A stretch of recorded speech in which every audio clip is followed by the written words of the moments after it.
Kenya e pinje ma oko kuma bende in an kata wedeni ong'eyo jalno ero mantiere e piny ma oko, piny ma Uganda, piny ma Tanzania, piny mar Amerika, piny mar Australia e kinda mamoko. To ngimagi chalo nade e pinje ma oko goeko. In ma bende intiere pacho kendi, dibed ni intiere koda weche moko ma dithagi e wi jo Kenya mantiere pinje ma oko. Wantiere kendi e studio gi secretary mano Helen Adhiambo Gishui ma bende wuok e bad migao mar Diaspora Welfare and Partnerships ma bende wadwa mondo watwak matut e wi ngima mar jo Kenya mantiere pinje ma oko. Imore ahinya machiegni kabisa e studio wa e Odhiambo ma kawuono. Erokamano. Jo Kenya ng'eny e pinje ma oko. To pinje ma oko ken Amerika kende kata Uganda kendi en pinje ma oko. Ni koro jomoko nya penjo ni to sama koro ng'iyo ngima mar jo Kenya e pinje ma oko, ang'o malich mong'iyo? Ng'iyo kaka gidak koso ng'iyo dibed ni gintiere koda chandruoge moko ma gikale pinjego? Erokamano ahinya. Iluonga ni Helen Adhiambo Gishui, anyasa kwa bondo tatedo karabuon kocha Mount Kenya. Ajambetri mar bad migao mar Diaspora Affairs. Iwacho adier ni jok kata odak Uganda gi dak e pinje ma oko. To kata jok modak Amerika bende odak pinje ma oko. Koro tich mwatimo en tich mar ng'iyo maslahi gi welfare gi. Oko ng'eny ndalo kwang'i ni idak kanye, itimo ang'ono, in gi kalatese kata ionge gi kalatese. Ka in ja Kenya to wang'iyo ngimani kaka chal. Tok mana ng'iyo ngimani kende, bende watemo puonjo jo Kenya mondo gidhi e wang' yo mo onego gidhi ka they are protected. Gidhi e wang' yo ma waketo, chenro ma waketo mondo jo Kenya olu ka gidhi oko, mondo wang'e ni gidhi kanye, gidhi timo ang'ono, ka ginwang'o sida moro amora to wanyalo chopo gi mapiyo piyo. Manyiso ni kapo ni adwa wuok adhi e pinje ma oko gi sani, yore mowacho nuketo go gin kaka mage, winjo bed na chako gi kanye? Koro kiwinjo ni tich nitiere, to ber kabisa kigonwa sim, ipenjwa ni tijni en mar adier kose en mar mriambo. Kokamano bende inyalo donje National Employment Authority website gi. Nigi list mar jok matero ji oko, matero ji e yo molure. To bende gin gi list mar jok moko nego bed ni tero ji. To jo Kenya mang'eny sani apani wan gi siso madhi oko. Koro wach ni ing'isi ni ing'i ka tijni en mar adier, ji mang'eny ok ng'iga ka tich en mar adier. Kaito jok matero ji oko e wang' yo moko lure, bende seche moko wuondo ga ji, ng'iso gi ni kik ilos gi sirikal, sirikal dwa mayi pesani. Koro ji mang'eny bende paro ga ni mana adier, koro gipenjwa. To gibedo gi sida mang'eny ka gichopo oko kanyo. Nikech kata naneno kawuono ka nyako moro wacho ni noluong gi tich, gin ging'eyo ni tero gi tich Qatar, passport gi visa gi otiko mar ndege ok omigi nyaka sama gichopo e airport mowinjo bed ni koro gi travel koka imiyo gi otese. To oyudo ni ok odhi Qatar, odhi e piny mar Iran.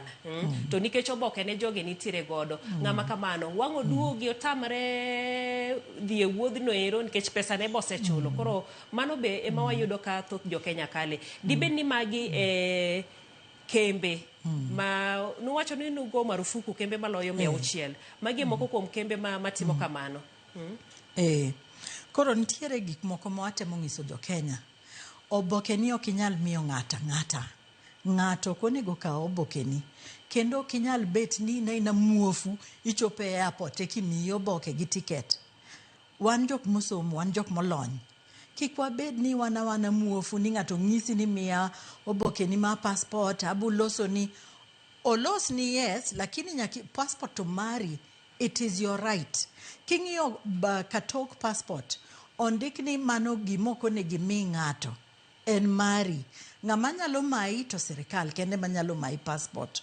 To kinde mang'eny ji ok ong'eyo weche gieki.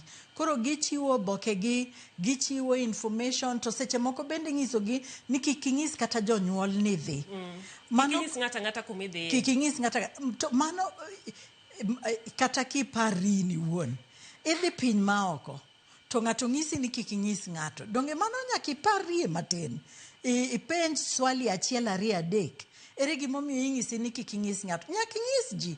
Nyaka wabed gi party mwago ni oriti, mwachinjo ni gweno moro, wami gweno, wakowi airport, mwawalemni, idhi gi Nyasaye.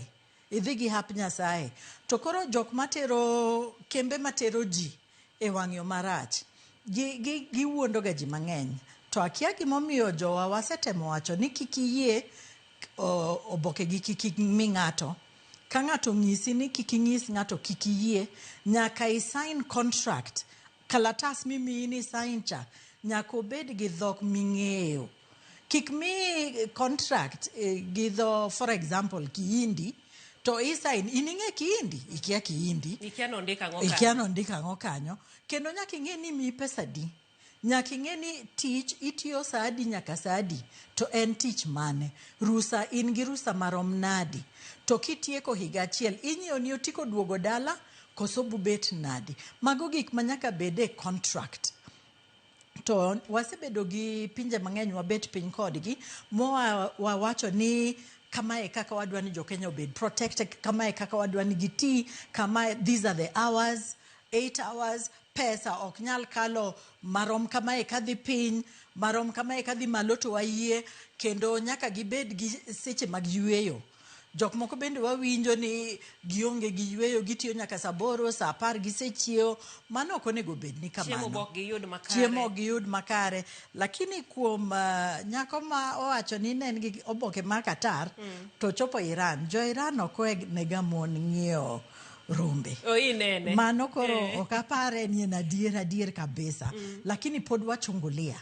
Nyocha wan gi jambetre ma Iran, to ne waloso kode, ne wapenje ni to wachni. To nowacho no budhi ng'iyo ka en adier. Lakini ne waneno ni jokono gin gi chike gi to giyienega mon rango dhok kata diek, bedo jokwath, ogiyienega ji mon bedo jokwath. Sama wang'iyo mano ma bende wacho ni uloso gi pinje mathoth. Pinje ahinya mag Warabu osebedo kanyero ka ok ng'igi maber kabisa. Ahinya ni gisando jo Afrika, gisando jo Kenya madhi tiyo e pinje makono ero. Gin okenge mage ma bende oseketo, nikech jo Kenya to pod dhi tiyo e pinje goeko. Ere kaka urito ratich jo Kenya ma bende dhi e pinje mag Arabu? Jok ma hinyre pinje goeko gin jok ma ok wang'eyo ni dhi. Kendo gidhi gi kembe moko nego gidhi godo. Mage jok ma sign gima ok ging'eyo. Mage jok mong'is ni kik ing'is ng'ato, to giwinjo ni kik ing'is ng'ato ma ok ging'iso ng'ato ni gidhi. Ji opo apoya ne gisechopo. To embassy ok ong'eyo ni gin kanye, sirikal ok ong'eyo ni gin kanye, gina jok mo opondo to dhi. Koro gima ne watimo kinde moro ne waketo chik moro ni kidhi oko nyaka wang'e ni dhi kanye, address midhiye nyaka wang'e ni kanye, lakini ing'e ni Kenya bende wan gi freedoms mang'eny. Koro nokwerwa ni ok wanyal chuno ji. Ng'ato nyalo dhi bet ni dhi bayo Dubai, dhi enjoy life, ok odwa wacho no dhi kanye. Koro ne okwerwa ni ok wanyal timo kamano, lakini kuom jok ma dhi tiyo tije ma piny, nikech gine jok manuang'o chandruok. Kwa Arabu giki nitie jo Kenya mang'eny kabisa, mang'eny. To moko bende nigi tije madongo kabisa. To gidhi maber. Lakini jok matiyo tije matindo gieki, ng'eny gi ok osomo maber, to iwuondo gi. Koro ne waketo mikakati gi National Industrial Training Institute mondo gibed gi gimoro miluongo ni pre-departure training. Pre-departure training ipuonji ni kichopo pinyni, kamae kakitiyo gi masinni, kamae kakiloso gi jogi, kamae kakirwakri, chiembgi bubedo kamae, mondo kori nwang' ng'eyo to weather, akiani weather gi dholuo nang'o, weather bubet kamae, mondo ing'e kaka inyalo rwakri, kiki hinyri. Ji mang'eny mantiere gi kembe, modhi gi kembe moko nego gidhi godo gieki, o gikal ga pre-departure training. Koro ka gichopo kanyo bende gibuok ni onge kuon, onge rech, en mana mchele to gi makati, ema gichamo pile. Samoro gichopo kinde ma ji otweyo, pare wachni, ji ok chiem, to itiyo to ji ok chiem. Koro kochopo sa chiemo iol nyang' in ng'ama nindo, ok ichiem. Matin tisetuori, to ji ok ong'eyo ni in kanye. to bende okonego bed ni kidhi gi sim timayi sim, okonego bed ni imayi sim, kendo nyaka gimiyi wifi mondo ilos gi jogi man dala. Mago gik mwatemo ng'iso ji ni simbi en mari, oboke gi gin meki, ok imi ng'ato. Okay. Aneno ka pod iloso mane kembe gi thoth gi osego marufuku, piny owacho sirkal osego marufuku, to pod gitero ji, pod wawinjo cases mag jomodhi mana kaka iwacho no ero, jok modhi kopondo, kembe ma bende samoro ok teri ji kuonde mabeyo. Ang'o miyo kembe gi pod tiyo? Kembe gi kipandre, chieng' moro achiel inwang'o gi Kirinyaga Road, ka wawinjo fununu ni gin Kirinyaga, bende ging'ere gi jok mang'eny. Koro ka ging'eyo ni wabiro Kirinyaga to giwuok Kirinyaga gidhi Ngara, ka ging'eyo ni wadhi Ngara to giwuok gidhi Kwale, ka oselu gi Kwale giwuok gin Kisumu. Koro gin ka gionge office ma permanent, gionge gi office ma permanent, gin jok ma chikre nwang'o gi bende ok yot ahinya nikech gimakre, gitudre gi jok moko monego bed ni konyowa, kaeto konyogi mondo kik makgi.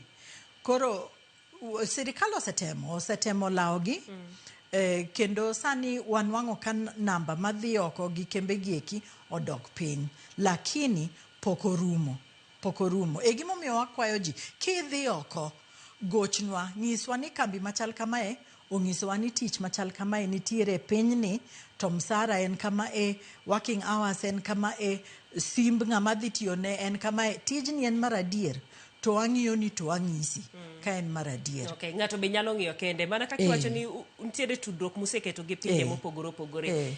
Gin kaka pinje mage to gin tije mage ma yudore e pinjego? Wan gi tudruok gi pinje mang'eny kabisa.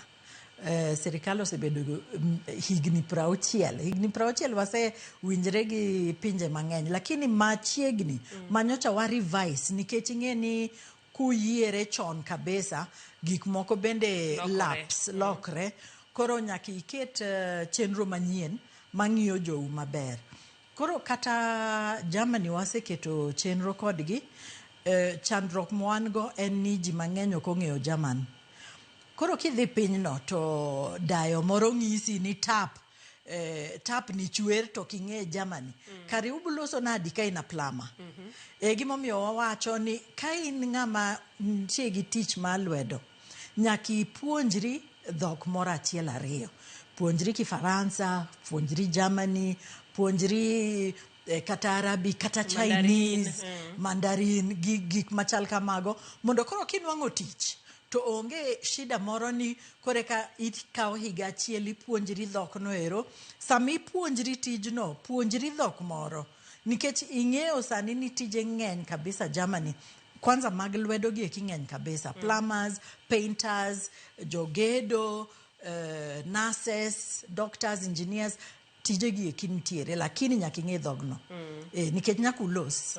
Ok inyal dhi adhiya to koro ena sign language dawe, nyaka ulos winjre, ok ugaj. Koro Germany en achiel kuom Germany achiel kuom gi. Wan gi chenro gi Canada, Cayman Islands, wan gi chenro gi, sani waloso gi Australia, waloso gi US bende wan gi chenro, to UK wan gi chenro, ji mang'eny kabisa osedhi. Pinje koro machon bende ne wan gi pinje moko mane wasepangre kodgi machon, to kata Middle East, Arabu gi eki bende wan gi chenro kodgi. En mana ni onego walok mondo jowa onwang' protection molure. Obed winjruok makare.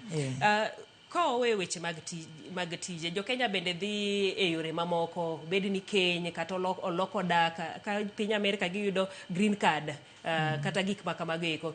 Ne jo Kenya madhi oko e yore makamago eko, gibende nitiere kony ma ichiwo negi, kata nitiere tudruok mubedo godo kodgi? Nyaka wabed gi tudruok kodgi, nikech ng'eny gi passport expire, driving license expire, ng'eny gi ID olal, gidwaro ID. Koro wadhiga gi jo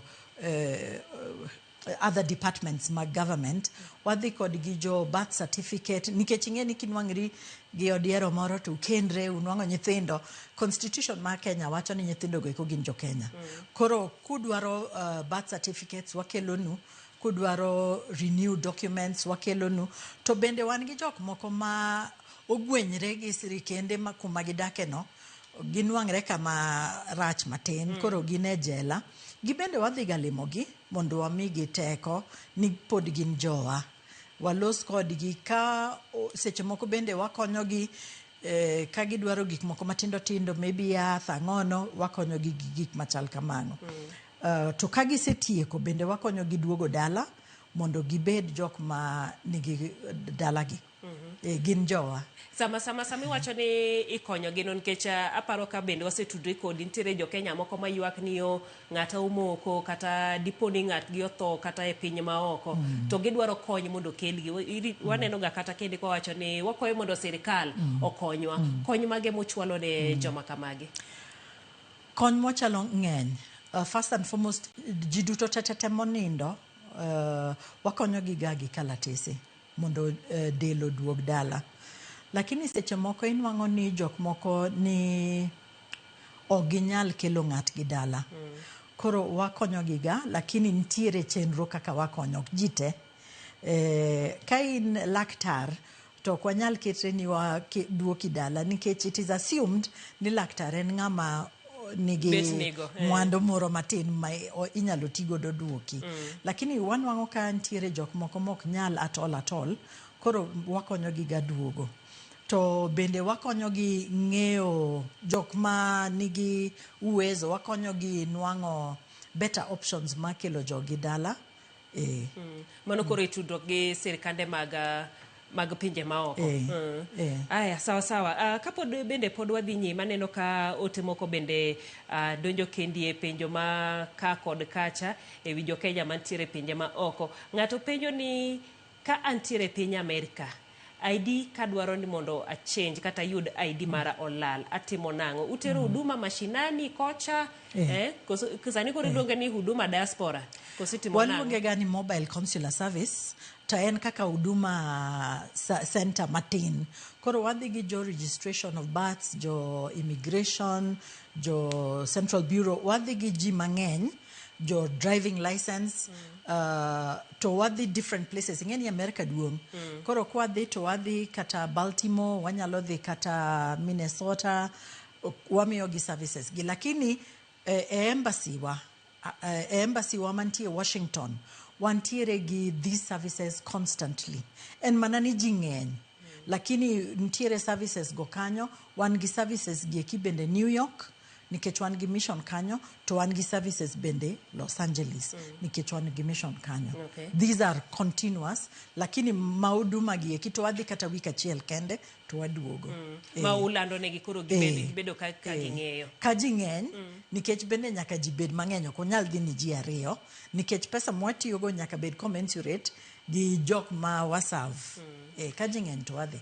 Penjo machielo biro kendi ni to jo Kenya mantiere pinje mag Afrika. Gibende chendo gi chal gi mag jo mantiere pinje kaka mag wasunge. Kata sani kwa loso wan gi team man Namibia. Team man Namibia bukalo madhi South Africa miyo ji huduma go hiko. Koro kata jo Kenya, jo Africa, ne wasedhi Ethiopia, wasedhi Egypt, Djibouti, wasedhi Nigeria, Senegal, wasedhi Angola, Mozambique, South Africa, Rwanda, Tanzania, DRC, Uganda. Magi kuonde ma wasedhi. Wasedhi kuonde mang'eny kabisa. Zambia gini wasechope, Zimbabwe wasechope. Koro romre. Onge diaspora matin moro giromre. Ema ng'ato bende koro penjo ni to tije ichiwogi mane e pinje mag wasunge koso mag Afrika ge bende uore jo Kenya. To kera asepimo pinje mang'eny mwasedhiye, mwatero huduma gi eki. Koro mago bende tije nitiere. Okay. Wadhiga. Antiere gi lony e construction industry. Be inyalo konya mondo adhi ayud tije ma oko kanyalore to iwacho ni mondo ibende koro otudi lakini okinyisa ni in ng'awa. Mano kanyero kiwacho ni embui magu nitiere tije mopogore kata pinje mopogore opogore. Mbui is the website. Yes. Mbui nitiere gi wantiere gi flashing gimoro ma flash e mbui mangiso jobs. Kidhi kanyo tinyalo neno tije mantiere. Ka I qualify tinyalo apply. To kendo kidhi e National Employment Authority NEA gibende gin gi tije. Inyalo ng'iyo kanyo tinwang'o tije ma wan godo goeko. Manitiere kanyero. Koro tok registration mano kanyero mano processes mene wacho. Ka ng'ato ose apply tibo luonge interview. Interview itimo mana Kenya ka, ok tim gi oko. Ng'eny ndalo jogo biro ga koni to timo interview one on one to seche moko to gi arrange for Zoom.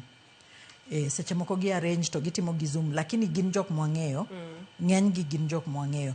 Koro kitiyo gi kembe moko magalagala gieki to kwanyal ng'eyo. Gimomiyo wakwayo jo Kenya kiyie kinwang'o tich penjwa. Penj National Employment Authority, penj State Department ma Diaspora. Go sim tipenjo ni anwang'o tich ma kamae en mar adier to wang'isi. Machielo bi penjo wechege ko mag chudo. Nitiere standard rate mag chudo michulo mondo yud akia ni gin oboke koso en thuolo koso otiko mar dhi e pinje maoko. Tije opogre. Kaka ma watimo gi jo German onge chudo. Tije ma wan wanwang'o kaka State Department ma Diaspora nikech wan watudre gi serikande maoko. Ok watudre gi kembe mekwa onge ga chudo. Koro opogre onge standard. Pinje mamoko kwayo pesa mang'eny nikech the process mar visa bende kao pesa mang'eny. To pinje moko kao ginene matin. To tije moko bende ntiere pinje kaka maru Arabu maonge chudo. Nikech ng'ama kawino chulo everything nyaka ticket, nyaka medical, gichulo duto. Lakini kembe bende ma wan godo Kenya seche moko gin gi riyo moro modwa kalo matin. Nikech tije moko ntiere ma free to pod gidwa ni ji ochul. Mondo ji ochul. Ema ng'ato penjo kendo wacho ni machaparo ne higa mokalo migao mar labor ma bende ne timo recruitment KICC kendo wacho ni notimne interview monyisgi ni mondo gichudi ne tije ma bende ne gidhi time pinje ma oko to nyaka sani pod en Kenya ka pok oyudo thuolo. Ok anyal lose ahinya nikech mano oboke moro mano bat mar labor, jo labor ema notimo mano. Lakini mekwa tanyalo lose authoritatively mane watimo kaka State Department ma Diaspora. Lakini aparo ni kata kamano pod gidhi nyime gi tije goeko. Maybe obudho matin lakini pod gidhi nyime. Aparo ni pod gidhi nyime. Koro oket mana geno. Duto nyalore. Lakini ong'i tije moko bende nyalo nwang're. Nikech kata ka inwang'o moro tibuduok ni pesa manisechulo. Pesa no ok dhiga kamano. Kokikawo tich kata ka inwang'o moro tiduoko ni manichulo. Sawa. Koro ka wadhi ka watieko e weche mag jo Kenya mantiere pinje maoko oselose thuolo mag tije yore ma bende ukonyo godo to mang'eny ne dibed ka wang'iye negative ahinya. Positives. Koro jo Kenya mantiere pinje maoko ka ere kaka koro gibende gikonyo jo Kenya mantiere pacho ka kata ere kaka gikonyo sirikal. We achagi kaka gikonyo jo Kenya. Seche ma wan goro ng'amigone sim dongen ng'ama ni loka. Ka wadwa school fees, ka wadwa ng'ato tuo gine ma gikonyowaga ndalo mang'eny. Kata ka wadwa keto biashara moro matin, wadwa gero gimoro matin, gibende gikonyoga. Lakini waketo mikakati wabende wan gi chenro ka gidwaro timo gimoro gi sirikal. To ntiere opportunities mantiere kaka leather industry, fishing, kaka horticulture, mag puodho gieki. Sirikal oketo negi ka gidwaro mondo gibende gidonj kanyo. Gibet investors. Wase keto gimiluongo ni Diaspora Investment Support Office makonyo jok man loka mondo kik gilal pesa gi sama gidwa kete biashara. Nikech thoth ndalo inwang'o ka ng'ato miyo mama ne kata nyamin gi pesa kata wadgi kata nera kaito pesa dhi lal to ing'isi ioro ni picha mok mar ot manipani mari. Koro waseketo chenro ka gidwaro invest to gibire offices wantiere gi Diaspora Investment Support Office mabu konyo gi invest to pesa gi ok lal. Ntie namba moro ma bende uchiwo mar iluongo customer care. Yes. Mano kanyero ma jo-Kenya dibed mantiere pacho kendi kata mantiere pinje ma oko manyalo bedo gi chandruok moro amora sa moro amora ma ginyalo gochonu. Inyalo intiere kode minyalo wache koso ging'i mane mbui. Ati matin. Abumi katibu keto negi. Okamake wiya maber. Okay. To kikigo tarubin e higni mabiro nikech bad migawo maru en mano ero mabende nochogi kod jatend piny William Ruto kendie. Kigo tarubin e higni mabiro ing'iyo to chenro mag jo-Kenya e pinje maoko dhi chalo nade? Weche medo bedo mabeyo koso gidhi ka gibedo marach. Ahinya nyaka wang'iyo gigo matimore e piny mar Russia ahinya. Apani gigo budhi ka bubedo maber. Wasetieko higni 3 kende, to apani wasetemo konyo jo-Kenya man pinje maoko mondo gibed maber. Kuom wach miwacho ni sani apani en wach mantiere kot, koro kadwa lose ahinya, lakini anyalo wacho ni nokotimre maber. Nikech nyithindo gi eki nowuond okawgi lakini moko nong'eyo kuma ne gidhiel. To kata kamano ok inyal ting'o nyithind ji titere lweny. Mano notimre marach. Gi dho kisungu waluongo ni mano human trafficking. Nowuondgi seche moko ji timo human trafficking to giwuondre ni gimiyo ji tije. Giponde wach tich. Mae gima notimre wach ni endi, lakini kika wach mang'eny ahinya nikech en e kot. To koro lek maru e kinde mabiro ne jo-Kenya kaka ung'iyo mar medo jiwo ngima margi obed maber? Apani mbele kae bubedo maber kabisa. Nikech waseketo chenro, wasenwang'o officers, higa achiel ne waonge gi officers, sani wan gi officers, wapuonjre piyo piyo mondo koro wachak miyo gi services molure. Jo-Kenya bende konyowa ka waromo kodgi ginyiso ni digiher kama, koro wapanel beat gini. Apani higa achiel kabiro to jo-Kenya bumor kodwa. Mago officers matimang'o to gin kanye? Gin e pinje maoko koso pacho ka? Sani wan gi 10 madhi pinje maoko mabudil gi diaspora. Gin foreign service officers nikech wan e Ministry of Foreign and Diaspora Affairs. Koro gin foreign service officers, lakini gin jok ma watalam kuom wach diaspora. Nikech weche diaspora opogre matin kuom wach loso kisirikal gi sirikal. Weche diaspora dwaro a little bit of more care. Koro wantiere gi officers madhi, lakini ng'enywa wan Kenya kae, wan about 200, to sani endi wapuonjre kata ka jowa otho pinje maoko, wakonyogi, wan gi counseling services, kata ka jogi ogo sim 24/7, wan gi counseling services mwanyalo miyogi. Ka ng'ato ulalo ng'ato to wanyalo konyou kata airport mondo ugol del piyo piyo. Wageno ni mbele ka bubet maber nikech waseketo chenro makoro wachako neno dividends mag chenro gi eki.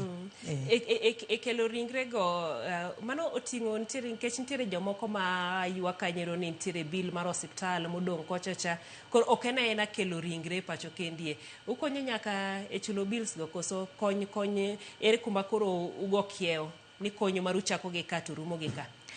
Kaka nawacho, o depend. Ok ji duto mwabu konyo nikech jok moko nigi teko mar timo gigo. To jok moko onge gi teko at all. For example, ka ng'ato dhi kaka jatich mar ot e pinje warabu gieki, to oonge kata gi jonyuol, odak gi dayo, to dayo ok en ng'ama nyalo. Seche moko watiyo gi ngao, the National Government Administrative Organ, mondo gikonywa. Wang'i ka jogi eki nyalo kata ok nyal. Koro depend.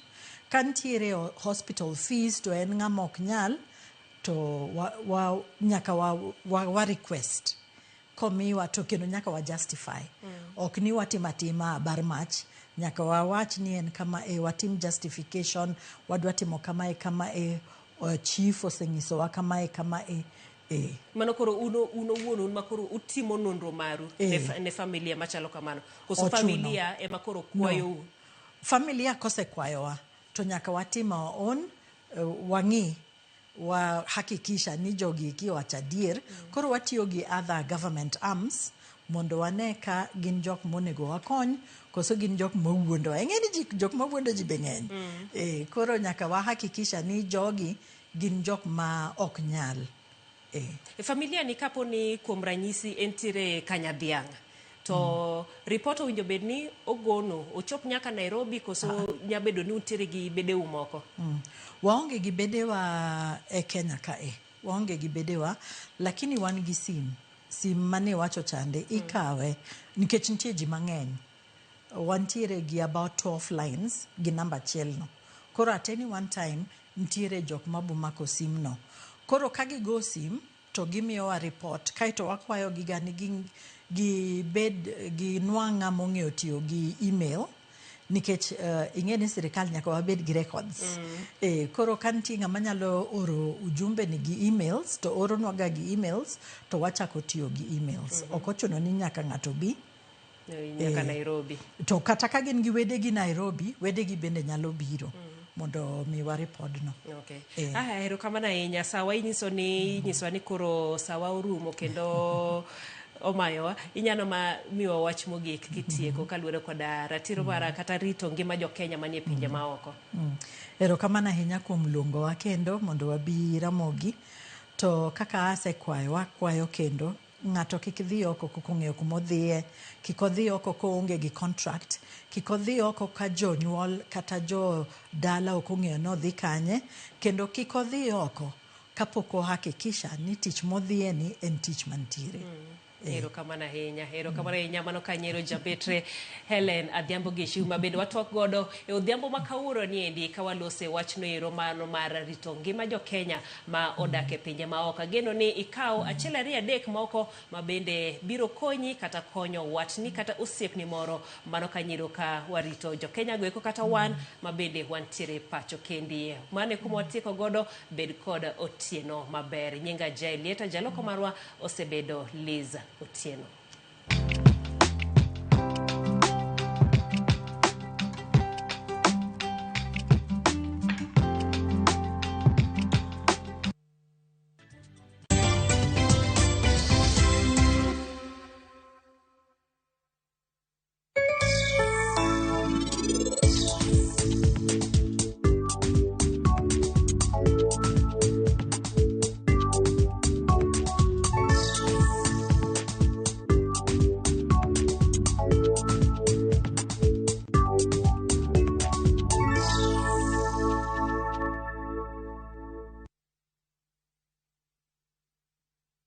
رمضان ده حياتي رمضان ده حياتي يا رب دعاتي تقبلها طول لا لا لا لا لا لا لا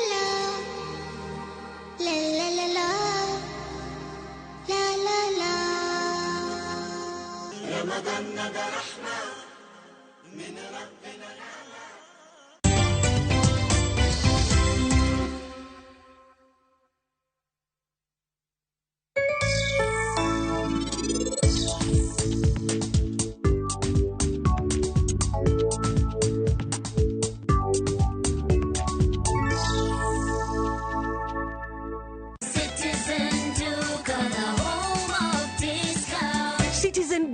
Inawatakia Ramadhan Mubarak.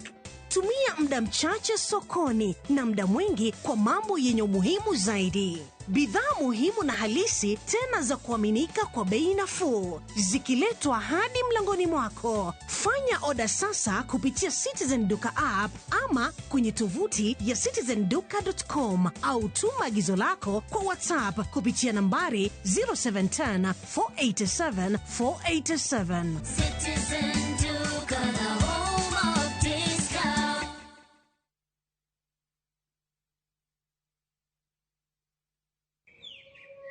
Katika sehemu nyingi nchini, kupatikana na kutumia maji safi bado ni ndoto kwa wengi. Na ndio maana Shabiki.com kupitia mpango wetu wa kusaidia jamii tulitoa msaada wa tenki za lita 10,000 kwa makanisa mbalimbali kote nchini. Hii iliweza kusaidia zaidi ya Wakenya milioni 1 kutoka kwa jamii tofauti. Sababu, makanisa yakipata maji safi, jamii nzima inapata matumaini. Pamoja tunabadilisha maisha. Tenki moja kwa wakati mmoja. Shabiki na jamii. Gaming is addictive. Play responsibly. Not for persons under the age of 18. Shabiki.com is authorized and regulated by BCLB. License number BK 0001080.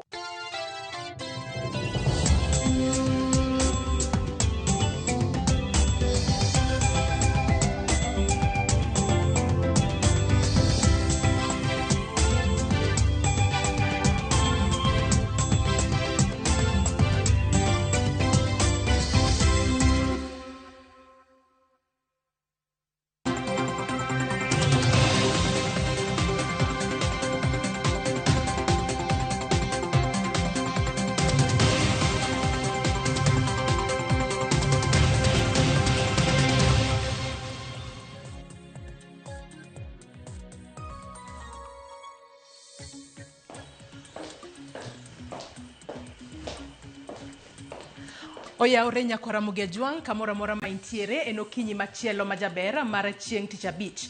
Tarik en 27 dwe mar 2 higa mar 2026. Machiegni e chenro mano mar duond rawere machakore sani nyaka ngomol kanyo sa 7 mar odiochieng' matai. Nyinga Joyce Oduor. Nyakwara Mugejuang tich abich ka chieng' tich abich wabedo kae kod rawere mar mondo mi wago mbaka kotudore kod weche mopogore opogore mamulo ngima rawere e pacho kae. Ka okinyi makawuono Nyakwara Mugejuang wadwa goyo mbaka kotudore kod tulo e siasa mwaseneno e kor gwenge mopogore opogore e pacho kae. To kinde mathoth waneno ka rawere ema itiyo godo e yo marach mano mag kelo tulo makamago. Mane momiyo okinyi makawuono Nyakwara Mugejuang e chenro mano mar duond rawere. Okinyi makawuono Nyakwara Mugejuang abo bedo kae kod yawuoto nagi ka achiel kod nyo nagi mar mondo mi wagone mbaka kodgi ni tang'o momiyo itiyo kod rawere e yo ma ok ni kare ahinya nyate kinde mag siasa. Abo bedo kae kod rawere mana kaka ineno kanyo. Abo bedo kae kod Walter Otieno jatend jopuonjre mano mawuok e mbalariany mano mar Kisii. Jared Oyie jatend rawere mag duond bura mag ODM. Dolphin Achieng jatend rawere. Antiere kae kod Marcelin Akoth jakom mano mar KANU Campus League. Kachiela kod Umoja Julius ma en jatend rawere mano mar duond bura mar Wiper mar mondo mi wagone mbaka ni to rawere e tulo mag siasa ang'o matimore to ng'amo winjo be ni kao ting' kaponi nitiere rawere ma oketho gimoro amora e kinde ma nitiere rombe mag siasa e gwenge mopogore opogore e pacho kae. Nyakwara Mugejuang mago duto wabobedo ka wabedo piny to wagoyo mbaka mar mondo mi wang'iyane ni tinyalo res rawere e yo machalo nade ahinya nyato gi sani makoro wang'eyo ni wadong' mana kod thuolo matin kende to wachomo yiero mano mar higa mar 2027. To Nyakwara Mugejuang kapok wadonje twak pile ka pile wachako kod weche manyien weche matimore e kor gwenge mopogore opogore e pacho kae. Ka wachako weche manyien Nyakwara Mugejuang en ni Elfas Shalaka mar duond bura mar UDA oland kaka MCA moyier e ward ma West Kabras bang' yudo ombulu 3,317 ma en kaluore gi yiero madundo mane jopiny oluto odiochieng' manyoro. Shalaka noyombo jala mane opiem godo mano Bramwell Wasike mar duond bura mar BAP mane oyudo kwan ombulu 2,640. Koloso bang' yudo loch, Shalaka okwayo josiasa mane opiem godo mondo ket tenge weche mag siasa kendo gine kaka ward makono nyalo yudo dongruok. Elfas Kenanga Shalaka of ID number 21064-305 has been duly elected as a member of County Assembly for West Kabras ward of Kakamega County in the election held on 26th day of February 2026. And I know there are those who voted for me, and others had their rights. And this is deliberately, I call upon them that we are going to work as a team. There's nobody, I don't know who voted for me. I cannot choose and detect that this one did not vote for me. I'll be now their leader to serve as their servant with equality and equity. Podwane weche motudore kod yiero madundo mano bag nyoro en duol mochung' ne yiero e pachoka IEBC Orlando Duncan Murati Anyaga kod Peterson Njeru kaka jolocha e yiero madundo ma wards ma Evurore kod Muminji e kar chung od bura Mambere North County ma Embu. Duncan Murati Anyaga mar duond bura mar UDA oyudo loch e ward ma Evurore kod kwano ombulu 7,853 kendo loyo Albert Mushira Kiogoro mar duond bura mar DP mane oyudo kwano ombulu 1,940. E ward ma Muminji, Peterson Njeru mar UDA beneno locho kod kwano ombulu 3,207. Noloyo Boniface Kariuki Ngari mar DEP mane oyudo kwano ombulu 2,232 ka John Nyaga Njeru mar UPA to ne oyudo ombulu 278. Alikuwa natisha mimi akisikuwa ninalala, but I thank God for what my people have done. Nimeng'ang'ana hii kitu miaka mingi, and I want to promise watu wa Evurore sasa ndio tumepata kiongozi. Ningerudisha shukrani kubwa sana kwa watu wa Mumenje kwa kunipea kura kwa wingi, na kwa kuwa na imani kwamba ninaweza watumikia. Sasa leo ni siku yangu ya kuwarudishia shukrani na kuambia kwamba mimi niko tayari kama nilivyoahidi wakati wa kampeni. Sasa ni wakati wangu wa kuonyesha kwa vitendo. Pinje mag Afrika nyakati kanyachiel mar chwalo kwe, tego tudruok maggi mar nyayo chike kachiel kod kaka inyalo keda kod midhiero mopogore opogore mokwako pinje mag Afrika. Ma en wach manowachi kod jatend migawo mochung'ne tudruok mar piny Kenya kod pinje mamoko Musalia Mudavadi. Mudavadi ne loso e kinde romo mar 60 makelo kanyakla riwruok mag jodolo mawuok e kanisa mar Evangelical Buore Nairobi. Mudavadi okwayo jotend kanise e kor gwenge mag pinje Afrika mondo okaw ting' mar kelo ganda kendo riwo wigi kanyachiel ne ber mag kinde mabiro.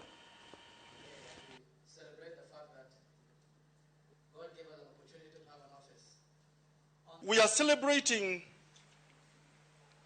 with the AEA because the AEA is one of the organizations that are playing a role in bringing a shared understanding across churches and nations on what Africa should do in the face of multiple dynamics impacting Africa and how the churches can shape their mission to be much more transformative. We applaud your achievements, our brothers and sisters. I actually personally appeal to you as an association of evangelicals in Africa. Put your best foot forward.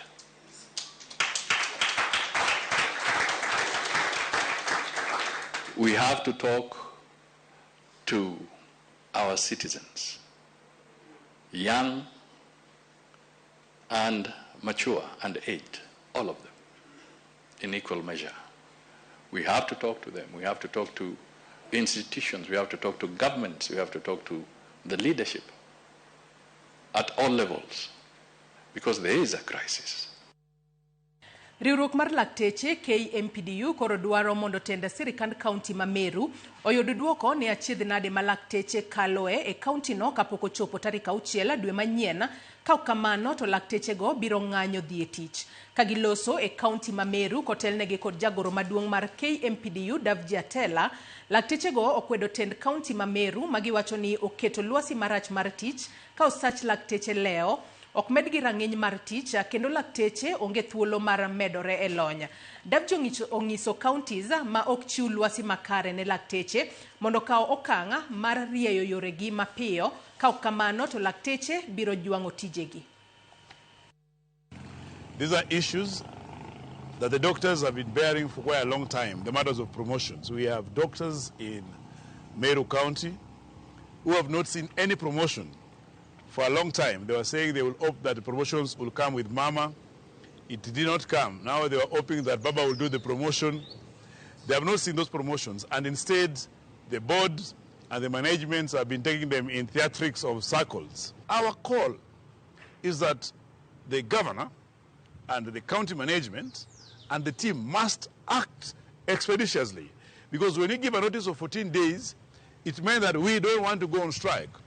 But when 14 days lapses on 6th, when these issues are not resolved, we will join the government in the strike that they began. Madaktari wengi wametoka kazi, karibu madaktari 33 wametoka kazi na hakuna wale wamekuja kwa replace. Kwa hivyo kufikia wiki ijayo tarehe 6 madaktari wote katika hospitali zote za Meru, hospitali za Maua, Meru zote ambazo zinasimamiwa na serikali gatuzi ya Meru watashiriki mgomo, na tunawahimiza wagonjwa waweze kutafuta matibabu katika hospitali zingine za kibinafsi kuanzia tarehe 6 usiku saa 6.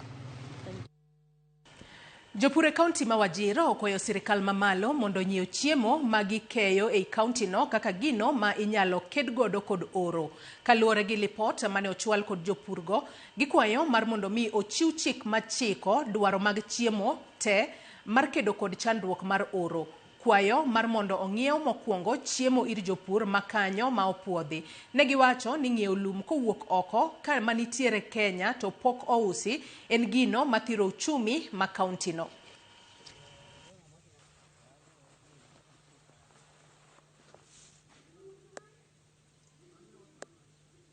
We grow fodder in Wajir County, the fodder which is very nutritious, highly palatable, and very cheap compared to what is brought from the other part of the country. We are appealing the national government at large to purchase the hay that we have in Wajir County, rather than bringing unpalatable, low-quality hay, which is what we call wheatgrass, wiregrass, that is brought from down country. If the government has found it fit to support the drought that is very severe in the country, they should try to bring a hay that is of good quality that can support the livelihood of the ground and purchase the hay that is locally grown. Tuliahidiwa nyasi atanunuliwa kwetu kama wakulima zingine, serikali inanunuanga miwa, mahindi, majani, kahawa. Sisi pia tuko hapa leo, tumeingia listi, tuko na nyazi, hay stores, hay bales, tuko na mingi, karibu 40 bales inapatikana hapa Wajir ambayo iko na nutritions ya kutosha kuliko Kenya zingine. Sirikal kaunti ma Taita Taveta okumo ng'ado yien e bunge mar kedo gi ketho alwora. E romo mane okelo jodak ma Ronge Mwatate, jatend migawo mar alwora e kaunti no Gratona Mwandamwiro wacho ni gikawo okang' makamano bang' fwenyo ni jong'ad yien bende osebedo ka moko mach e bungego. Mabiro bang' bungu ma Mwambirwa e gweng' ma Mwatate wangi atamalo 90 ka jodak mohew 6,000 matiyo gi pi mawuok e bungu no kwano lal. Watu wa maji ajitambulishe. And I'm expecting that this time round hakuna mtu ataponyoka, kila mtu aende ndani na ajibu mashtaka yake. La sivyo tutafanya wananchi waweze kuchukua sheria mkononi ambapo haitakani hivyo. Lakini mimi ninaomba serikali ilichukulie hili swala kwa mzigo na tumalize ufisadi huu ama tumalize janga hili kwa haraka iwezekanavyo. Kwa hivyo hii rasilimali, hii misitu lazima tuituze. Maji ambayo watu wanapata inatoka kwa hii misitu. Kwa hivyo watu ambao wanafanya hayo maneno, sisi tumesema hao ni terrorists. Wasio wanangojea mpaka moto kitu kifanyike ndio waje. Tunawaomba kila wakati county government, hao watu wa msitu wakitembelea msitu, si Mwambirwa tu, lakini msitu yote yetu ambayo iko within Taita Taveta wawe wakitembelea, ili wakati tunapata mafunzo kila wakati, hata na sisi tutakuwa tunajua kwamba msitu ni yetu na inatusaidia. Oyugi Magwanga ogwetao kaka jalup gavana ma Homa Bay. Elendo mauchiu Odhiambo Manyoro, Magwanga wacho ni okao okang' makamano wirane poko miye thuolo moromo gi tend county no mondo ota chenro mag apisi mare. Kogi igalo fareo gi 25 kane adhi rusa to kaduogo tayudo ka dhog ofis olor. Kane dho ofis oselor, koro okanyal donjo e ofis. Matokane bende mane atiyo godo kana adhi godo Nairobi ne jo oro okao kae to matoka machielo ma bende nyocha antiere godo ma bende okethore ok nyal tiyo entiere kata kanyo ero anyalo biro dhi nyisou mugoe picha unene kako chalo. Fuel bende onge minyalo chimia mondo mi adhi godo e tich. Omiyo kana chana chaka dok e dwe mar achiel karusa na norumo to ayudo ka dot podo koyaw podo olok nyaka lok koro oknge kaka nyalo dhi e tich. Ok adwar ni mondo acham pesa sirikal nono to nyaka chama na pesa sirikal katiyo. Omiyo aneno ni onge tiende mondo mi abedi ofis ka ok anyal serve jo Homa Bay manoyiera mondo asavgi kako winjore beni ne asavgi. Koro kaluwore gi mago ero agweyo tao mondo awe ofis no kadipo no nyalo bedo ni onyalo tiyo ka antaungi. Jodongo mag Luo Council of Elders e bade makasipula kaunti ma Homa Bay ojiwo twak e kind jotend ODM mar jiwo kanyakla margi kendo tego duond burano motelo ne yiero mar 2027. Jodongo go wacho ni duond bura mar ODM oseriwo oganda Luo kuom higni mathoth ma ok owinjore pogruok obedi e kindgi bang' tho Raila Odinga. Ka gitwak e gwenge mag Kachien, gijiwo oganda Luo mondo omed siro sirikal mar Manywanda to kod jatend piny William Ruto magikoni osenyiso ni nyalo tiyo gi oganda Luo e jiwo dongruok. Sani kanyo koko chakore mag joma nyo keto ni ketho ODM. Ji osetho ariyo to gi mane nyithi Luo. Ang'o miyo wan Luo mwatho? Wawere gi wachno kabisa mondo koko ma joluo kelo kata joma pogowago ok wanyal yienegi. Joluo osethagore sawa kwa bedo jotije ji. Koro kane Raila noneno mondo oriwre kanyachiel gi jaduong' Ruto, wagone erokamano, to ng'ama biro pogowa to ok wadwar. Emomiyo wang'ni president wadwa miyo teko te 2027 to kachopo 2032 to koro iwacho ni wayo jogore gi lak wabi koro wakwede ya wasebede koyo gi ming'a 2032 head of state wachopo kanan jarake owacho kadi gi chir to wabiro romo kendo kaka Luo Council of Elders wabiro dwaro jaduong' Odunga Randa mondo luong Luo Nyanza duto nikech ok wadwar pogruok ei Luo. Chako wamor ahinya kaka Dr. Oburu Oginga omakonwa pati matek to kendo en morwa ahinya ni waneno ka president gi party leader marwa tiyogo gigok. Gavana ma Nairobi Johnson Sakaja othiano ni okobiloko pache ewi ogirimiti mar tiyo kanyakla kod piny owacho mamalo e kelo dongruok ne jodak mag kaunti ma Nairobi. Sakaja odok ne winjruok makamano madhi miyo kaunti ma Nairobi bilion 80 ka olero ni kaunti no ok nyala miyo jodak ma Nairobi dongruok maggi kaka dwarore ka imiyo gi pok mar omenda marom kod counties mamoko to ene boma maduonga ma pacho kae. Kaka jafombo marwa mar siasa Chris Owino leronwa, Sakaja okwedo weche moko ni sirikal mamalo dikao tije mamoko mag counties e buo winjruok makamano.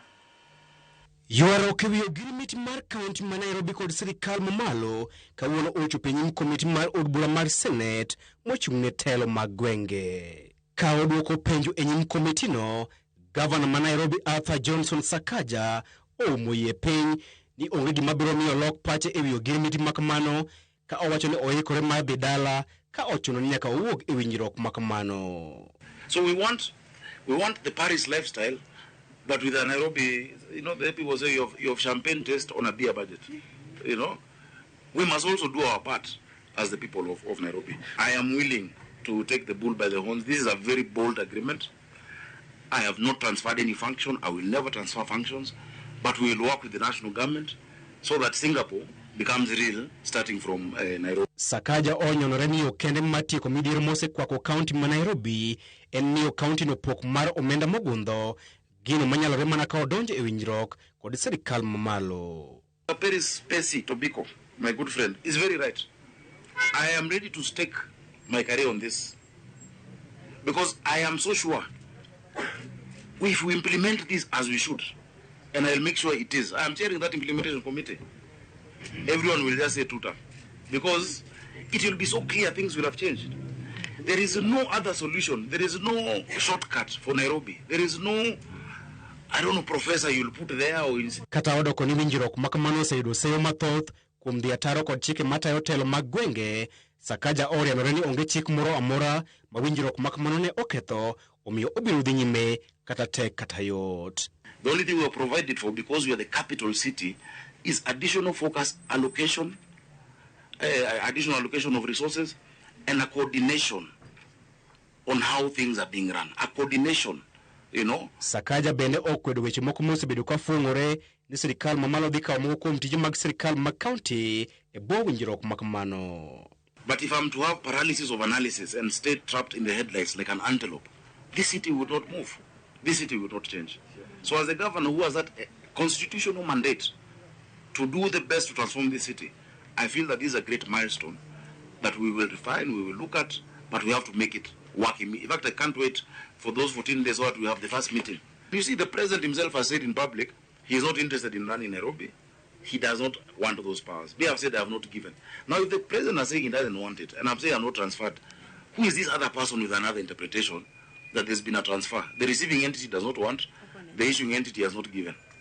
Senators kata kamano oketo Sakaja e tago maliet e wi okang' mar rem kawo pach jopiny motelo ne keto koko e winjruok makamano kaluwore kod pend chik. Kata odoko ni igwe koni kod kocha kopich abisidi e wi winjruok mare kod jatend piny William Ruto, Governor ma Nairobi Arthur Johnson Sakaja wacho ni jodak ma Nairobi ok bi yudo dongruok malong'o kata ka giyiero malaika ka governor margi manyien, poni county ma Nairobi podi biro miyo pok mar omenda marom kod counties mamoko. Chris Owino, Ramogi TV, Parliament Buildings, Nairobi. Riwruok mar Kenya National Chamber of Commerce dwaro mondo riwruoge mag ji giwegi omi thuolo e board mar aguch omenda mar dongruok mar National Infrastructure. Makaluore ni gin kod nyalo mar solo omenda ne agulu makamano, chal mabiro siro chenro mag dongruok ma agulu no geto.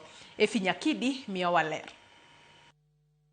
E odiechieng' mar adek mar kawo paro e wi aguch dongruok mar National Infrastructure, riwruoge mamoko ochopo ma chiwo pachgi e wi lokruoge ma degiher komiti mar omenda otim. Achiel kuom riwruogego en Kenya National Chamber of Commerce, ma koro dwaro ni riwruoge ji giwegi kata private sector oyud thuolo e board mar aguluno mar ni gin kama kare mar solo omenda madhi aguluno kendo konyo e yor dongruok. Part of the funds would come from private capital.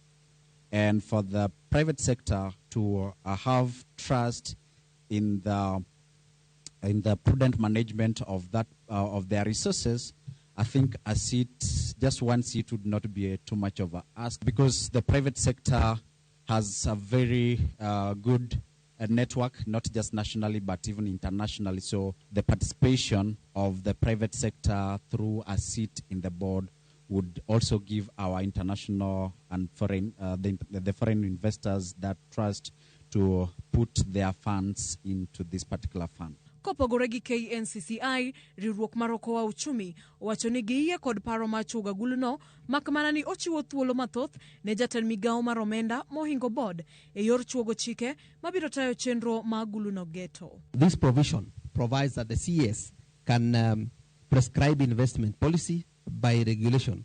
Effectively, this will mean the CS will override the board, and in our view, any regulations should just be to help the procedural administration or implementation of this particular act.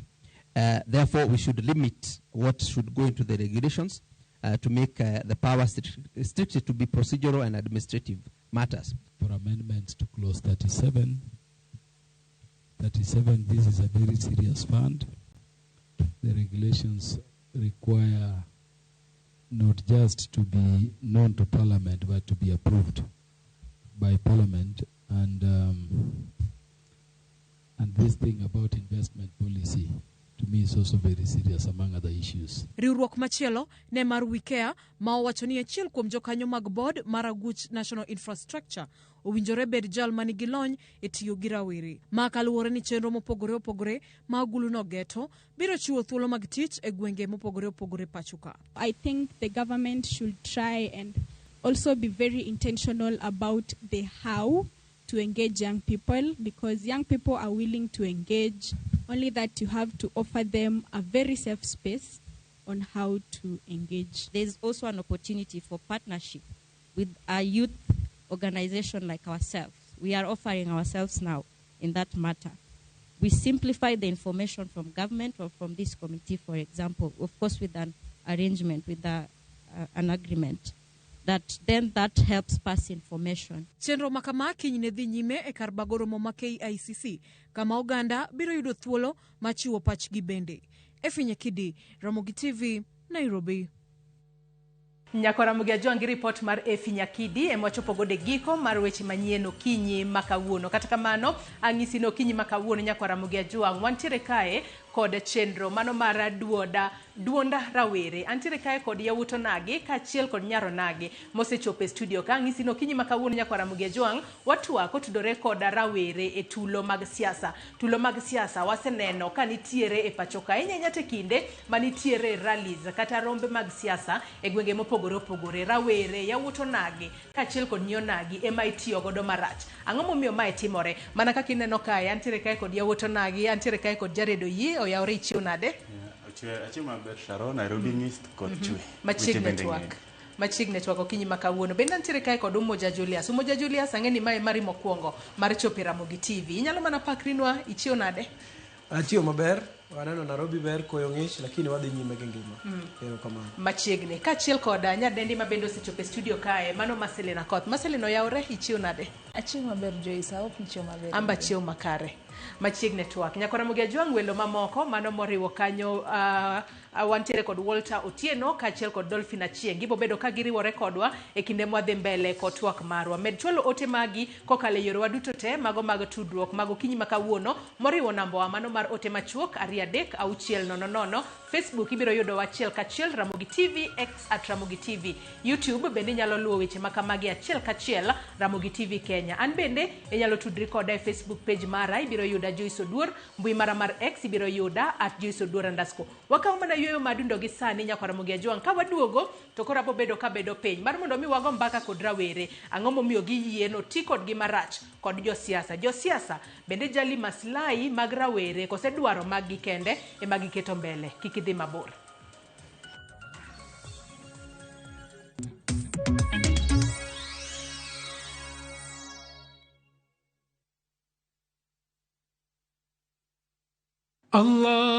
اللهم إنك عفو تحب العفو فاعف عني. Ewe Mola, wewe ndiye mwingi wa kusamehe na unapenda kusamehe. Naomba msamaha wako. Dial *860*286# to get Dua ya Ramadhan as your skiza tune.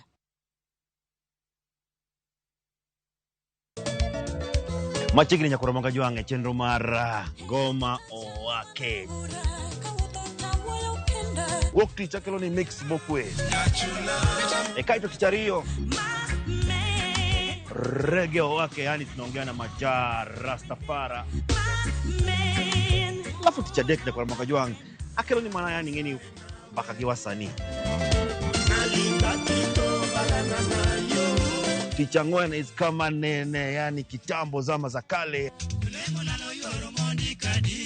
Alafu Friday, si unajua tu Friday tutafanya namna hii. Nyakora Mugia Joang Friday supuzo wake. Sapar gina kapaga beach na kasapaga Rio kod Ann PDG Papa Vic, yani ukipenda mzee kijana.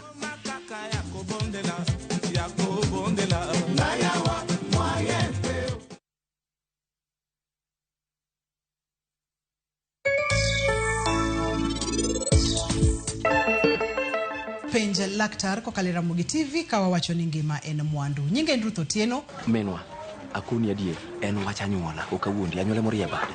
Chieng' moro na leki maraj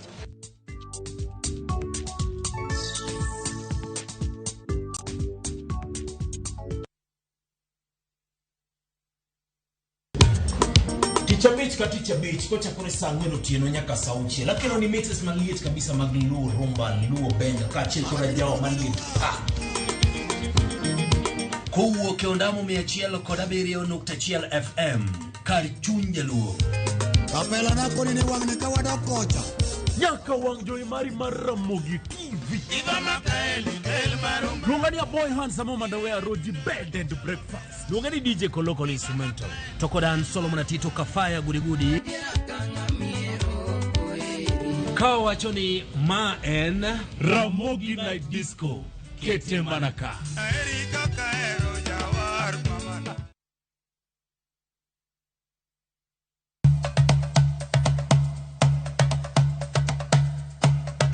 111 chenro malero kitwa gi timbewa kod puonjo dholuo. Sani upuza ni uluongwa na mabuda. Koro mwan mabuda ni girieko mwan kodo mathin ma koro maru ng'eng'no. Ema sokelo nu seda. Wasewuotho mar kelo ni juok ogandawa kod ber magisekelo e ngima onagi. Dayo ne puonjo nyathi manyako kosechope ode. Puonje kaka onego oriti family mare. Rikoda an James Rabalakwase Rajabu owarga chieng. 111 Ngeso ka ngeso, saa 1:45 otieno.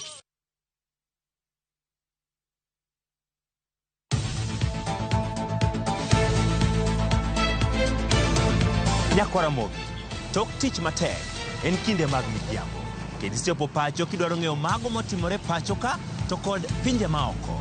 Chieng' tich abich ka tich abich, tudhi kod Auchieng' Emmanuel, chenro mar Ang'ich Welo ka achiel kod Oimore. Kamwakelo ni weche manyien, mago monon, modo, kendo luweyo makare. Bende watwako ji mopogore opogore, lony magi magintiere godo, mondo mi wagol odok e iti. Tok mano kende, bende wantiere kod chenro mar Gin Kanye. Mabro mi sigana mag thuondi Luo, jogo mantie, mago magitimo, to kod mago manegitimo e kinde ma okalo. Kik bai.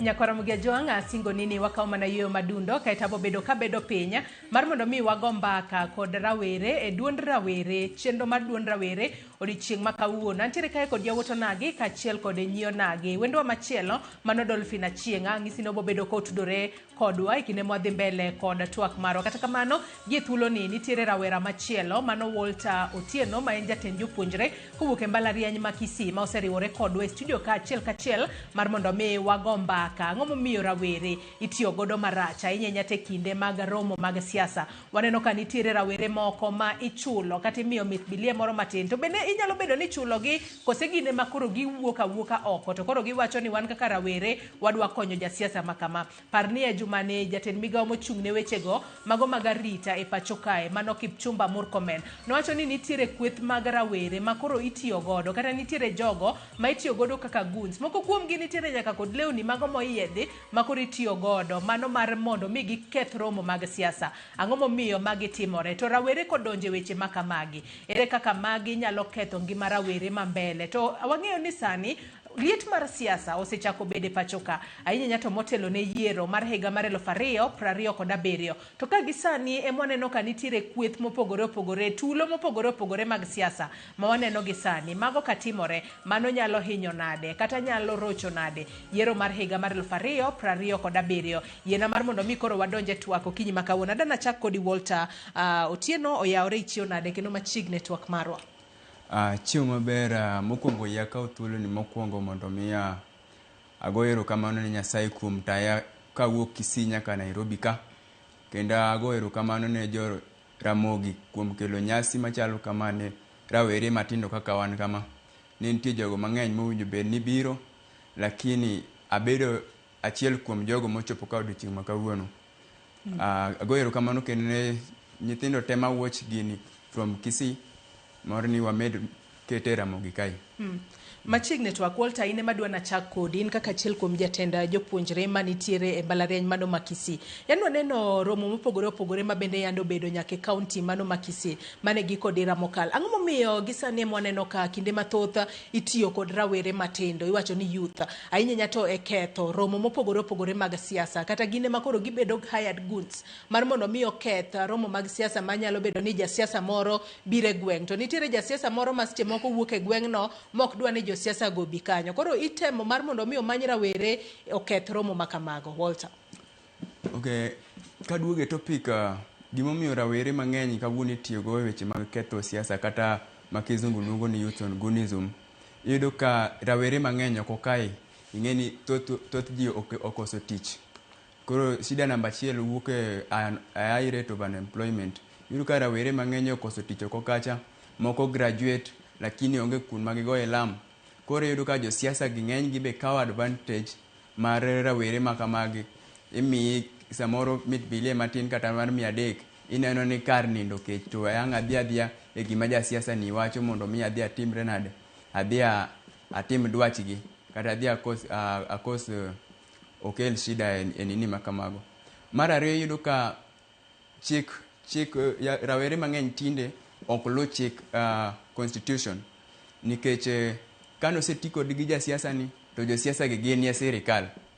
Koro ok inyal kona ni kana rawera moro osedhi otigi jasiasa mar attack ng'ato to kodhi omake kata mbele kacha to josiasa gi be machak golo gi. Koro ing'eni wadhil wabedo gi chuny moro modhil cha. Koro ineno ni ma gima kata kinya chaka doga timo kata ang'o maka dong mheshimiwa so and so dhi gola mbele kanyo. Iwinjo.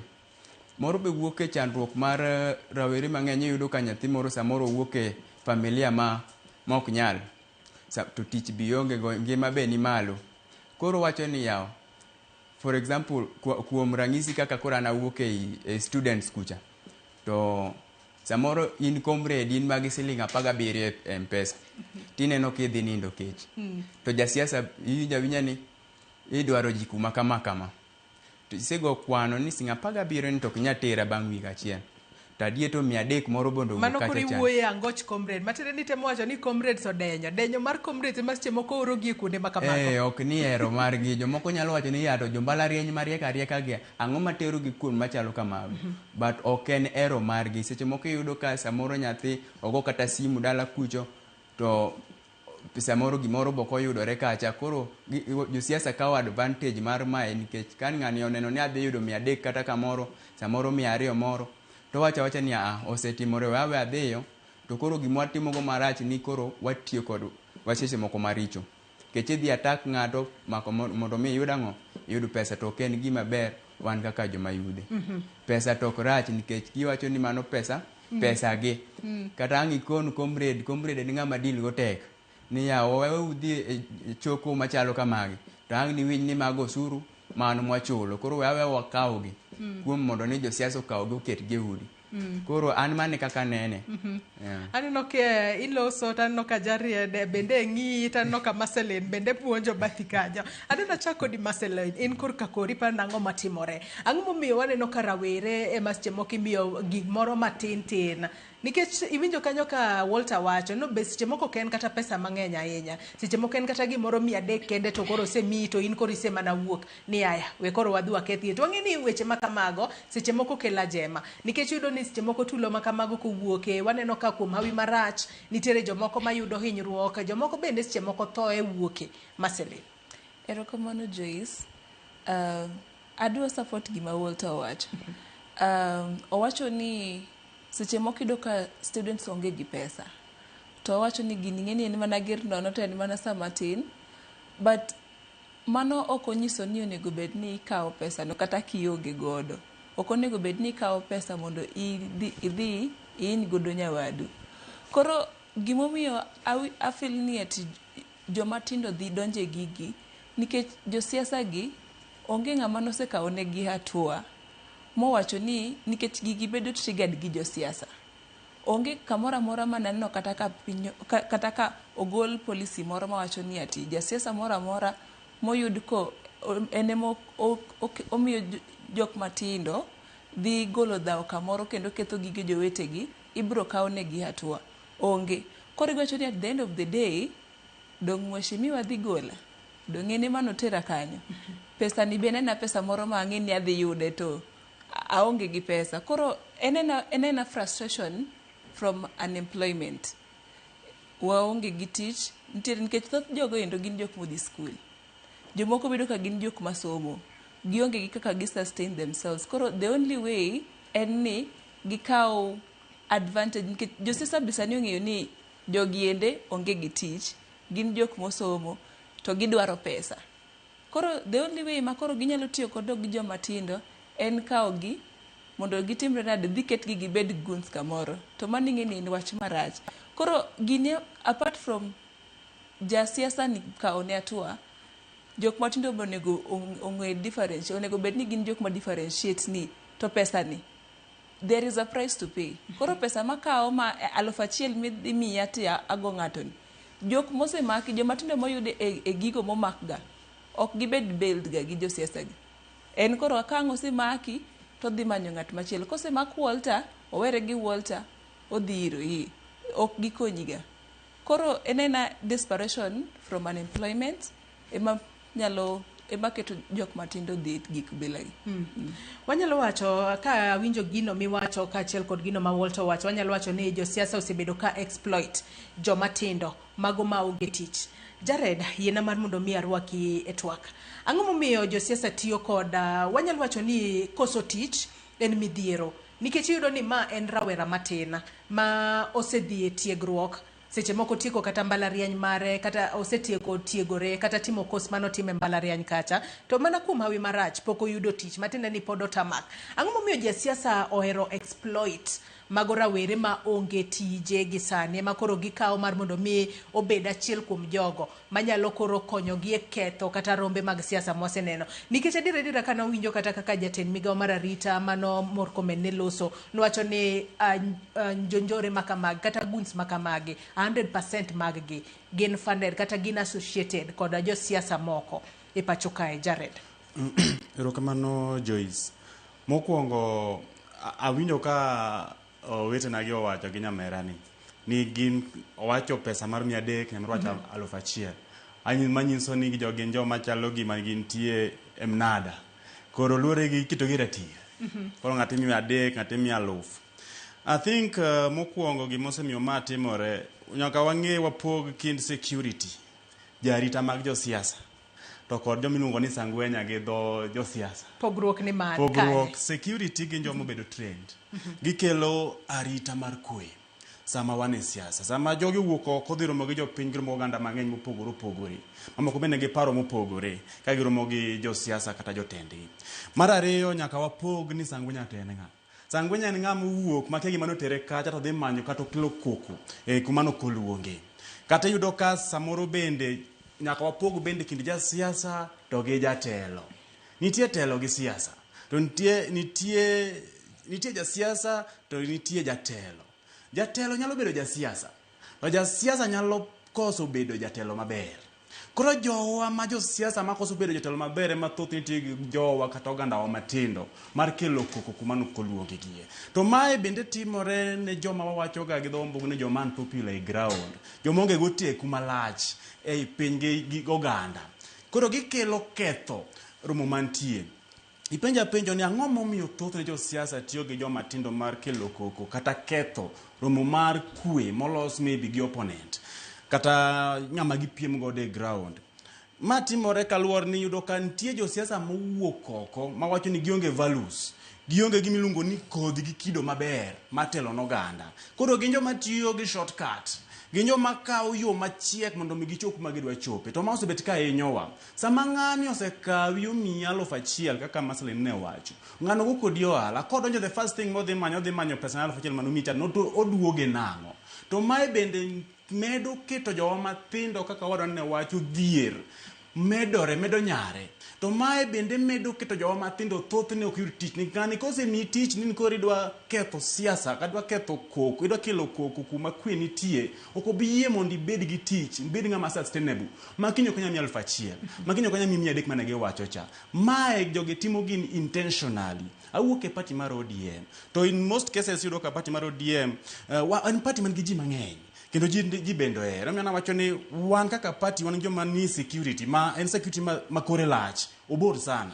To kanyo be nitie joma nigi bad intentions moriwore gi security go miluongo ni koro sangwenya. Joma nigi intention gi ni mondo gidhi gikethi kumoro mane ber. Katieko nitie kumoro kanyo moro ndo chako mulo ni en dhier gi koso tich to mai duoge sirikande mwasebedo godo chakre Jubilee ne donje government 2012 aparo ni sama ne wan gi NARC government waneno ka wan gi industries luongo ni factories mane ringo kawuono kiwuothe kor piny onge industry kata factory mwanya wacho ni is running to employ jowa jogi graduate gi wuok gi kany wapenjo wa majo siasa mi adek mimi ni sustainable jogi ko wuok osegraduate enoko nitie madhi chako familia nitie mora donje ohala nitie mamanyo tich to onge gi yor nuengo mae makoro gidhi kawo shortcut nikech government ma wan godo kata masebedo go nyaka ni Jubilee donje tok NARC pok wabedo government ma wacho ni dwaro maber ne jowa matindo waonge ni industry waonge value addition mitime kor gweng kaka wan owuok e piny mipure tiang wan gi factory achiel kaka pinywa mar Ndhewa ma ben en private mar government onge to macha piny mipure en niang ere ka government oningo beni kap en sama CS murkomen chung to wacho onego mi wa solution to matindo mayudore akerki kimarichogi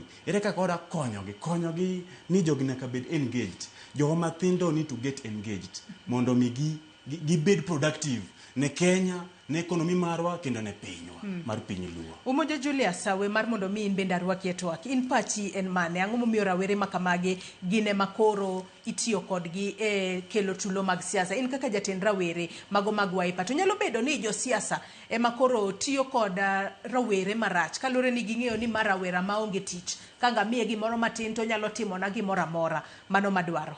Julius Erokamano mokwongo yiena mondo akaw otena mag kuyo mondo aorne familia duto mag ojende ariyo manyowito ngimagi e weche mag jumani weche mag mendni mosebedo gi liet mar siasa aoro otena mag kuyo ne familia mar Vincent Ayomo manyocho tho Kitengela gi Jojo Lwande manyocho tho Mbale kocha Vihiga County aoro ote mag kuyo ne familia margi koro kaduoge twak mokwongo wasebedo gi yomyom ahinya e chike matayo wa pacho ka mondo mi chike girit gini adieri ka ng'ato timo kosa machalo kama oningo bed ni ng'ani timo ne achiel itimo ne ariyo itimo ne adek juma manyo kalo ni kata nyore kanya wuok Kisii nyocha wan gi rally Kisii dala adek kaka wan United Opposition ojende nyocha bedo mobilize mondo mi motamo ni mondo kik wadonje roundabout ng'ama ncho mobilize ojende makamagi romo nyocha kanyo makora bire nyocha tamo ni mondo kik wadonje roundabout makidonjo ni to kidi mar ariyo kanyo cha wadhi Vihiga nyocha tima kamano nitie ng'ama uso ludhe mag jembe mioro gi mondo gikaw ludhe mag jembe mondo giketh go rally mag ji notamo mondo kik wadonje church ma odhaya mar Witima joge te waseng'eyo mwasedhi nyaka ka Inspector General of Police mwagolo nyinge gi ni ng'ane mwamako gi ni joge mosebedo katimo nade timo timbe mag njore mag vijende gi onge action mosetim ne joge emomiyo wacho ni yom mar chike marito wa pacho ka biro temo kendo biro nyayo gigni ng'ane moora to ng'ane ni e sirikal onge gimi bitima. Namba 2 yedhe mamero ji ojende masaido ka sani gitiyo gi yedhe mamero ji to yedhe mamero ji ma samoro kelo gi decision mar pressure ni wadwa tim gini machalo kama wan mbogi mag ng'ane wan johera mag ng'ane mondo wadwa tim gini mondo wadwa go gani kamano mar adek en koso ma jogo osewacho ni en koso mar tich kionge tich to ng'ato samoro dwaro miyi gimoro ibiro yudo ka 200 mangi miyi kata 300 mangi mino idhi timo gimoro chang ng'wech mondo mi samoro next time chako luongi koro ibiro yudo kichako imako tich koro kitimo kama mobedo successful no block rally mar ng'ane moko timore ibiro yudo kimako tich maka rally bo chako duogo kanyo tune moja koto nade omiyo chako iluongo jotendwa ok mi jowa olow gimiyo jowa rech magi chamo kanyo to kiny onge gima nyalo sustain gima mar jowa emomiyo ng'anyo mar ojende madhi mbele sani abiro wuoyo go ojende wetena oweti kodgi nikech tich mitiyo kodgi ni wan gi gik moko ariyo madhi wuok either ng'ato bedo matuo kata ng'inye kata ng'ato dhi wito ngima to penjo ma adwa na penje Julius iwacho kanyo makare ahinya ichiwo ranyisi kotudore kod kaka noti kod rawere e yo ma ok ni kare ketho romo mopogore ichiwo ranyisi gik manotimore mano gwengo mago mag Vihiga wantiere kod Kisii mane gi kod dira mokalo ka achiel kod mano mar Othaya kama bende ne waneno ka noti kod rawere yo ma ok ni kare moketho romo mane kweth mapengo piny owacho nitiere godo penjo ma bende wanyalo bedo ni wapenjore ni yes rawere itiyo godo marach to nyalo bedo ni rawere bende moyie noti kodgi marach kosango matimore. Nikech adiera Julius kintiere odi kamibete, inyalo bedo ni ionge kod tich, ionge kod pesa, tine otibedo kacha. Okapar ka jasiasa nyalo biro kata mabiro door to door mar mondo me omanya ne rawere to wacho ni we mar mondo me koro ami gini mar mondo me deke. Nyalo bedo ni rawere ema oyie noti kodgi marach e tulo mag siasa kosango matimore. Iwacho gik makare ahinya ni yedhe mamero ji bende ketho kanyo kachiel kod nok mag tije. Kata kamano bende nyalo bedo ni rawere magin available ahinya mar mondo mi oti kodgi.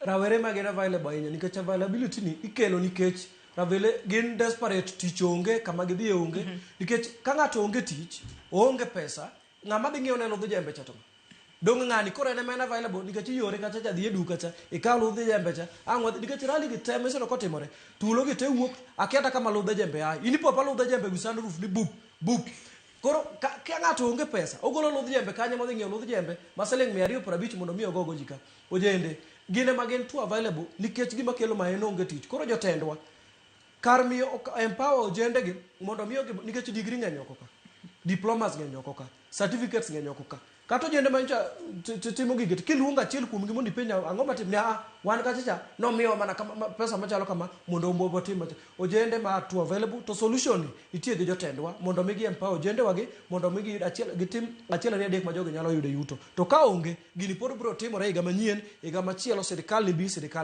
ae Marcelina ng'eni nitie wach medo adwa medo gima nowacho ojende winjore gi ojende wetegi to josiasa gi ok man ji e dhot kaka isewacho ni obiro duongo dhodi jasiasa ogochona nikech idoga ka thoth josiasa nitiere ojende mag ng'eyo at individual level to koro ma chiwo mana example yo kawacho ni ane magi gochona onyalo gochona nikech ane mang'eye to koni ni antiere gi gima kama tadwa ni imiya jogi koro ni ambo kadhi manyo jodongo adhi manyo jende wetena mang'eni wanyalo wacho godo language machal to koro kae mashida bete nikech ing'eni koro ka an adhiro ir jayuth wadwa ing'eni yot mondo winja mopo ing'eni josiasa moko nyalo dhi ir jende gi to giwacho ni kae ok wane kadhi lakini nikech otiyo koda an ambe koro ang'e kaka adhi timore adhi go lugha mar vijana adhi kodgi lugha mar vijana mag koro dhi keto giwinjo wacho ni koro idoga ka seche moko some of them onego bed ni tamore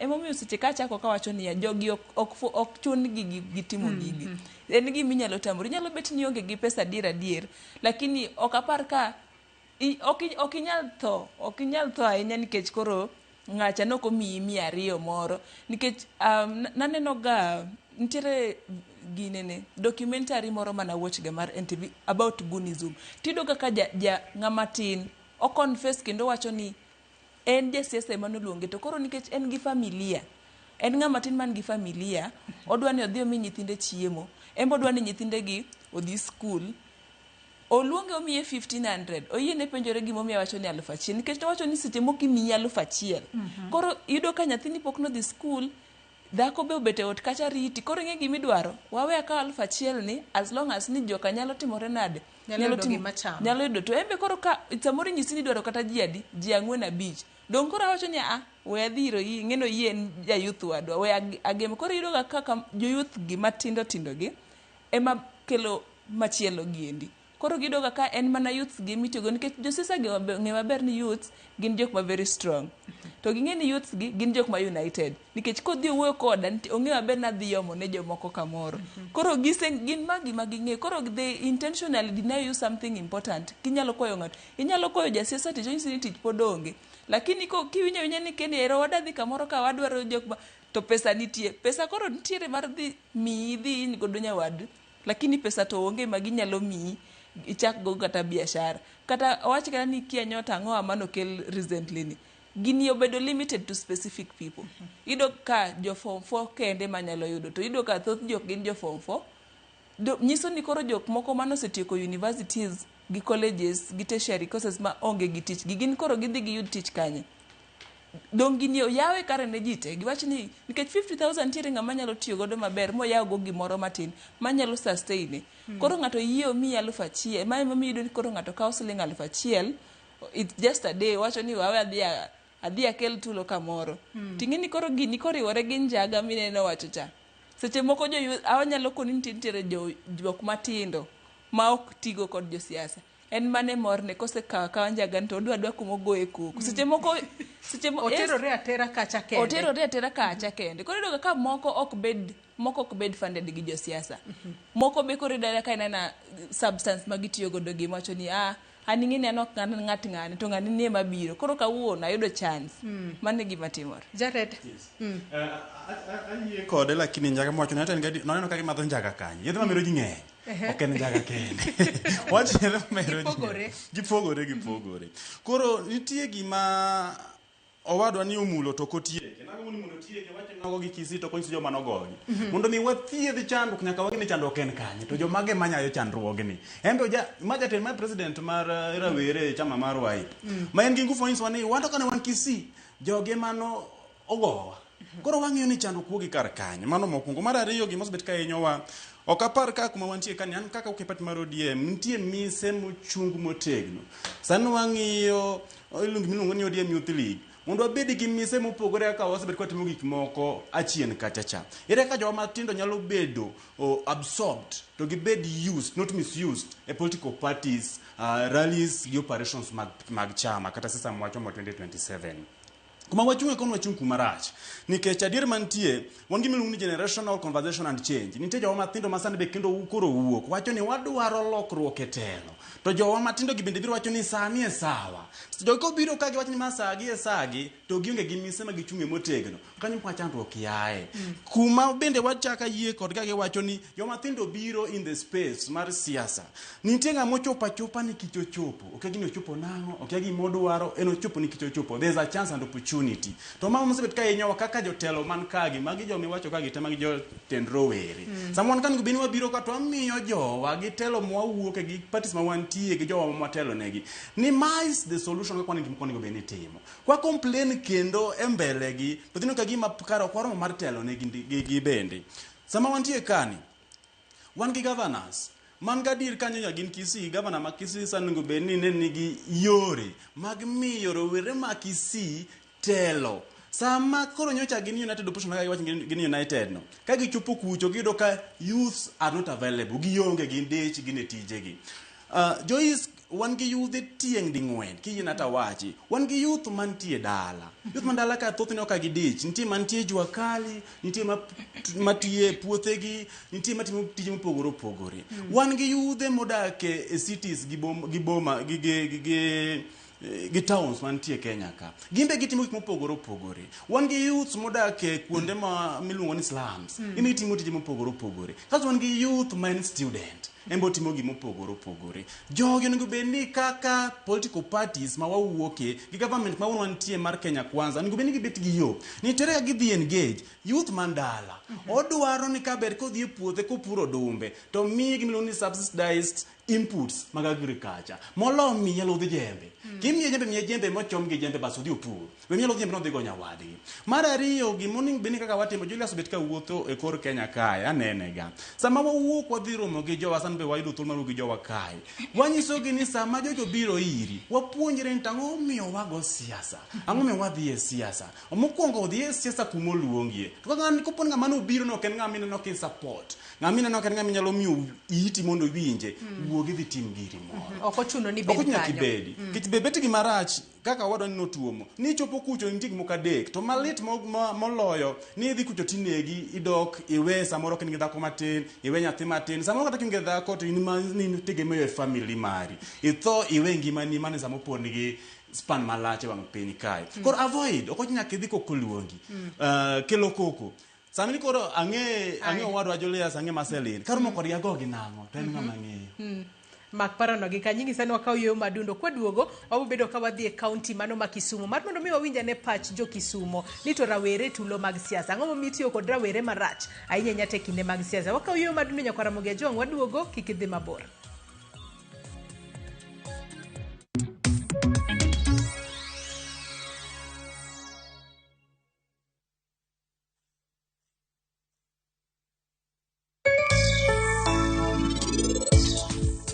Gimoro moro mini wacho naga kai donga timoga. Miyo koro sani.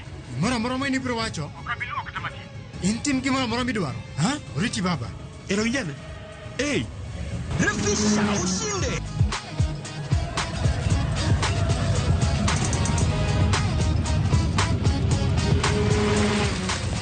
50k ya Vasha ama MMF haingoji. Open and save in your KCB Gold Savings account for a chance to win many prizes. KCB, for people, for better.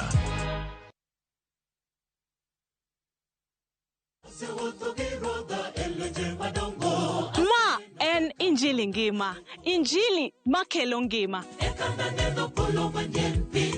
Bironu sabato ka sabato. Are sa chielo kinyi nyaka sa dek okinyi. Wadi kelo nu chenro mamit ahinya. Jok manoko somo lesson, wadi bet gi lesson mar juma. To Nyasaye dwaro ni seche duto kata piny obedo matek machal nade, to challenges moro mogodo kik golwa kuom Kristo. Wadi bet gi children's sermon ma wadendo ni Lulu mag Yesu. To notingo ligangla mondo hikre ne kedo. Be ikori ne winjo wach Nyasaye. Ni thuon wach mwadwa wuoye en ni mwandu kik teri mabor gi Nyasaye. Wakelo jower mopogore opogore makelo nwa injili makelo ngima.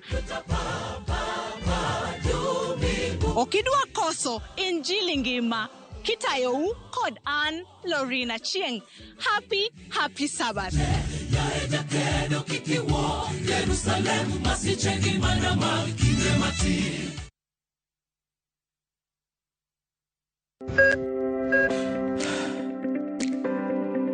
E chuny ogandawa, ngima mar del en mwandu maduong'ie moloyo.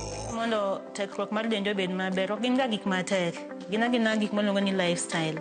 Manyiso ga jotuo ni gigi ok gin gik minyiewo, gin gik mitimo. We bedo gi kiawa, kendo chak bedo gi ng'eyo. Nachako chemotherapy. Side effects nen, yier wi nyaka lwar, constipation, chandi seriously.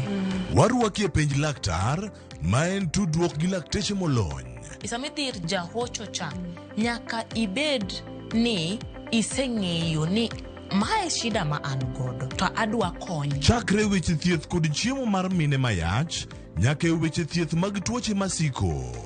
Wakelo od thieth e od dak. Tuo mar rheumatic heart disease ni landore sana e gwenge ma poverty ntiere. Riwri gi Ruth Otieno, wuok tich nyaka tich abich, saa 12 odhiambo.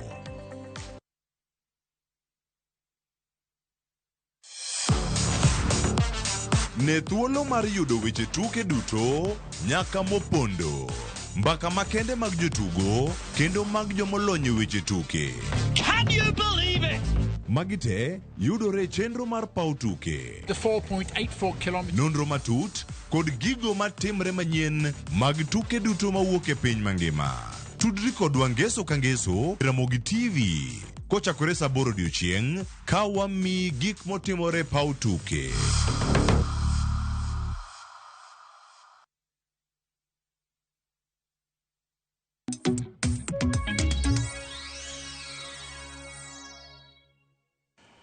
Machiegni kendo nyako Ramogi Ajwang kendo ero kamana inya kuom medo kete e Ramogi TV e chenro mano mar duond rawere e tulo mag siasa okinyi makawuono kapok waduogo goyo mbaka e studio ka yena mar mondo mi wadhi achiel kachiel e kaunti ma Kisumu. Watudre kod jafombo marwa Millicent Adhiambo ka intiere kaunti ma Kisumu. Yaore Millicent Adhiambo, Kisumu chiew nade okinyi makawuono? Yena mar mondo mi ami thuolo mar mondo mi baga network kod jo Kisumu mar mondo mi wawinjane ni tang'o momiyo itiyo marach kod rawere ahinya to e kinde mag siasa e nyayo tulo mopogore opogore. To ng'aw winjo bed ni kawo tinga kapo ni nitiere kethruok mar gimoro amora e kinde romo mag siasa. Millicent, ami thuolo.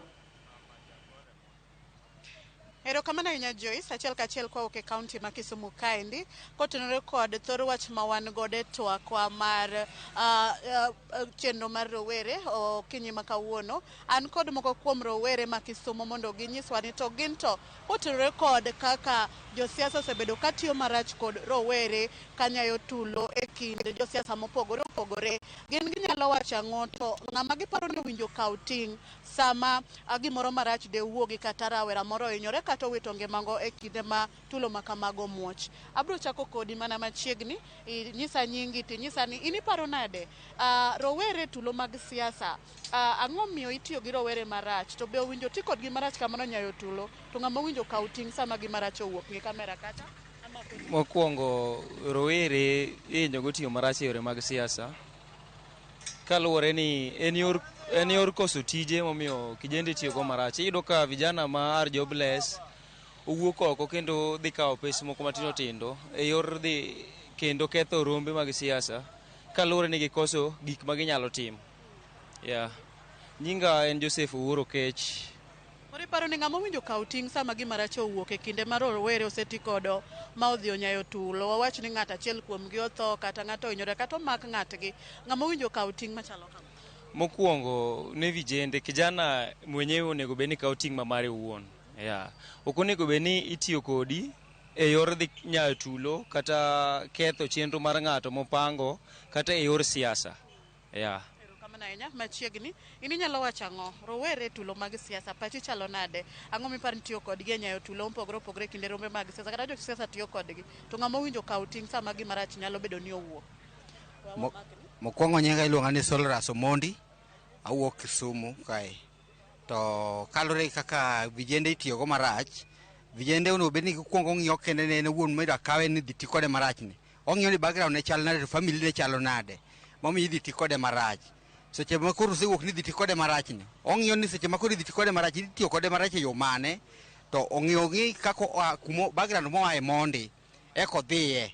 To ong'iyo no we family ne koso en aole moro ma wuonde, then ng'ama dhi tiyo kode marach no bono bed ni go kode kwano ni nyathini adhi kawe kaka nyathi kich kata kaka nyathi man gi janyuolne, to background ne chalo nade mata adhi timo ne marach. Samoro dhi miye kata masling moro 200, ok dhi konye.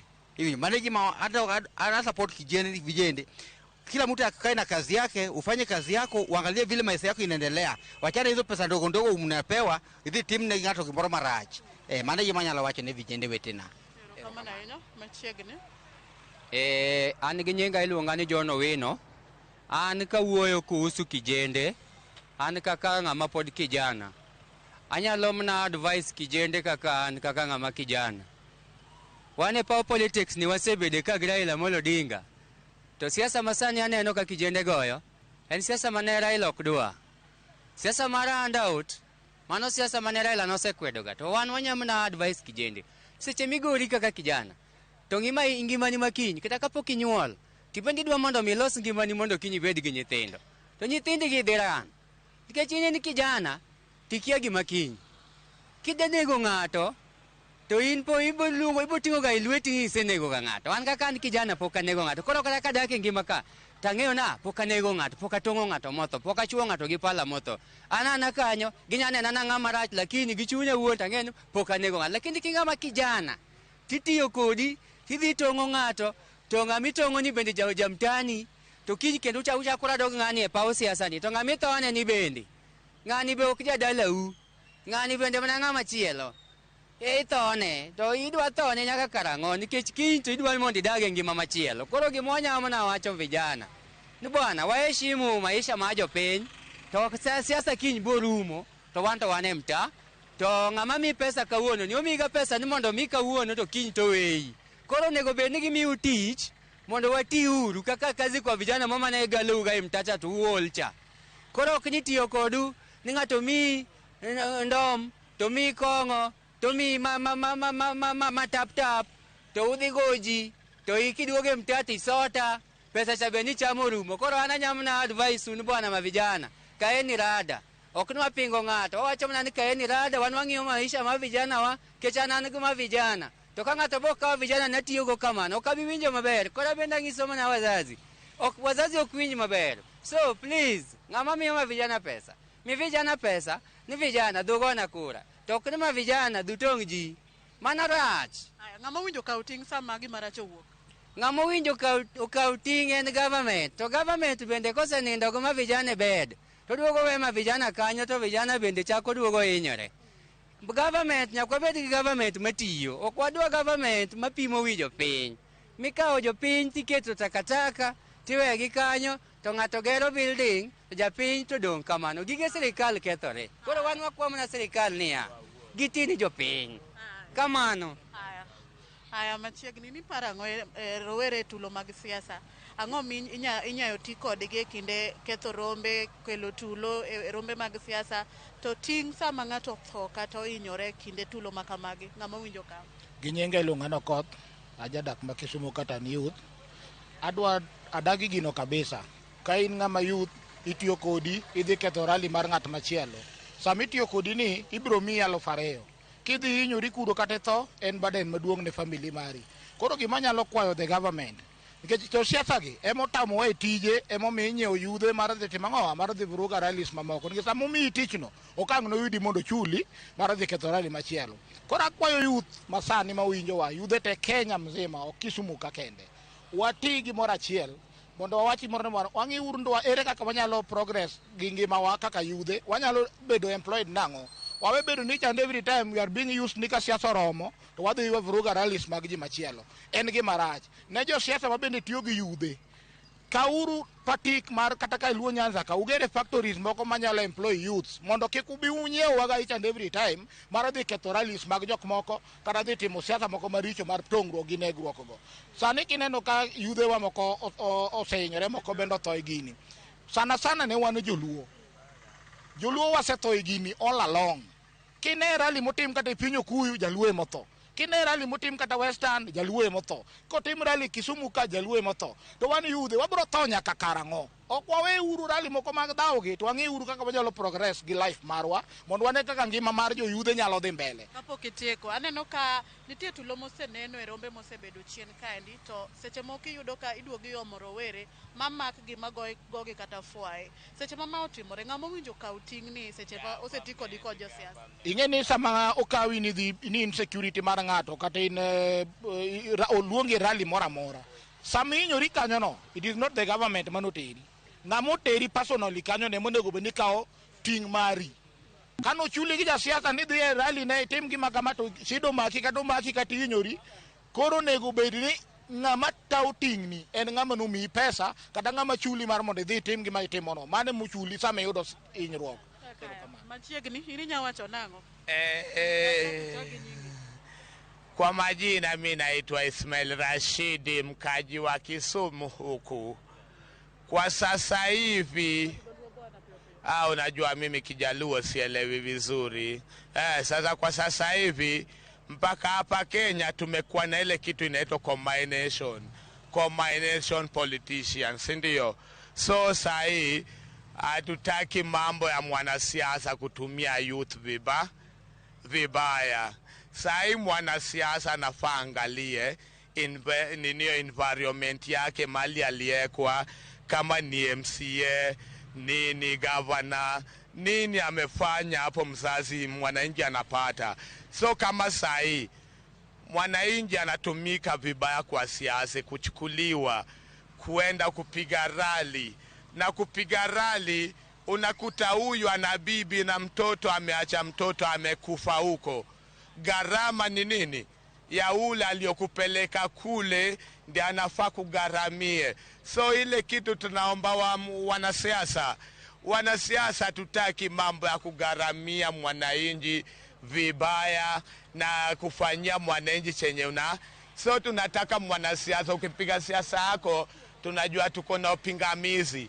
Na upingamizi iko mpaka kwa nyumba. Hatutaki mambo ingine ya kuchukua mwanasiasa na kupeleka mwananchi kuuawa na kuumizwa. Nyalo wacho ng'o rowere tulo mag siasa othoro ti kodgi, ang'o mitiyo kodgi to sama gimoro marach otimore negi, ng'ama winjo kaw ting'?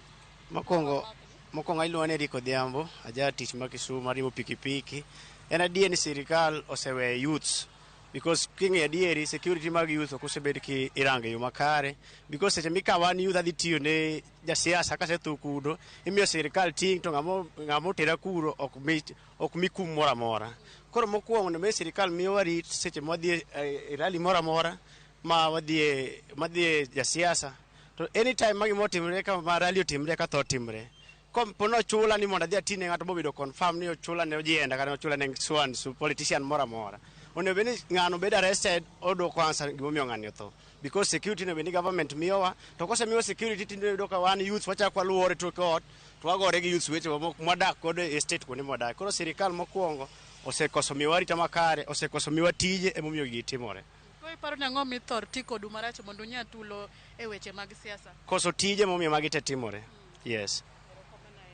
Mana kamano Joyce, kionge penjo moro amora gi e thuloni, winjo paro mopogore ma rowere ma Kisumo ogolo ka giwacho ni koso tije ema miyo rowere ithor ti kodo kod josiasa e nyayo tulo mopogore e rombe mag siasa. Kata kamano gitielo ni kaber to seche ma gimarach nyalo bedo ni owuok, rawera moti godo mar nyayo tulo nyalo bedo ni owito ngimane kata ohinyore kata oome gi obila ni nonyayo tulo, to jal manotiyo kode kinde mar dhi rocho rombe mopogore mag josiasa wetegigo emowinjo kaw ting' ma kamano.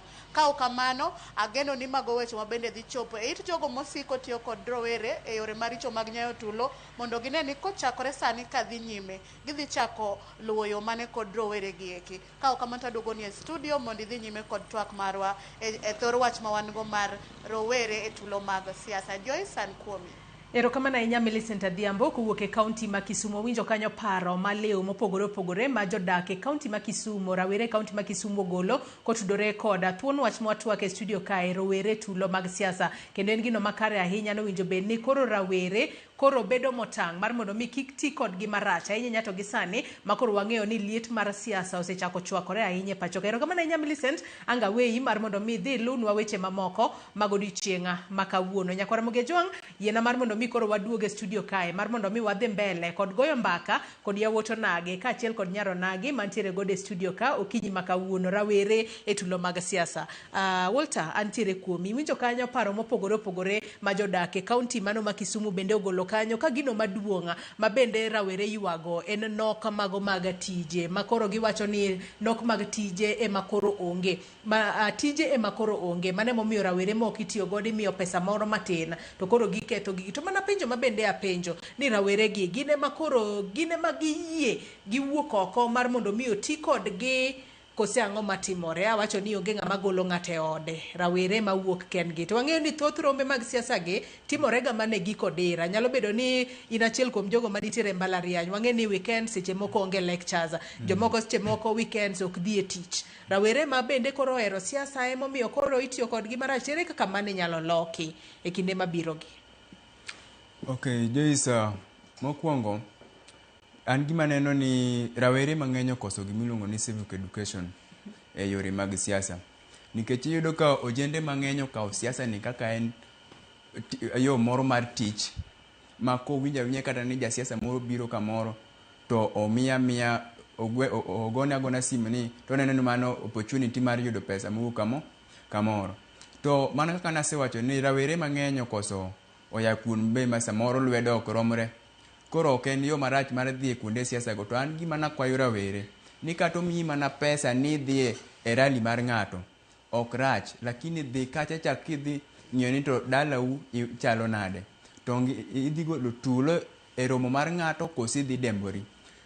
Nikech samoro inyalo luongi ni odhi omiyi pesa kacha, rally dhi ok rach, lakini kineno ka weche moko dwa biro mag kelo koko, ang'o mamoni wuok kanyo? Ke samoro in ma samoro itegemeo dalau kucho, in koko wuondi dhi golo koko nikech mana pesa moro matin gigo tang'i wito ngimani. Mano akwayo vijende mondo o consider e weche makamago sana. Julius, antiere kuomi, temo wacho ni penjo mabende wapenjo ni e kinde ma wang'eyo ni wanyalo wacho ni oseyangore ni adiera nyalo bedo ni josiasa ema koro tiyo marach kod rawere mar mondo mi koro okelane tulo kata oketh romo mano mar jasiasa wadgi. To kapo ni gimoro timore e romo makamano, ng'a owinjo bed ni kaw ting'? Owinjo bed ni en sirikal, en rawere wuon, kose en jasiasa ma seche moko miyo rawere gi pesa, moko kuom gitwang'o negi nyaka uniform mondo koro gibed machalre e kinde ma koro gidhi kelo tulo e rallies makamago. To bende ilieko ni ung'eyo moko kuom jogo mane seche moko kelo koke moko kuom romo ma United Opposition osebedo godo? Erokamano. Ng'eni siasa ni samo timore nikech ng'eni sani nitie siasa moro mowuok ka mararacha mogik miluongo ni ng'ani ok ng'atwa, ng'ani ok lirowa. Koro samoro nikech Kenya ka wan ng'ata kata nigi constitutional right ki vie for presidential kata ki mondo mi dhi entice jogi.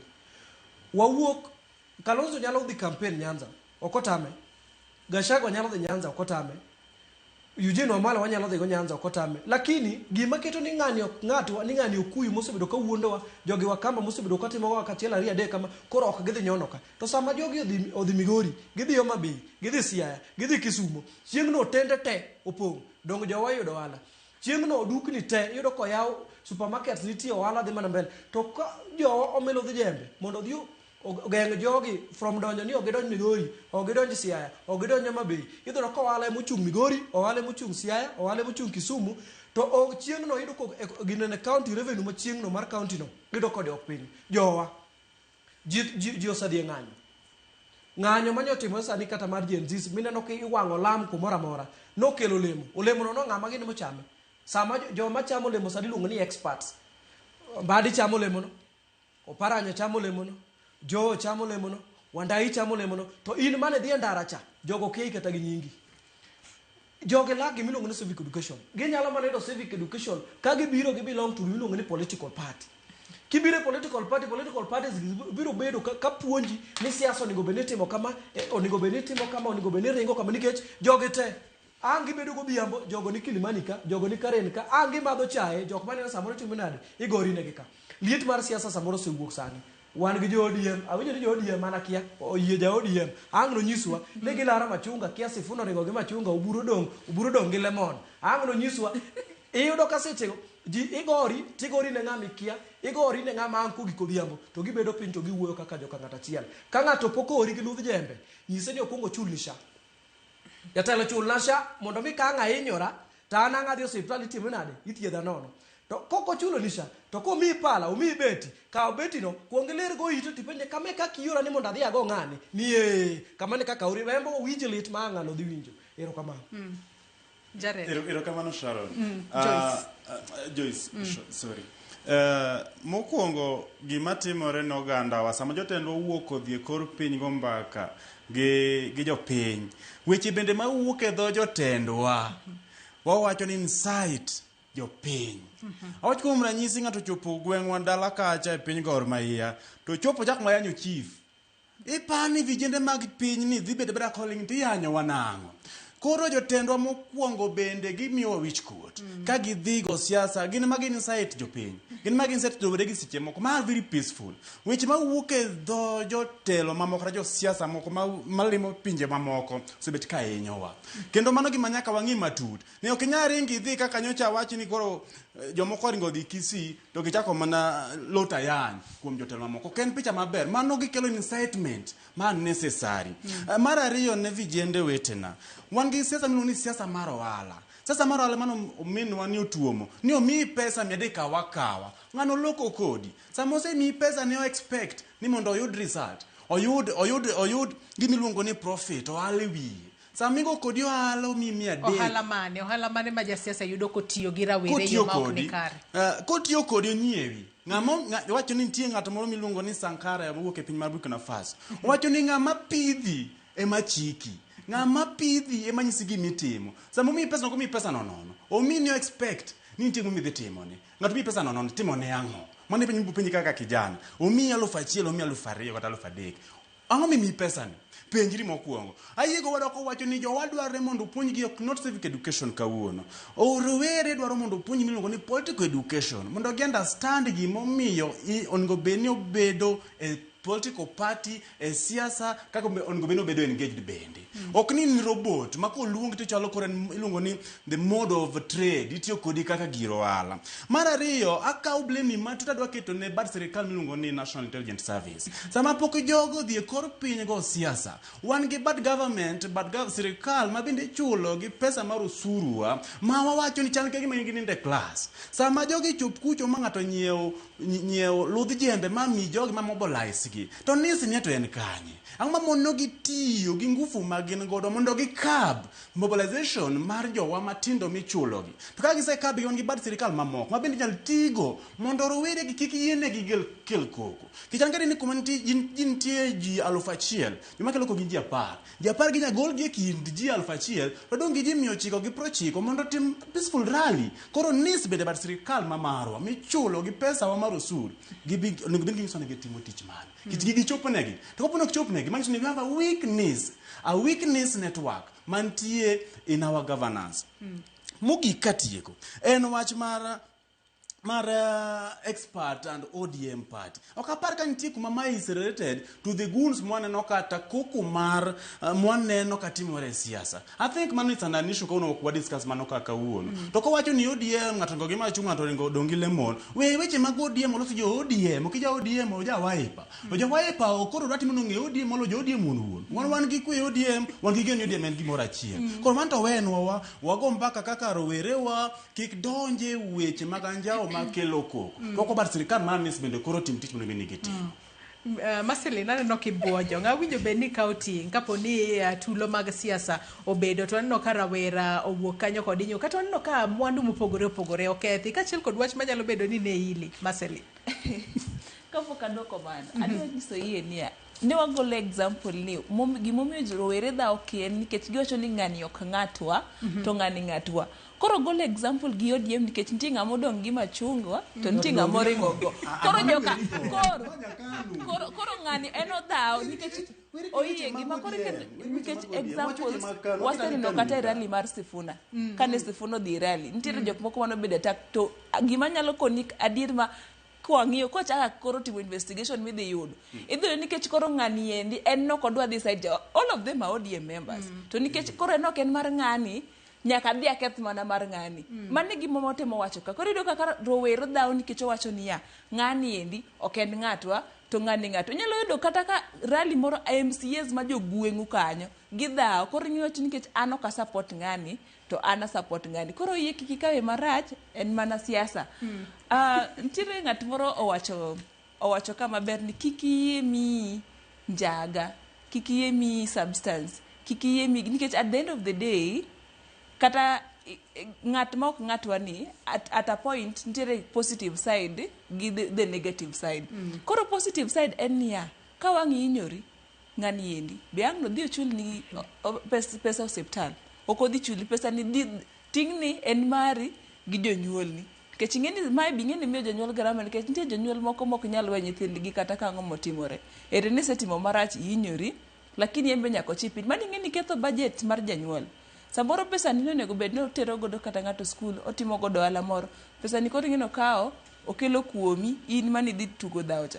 Koro seche moko ber king'iye in that way ka ng'ani ohinya aonge kata shano be seche moko nitie kuonde moko tiye kik ipar notiye atiye kamoro nitie kuonde moko tiye koro in ma sha ok nyal konyi ni to in mionge gi pesa ni endi ang'o momiyi kawo 1,000 madhi mi itiyo gi pesa mang'eny mi us nyaka dhok gimi nyalo konyi godo investment. Jomoko uso dhok jomoko uso land mondo koro dhi timnego kata surgery nikech tuga dhawo jembe moro mano nyiew ni moro kawo kweri dhi purgo. Koro gima nyalo nyiso joyuth seche moko kawo pesa no tidhigo next time ok odhi luogi ka ok anyal luongi ng'eni namiye pesa to noko biro ki puonj jasiasa gima chal kamano continuously they will not call you. Koro an mane gima ok ochuno ni nyaka seche moko kitamori to sawa inyalo kawo tidhi gi pesa dhi comrade kawo pesa idhi nyiewo godo sawa tibede yot mos next time ok odhi luogi gik manonogo. Koro kitimne gi kamano continuously gibro wacho ni kama koro chopen chal ni jogi osebedo mariek koro gimany other ways mamiyo nakono jok matindo ni sani kikawo kura 2027 dhi yier ne ng'ato according to gima osetimonu ok idhi yiero ng'ato based on promises ni ng'eni abiro timonu en gunse motiyogo ok onyal miyo utich nitie josiasa minyalo kwayo tich ok nyal miyi tich lakini kikwayo nang'o nyaka okuongo ket ni rules kia idhi wadhi rally ni kene wadhi timo ang'o to koro mogik katemo sentiment nani rallies ok en kaka ng'anyo ka en kuma josiasa giuso seragi anyalo loso rally na nikech amba dwaro komoro adwa dhi nyiso jopiny ambe mae gima dwaro anyalo gombo ni ji mondo bi owinje momiyo ka thoth rallies itimo na weekend to weekend en a combination manyaka jok ma oko mantiere gi tich gi moko biro winjo gima ng'ani odwa nyiso ni en ang'o ma entiere godo madhi konyo joyuth ok en gima rach bire rally ok en gima rach lakini bire rally ketho rally ng'ato ama idwa ti kodi mondo in kodo ng'ato en wach marach. Koro ng'ama tin ng'ama ber ni pesa no komiyi kawe dhi nyiewo godo sapa tibede ot mos ng'ato ok chak luongi kendo ni okoni ni ikaw pesa ni dhi go godo ng'ato. Kura be kaw kura idhi go ne ng'at ma osetimo gimoro e gwengu kanyo. Nikech ing'e gimoro be timore ka Joyce. An ago kucha Nyakach. To an madwa an koro tije en mana timo analysis e constituency mar ng'ato. Ka intiere gi shida kaka ng'ama tin, jatelo monego bed ni chako go en kuma ni go e kura. Ok inyal emomido kaka tho ji tiko nikech koro ing'e ni imanyo kony e constituency kata mok mari. Yes, gin jotelo to onego bed ni gikonyo to gibedo assigned a specific jurisdiction. Ng'ato en governor mar Kisumu County. Ng'ato en MP mar a specific constituency. Inigo kura ne ng'ato e constituency ni. Ang'o momoni ka intiere gi shida to dhi nyis imany kuma ni go e kura ne. Ang'o momi idhi mana ir ng'ato. Ing'e no rito time ne. Next time odhi luongi igo kura Nyakach to luongi idhi keth dale Kikuyu kuchuchu. Dong ni koro wacho ni at the end of the day dong no mi 1,000. Koro ki wabed piny wa hold leaders wa accountable. An ayiero Nyakach, an gi right mar hold my leader back there accountable. Koro onego bed ni kuma ni go e kuchi no. Make sure ni kin gidwaro kony chak gi jogo kapok idhi oko. In kibukre buka ni idhi nikech young people be ka gido nafas kanye kuma gidwa koro gikwecho. Sometimes we can ask for better things. Okochuno ni nyaka kuongi kwa mana sapa.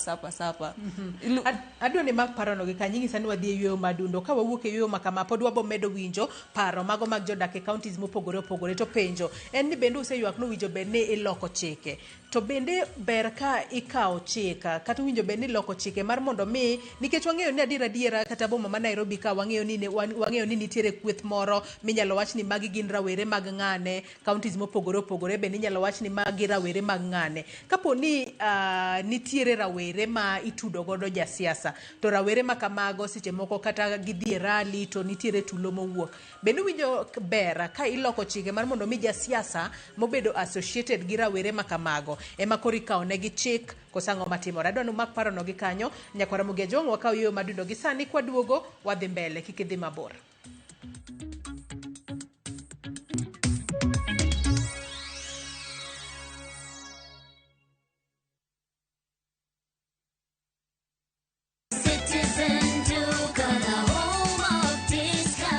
Citizen Duka inawatakia Ramadhan Mubarak. Tumia muda mchache sokoni na muda mwingi kwa mambo yenye umuhimu zaidi. Bidhaa muhimu na halisi tena za kuaminika kwa bei nafuu zikiletwa hadi mlangoni mwako. Fanya oda sasa kupitia Citizen Duka app ama kwenye tovuti ya citizenduka.com au tuma agizo lako kwa WhatsApp kupitia nambari 0710 487 487. Citizen Duka, the home of discount.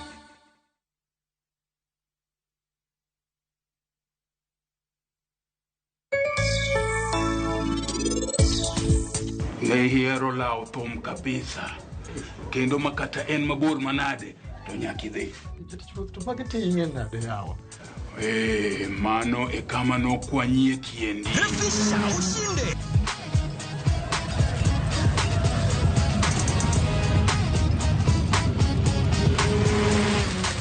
50K ya Vasha ama MMF haingoji. Open and save in your KCB Gold Savings Account for a chance to win many prizes. KCB, for people, for better.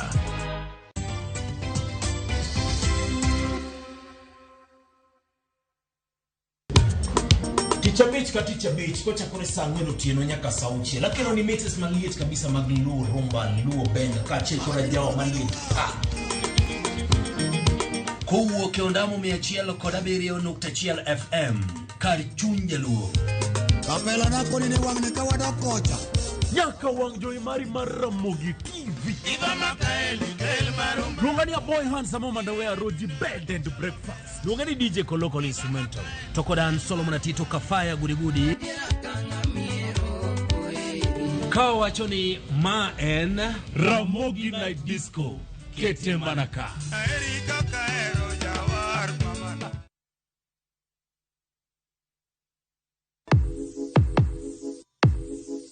Donje piny manigi nyadhi kama gimora mora nyiso sigana mar kit nyadhi momedore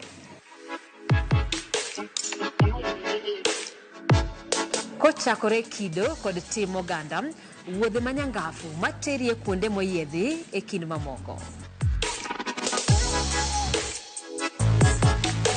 Tudri koda an Simfos Okinda kateri e wuoth moyiedhi no nikech ngima idago dichiel.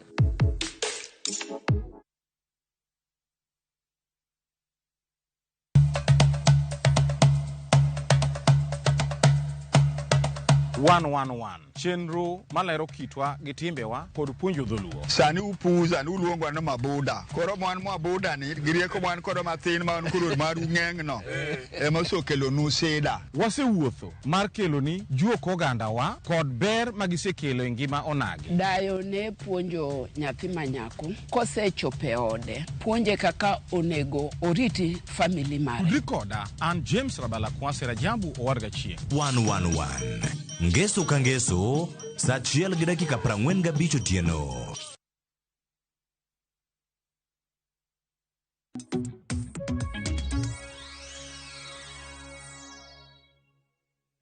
Machiegni kendo Nyakaramogi Ajong' wadhi mbele kod twak marwa kotudore kod rawere e tulo mag siasa. Yiena mar mondo mi wadhi mondi e kaunti ma Migori. Mar mondo mi wawinjane kaka rawere kata jodak e kaunti ma Migori nogolo pachgi kotudore kod thuon wach mwatwake gi sani. Wawinjane mondi. Ngi nyinga iluonga ni Peter Owuor Otiende, ajadak ma Migori. Kamokwongo wadwa na wach ni asekwedo kag mamalo jo siasa matiyo gi youth mar golo tulu kumora mora ma ji rome. Namba 1 adwa na kwa youth ni giwe bedo jok mitiyo godo. Ariyo ne mani ni kijana mitiyo godo mo samori mi gimoro ne dhi go ng'ato. Akwaye ni kapok go ng'ato kuongi go jonyuolni go baba kata mama kabisa. Kisegoyo to wabro ng'eyo ni kara ichot ne goji. Mar ariyo an anyalo kwayo mana youth ni do samoro wabedo gi challenge mar koso tije but ok ochuno ni tije andike ma youth nyalo tiyo. Sani koth chwe, inyalo kata mana puro puotho moro, ipidh kata lodi moro, kata dupi moro, mondo oketi bisi. Iwe ringo gi jo siasa ma samoro mi pesa moro matinde ma kisehinyo nyawadu to at long last samoro kokonyi. An mokapar ni dhi goyo ng'ato ni idhiye ni mondo iyud pesa. Resources mar manyo pesa ng'eny. Ok en mana tich mar goyo ji no kende. Iwinjo ka wacho kata chien kacha ni sani koth chwe. Onge kata kopo ni dikos ni uonge gi puodho kata lo moro e dala ukucho. Tije ng'eny matindo tindo minyalo timo. Tiyudo gimoro matin moloyo samoro. Jasiasa kawi udhi utiyo kodi samoro mi 300, samoro 500. Pesa ma kata iniyudo ka samoro ok dikonyi. Samoro bi go ng'ato mi hinyo kata mi nego. Koro iyudo ka samoro idong kod weche mang'eny ma ibiro yudo ka in gi sida e ngimani duto te kuom tim marach manitimo ne nyawadu.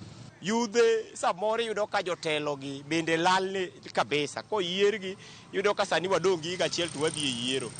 Koro samoro jotelo lal ma giduogo bang' higa achiel kodong' kaka sani godong' gichako tiyo gi youth. Koro akwa youth une mondo ubed mabor gi jotelo gi to be kiseyudo gima itimo maber tibiro yudo kata ka kuonde go kidhiye madibed involved gi such cases mag goji gi nego jigo. Koro yudhewa omanya kata ka tiji andika onge to inyalo manyo mana gimoro matin manyalo mi gimoro ma iyudo pile ka pile moloyo maundu mineno jogi ketowa samoro watimoni. Sirikal ka okang' ma dwarore kabisa. Dho nyocha ne awinjo ka jatendwa PS Omolo wacho ni polise ma Kenya ka gina over 100,000 to 1 million modhuro. Koro akwaya ni nitiere e sirikal ka jok ma luwo weche mag tulo gi. Gimanya to ka en jasiasa moyudi to kaune okang' mowinjore kabisa mondo obed ranyisi ne jotelo modong'. Basto biro duoko weche gi chien, weche mag maundu gi. Apani mano kotim to gik moko biro bedo sawa. To kowegi aweya kama to jogi tiya gi ji ma samoro ka giyudo ka jo Migori riek to gichak gikawo mana jomoko kamoro kamano nyaka gine dwachgi mondo chopi. An gi nyinga iluonga ni Clinton Otieno, ajadak ma Migori ka. An kadwa wuoyo e wach vijende mitiyogo gi. Sama gunso ohinyo ng'ato onego blame jasiasa. Kech josiasa gi ong'e jogo sama gibiri winjo ni manyna kata grup makama, kata manyna joma kama. Ging'e jogo maber, ging'e guns gigo maber. Miwinjo ka jatelo osago ng'ato, to ene modhi otelo ka polis, ene modhi oywagore to jok manogo jigo to ng'eyo. Minyalo tim mondo tiek wach guls gi, japiny biro, sirikal biro ir japiny. Iwinjo kata ka liel moro atimore ka dala ka sani king'eni ka liel otimore dalau to negi pangi chenro diriyo. Chieng' ik pogore gi chieng' timo neno. Ikuongo iko kokiketo ji timo neno. Nono tidhi ringo miwe maiti dala ka. Ng'a monego se gin ji ariyo monego se. Number one, waseyo government. Monego beni chiwo job opportunities. Monego beni chiwo environment ma is conducive for the business ne jo youth nyalo timo. If this government nyalo miwa conducive environment mar timo biashara to kata in mana gi siling 5,000 kata in mana gi siling 1,000 biasachi ibiro dhi mbele ibiro yudo kaka ikonyori to ka tax ni malo then definitely onge business moro manyalo dhi manyalo mi bed engaged. So it is the government mondo ketnwa conducive environment. Ka ogi kete, then guni simburu medore nikech waonge gi money in our pocket, waonge chiemo e mesa, waonge kaka yetero nyithindo school nikech money is not flowing. Guni medore nikech jotelo mano oket in position kar mondo gitim empowerment ne youths, kar mondo gimi youths jobs. To gima gitimo, gimiyo gi token magiluongo ni empowerment maromo 1,000 kata siling 500 kata siling 2,000 kata 10,000 ma by the end of the day cannot generate income ni youths. Nango nikech tax odhi malo mang'eny makato chako biashara gi 20,000 manyo aneno ka President William Samoei Ruto dish out ni youths. Onge gima ja youth nyalo timo gi pesa no nikech tax madwarore ni malo sana. Omiyo it is my humble plea with this national government ni gigol tax, introduce what is called subsidies. Then the issue of privatization, onego gol oko. These our companies, parastatals, onego bed privatized. Because sasa magibedo privatized, gima timore ni the new investor, biro gi new policies mage makonye mondo miyo maximize profit. And the time odwa maximize profit, yende odhi riembo ji oko e tich mang'eny nikech odwaro jo tich matin to tich otim kaliech. Mago paro mopogore opogore kowuok kuom jodak e kaunti mano ma Migori kotudore kod thuon wach mano atwak e studio ka. Kata kamano nyakwar Mogi Ajwang' kapok wadhi mbele kod goyo mbaka e studio ka, yiena mar mondo mi wadhi achiel kachiel nyaka e od bura mano mar Senate ma pacho kae kama odiochieng' ma kawuono jatend migawo mar thieth mano Aden Duale nitiere nyim Senate kama oduoko penjo makoni kod kocha kotudore kod okumba mar thieth mano mar SHA. We wawinjane kaka oloso gi sani. Democratized access to the insurance. Ensuring the economic status is no longer a barrier to quality health care. We are currently having 411 011 active payers utilizing this SHA Lipa Pole Pole. So it's working. And so far they have contributed close to 1.4 billion, a clear indication that Kenyans are willing to pay for their health when given a dignified option.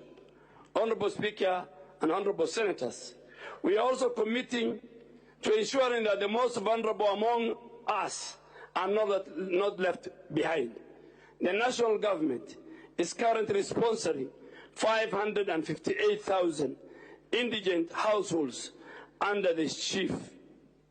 And this is the data that we have picked from the social protection system, and it cuts across all our constituencies and our counties.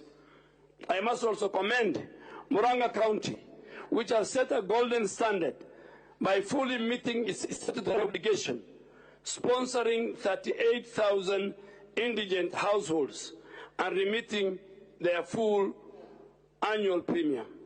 Furthermore, through the NGCDF and various development partners, we are sponsoring an additional 62,461 households who are under the indigent program. I urge you, Honorable Senators, to champion this within your respective counties, mirroring this as success to ensure universal coverage at the grassroots level is achieved. Honorable Senators, for long, overseas treatment scheme was a conduit for abuse between doctors, mainly in some countries like India, and doctors in Kenya, where cartels and unscrupulous agents exploited the vulnerable patients and the public purse. The era is over. We have introduced a robust, transparent framework for overseas referrals that puts the patient first and protects our resources. This new policy is anchored on a simple principle. SHA will only pay for overseas treatment if the procedure is not available locally. To enforce this, I have appointed the Benefits Package and Tariffs Advisory Panel, a team of top experts who have rigorously assessed our local capacity. I am pleased to report that the panel has successfully identified and listed 39 medical interventions that are currently not available in our country. These are the only conditions for which the Social Health Authority will authorize treatment abroad. Further, we have introduced strict vetting protocols. Every referral is now subjected to a peer review by the Claims Management Office to ensure medical necessity. We are also requiring that any overseas facility receiving Kenyan patients must formally be empaneled and contracted by SHA, just like the way we do it for our own facilities in our country. You cannot just walk out of our country, go to a hospital in India, and then be admitted. For example, that hospital must be empaneled the way Nairobi Hospital and Kenyatta Hospital is empaneled. They must also have a formal linkage with a local contracted facility to ensure that when the patient returns to Kenya, there's continuity of care. So that hospital must have a partner in Kenya to take care of our patients. We have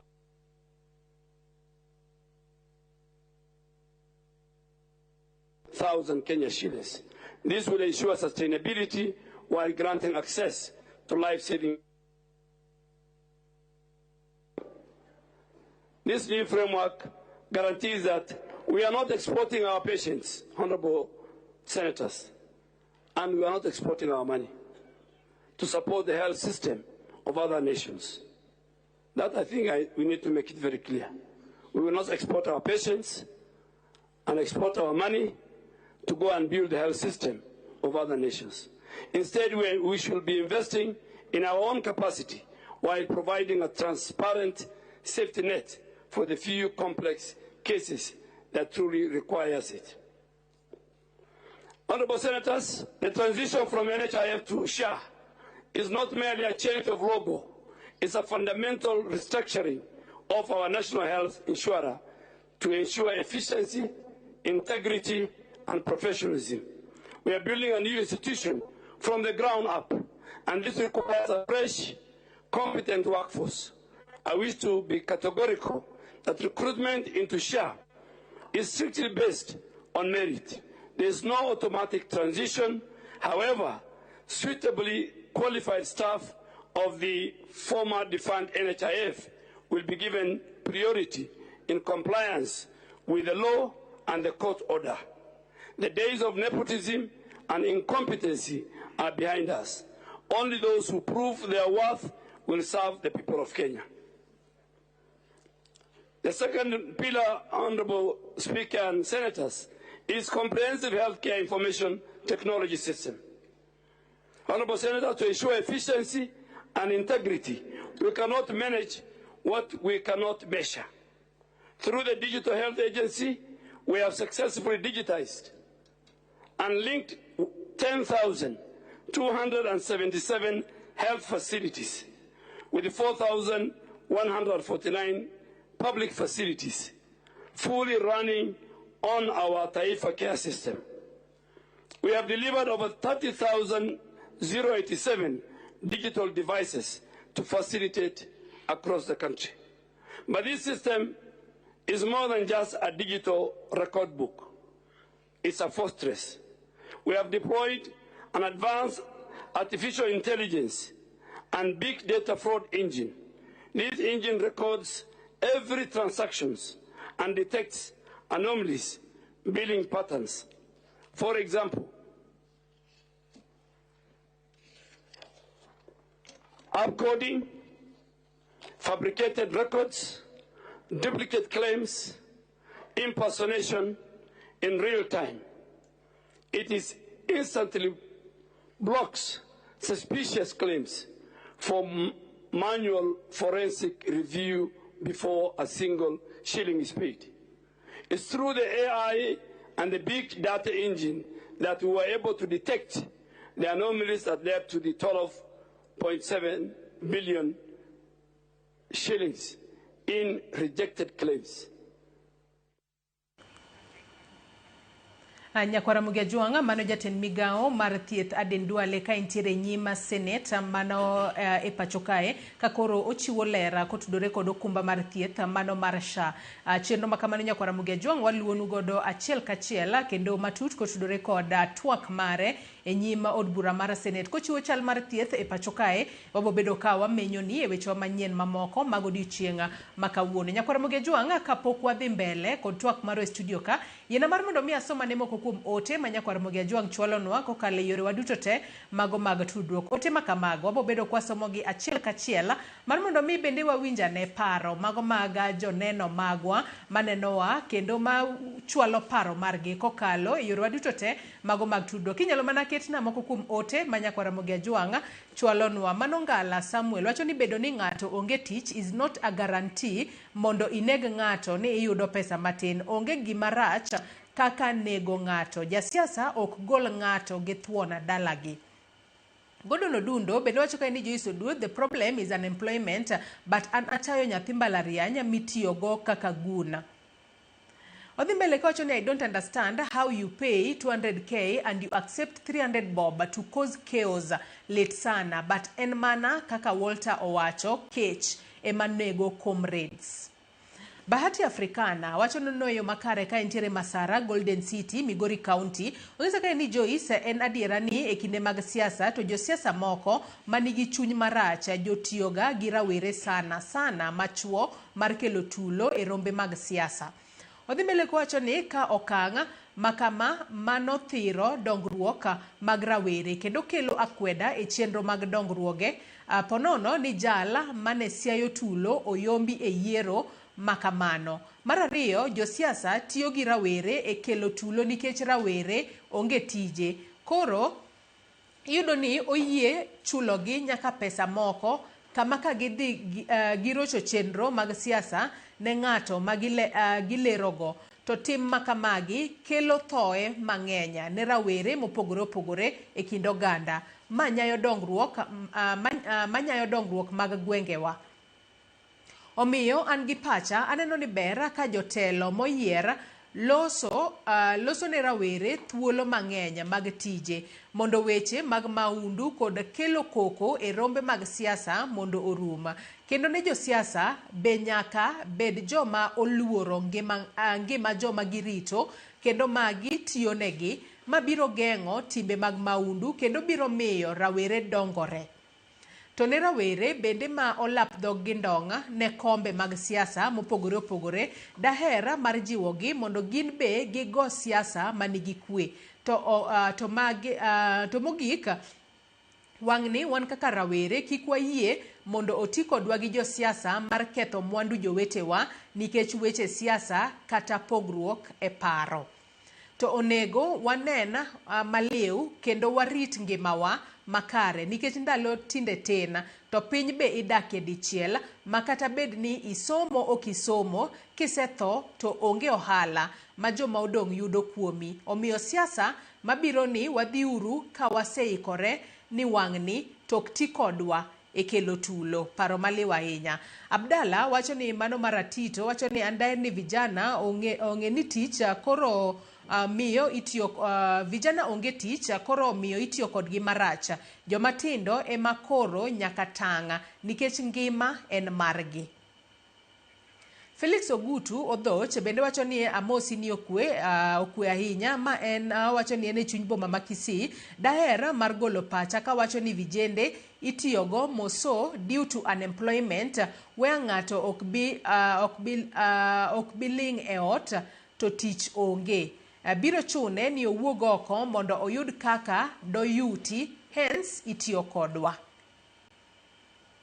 Aya, mago mana moko kuom ote ma Nyakwara Mugiajwang' chwalo nwa kokalo yore duto te mago mag tudruok. Nyakwara Mugiajwang' med chwalo ote magi abo bedo kasomogi kwa dhi mbele kod twak. Pach jopiny e counties mopogore opogore, county ma Siaya kaachiel kod county ma Mombasa bende abo bedo kwa kao e kinde mwadhi mbele kod twak marwa. Kata kamano kwa dhi mbele yiena mar mondo mi wadhi mbele kod twak marwa kapok wadhi e counties mamoko wawinja ne paro. Penjo mabende apenjo kacha kapok ne wadhi e yueyo maduna adwa na chak kodi Walter.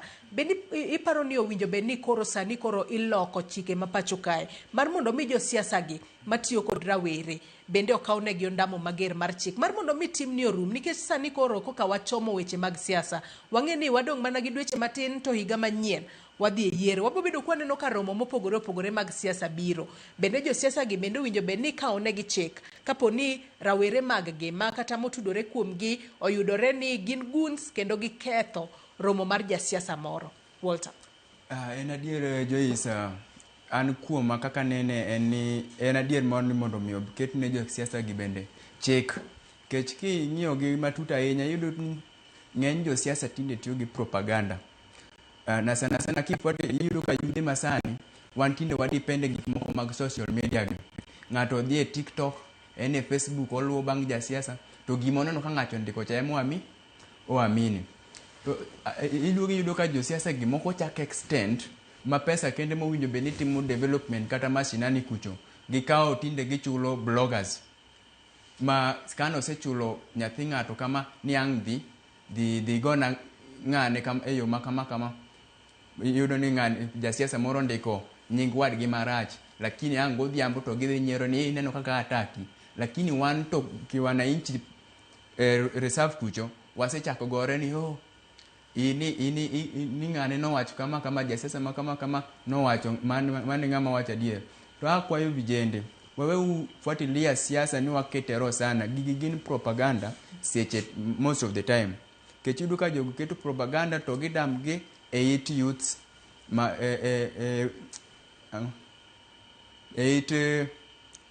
joma tindo kaka wan yudhe kamae. Kasi dhi keto gini ero tigoyo wadu. Koro miyo sirikal kaber to kawe chik manyalo luwo kata jo siasa gin to gi post ang'o. To ok ni biro mamanyo kata ni student ni to ndika ang'o kata cha kama mani kuma koro wakoso gini. Okang' nane ka jatendo ndiko nying ng'ato marach then ato kora ling do ng'ambe kora dhi medo post gicha nikech jatelo nosewacho ang' nitera kanyo. Koro chik owinjo ket kanyo maluwogi kata gin jo siasa kamano. Mana di. Iwacho kanyo makare ahinya. Yiena mar mondo mi ang'e ni Jared nitiere gimida wacho kata kamano yiena mar mondo mi adhir Julius Mondi. Julius in korka kori bende paro ni sa osechopo mowinjo bed ni koro ikawo chik ne jo siasa giwegi. Gini kata kopone samoro nitie kaka wacho nego bende samoro nitie chike gi kaka nego bende wang'iyo gi matut. Mondo nitie chik ni nitie kumoro monego bende bathe matin isuro matin kata nitie bathe madwaro medo mondo mu strengthen chike machalo kama. Gima timore Kenya kata wadho strengthen chike machalo nade kata wadhi edit ang'o chike machalo nade onge change madhi timore nikech ana wuoyo from the perspective ni ang'eyo gik matimore kendo wang'eyo joma timo gigi ma kata wadu ong'eyo joma timo gigi Jared Marekani. Kwa stakeholders ma wantiego e Kenya ka stakeholders machakore gi county commissioner, deputy county commissioner, OCS, chief nyaka jaduong' gweng' mane piny kuchocho kok ginyal kawo action e joma ging'eyo mapango gigi magiket gi into books ma jogi bed arrested onge gima dhi edit na chike ka nikech stakeholders masani iyudo ka samoro moko kuomgi odonje i siasa kendo go siasa kendo yudo gi rallies go kendo gine magipamo kendo moko timo tutam moko timo one time kok ginyal bedo piny mondo mi girednwa chike nikech njoregi ging'e joma timo njoregi to kok gikonyowa mondo mi nikech wambe wakonyogi wang'e nyathi joka ng'ane ka ng'ane motimo gini kitere ir chief kata itere ir DCC kata itere ir OCS be nitie action midhi tim no nikech gigi te IBC mabro konyo ariyogi sa campaign nikech IBC neno gimotimore Kasipul kendo IBC nyotimo maber kabisa tulo ma nyocho wuok Kasipul cha nyocho luongo aspirants ka mamoro kamoro ogo fine mineno ka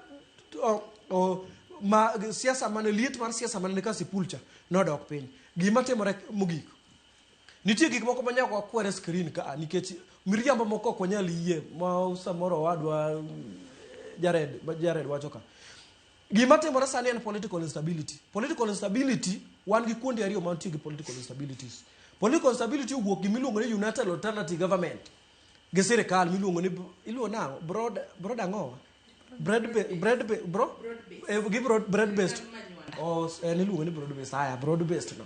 Mano kelo political instability. Number 2, political instability kama vijana gitiego owuok e kind linda mwananchi gi okelo political instability yo machalo nade broad-based koda kweth mopogore opogore makoro waneno gi sani. Kweth mopogore opogore wacho ni kabire wach mar broad based gi United Alternative Government owuok ne principles mag United Alternative Government oknya for example the campaign kuma wacho ni broad based nigi uma kage dhi kono yoroweri keto madino ndara magigi machalo kama timo nade timore mano kelo nwa gimiluongo ni political instability nikech wakaw ni nyodino ndara Kisii ipani ka jogi wuok ne the campaign central samoro kata eastern kama wambe wane gi uma be gibiro dhi maso joka buro gik mondo mi otim nade ochul kuoro koro political instability matimore Kenya kage nyaka tiekgi political instability mar ariyo matimore i ODM nikech adieri mani kende kata wadu yie ni ChatGPT kata kaga na Google kawuono ChatGPT what is ODM is ni ODM opogore ODM ChatGPT ong'eyo maber ni ODM opogore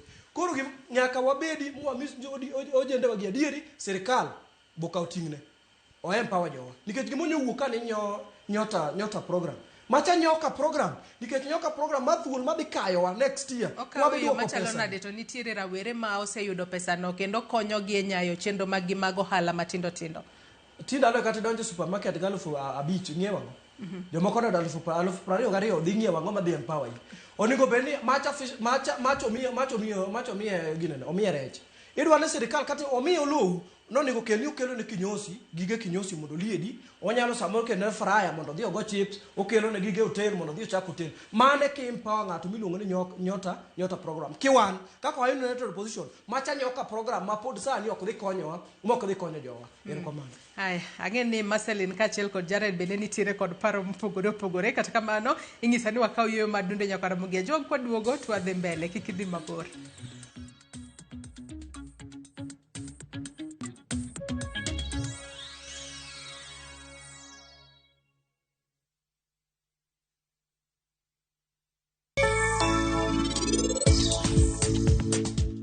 Ing'eni ano kairo chwanyi samoro mana chwanyi tana winjo marach ahinya ang'o mitimri kama wan wabiro ka itima arus we mondo arus nyotimre koro jatelo inspector en ang'o momiyo in ok idwa ndikonwa ripot marwa asayi ni wachnwa ni titimo ang'o madam itimo kawane timbeno pi lorane kamera jopiny bende ong'e wachni nitiere gimoro mok donjna ka en ang'o maber ne kuom parino momiyo ringo neko nikech en donge en nyathi jasiasa maduong' ahinya kae onyalo yudo nyako ma en odwaro.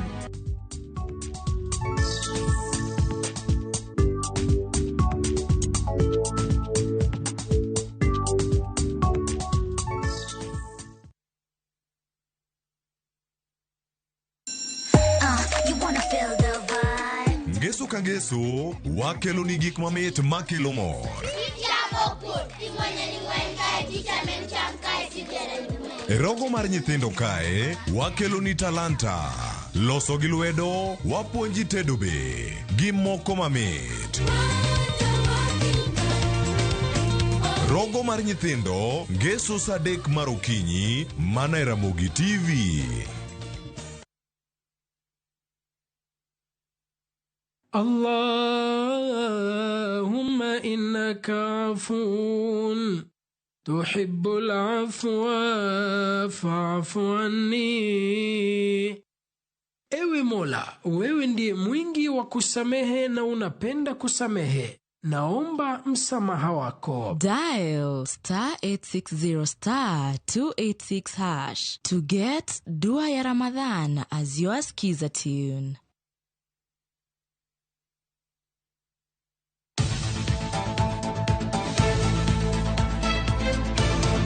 Nyako Ramogi, tok tich matek en kinde mag midhiambo.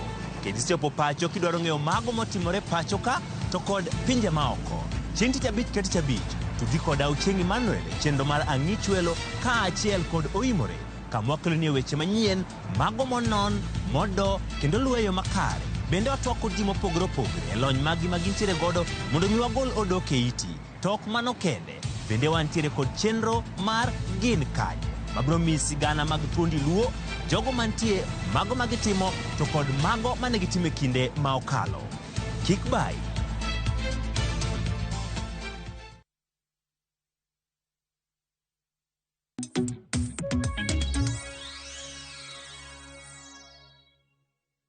Machiegni kendo nyakwar Mogejong wadhi mbele kod twak marwa e chenro mano mar mbaka oromo odiochieng' ma kawuono. Wadong' mana gi thuolo matin to abobedo ka watieko twak marwa. Kata kamano kapok waduogo e studio ka kendo, yena mar mondo mi wadhi achiel kachiel wawinjane kaka jodak e kaunti ma Siaya bende nogolo pachgi kotudore kod thuon wach mwatwake rawere e tulo mag siasa. Wawinjane monde. Ginyinga iluonga ni Wellington Onyango, ajadak ma Siaya County kendo aya kumoro ni Bondo. Oseyudre ni josiasa tiyo gi youths gi vuruga rallies magi keto kuonde gi magidware, gik moko kaka Linda Ground, nitiere Linda Mwananchi, to mostly waneno mana ka youths emitiyogo mondo odhi oketh gigo. Dwaro ma josiasa en ni mondo rallies gigo onere ni ji ng'enye kata oriemb jochama makama kumoro mondo onen gine ma gikaw kanyo. To wan kaka youths gini inyowa kabisa kendo wadok chien. Inyayudo ni odiochieng' achiel youths kata paro tho.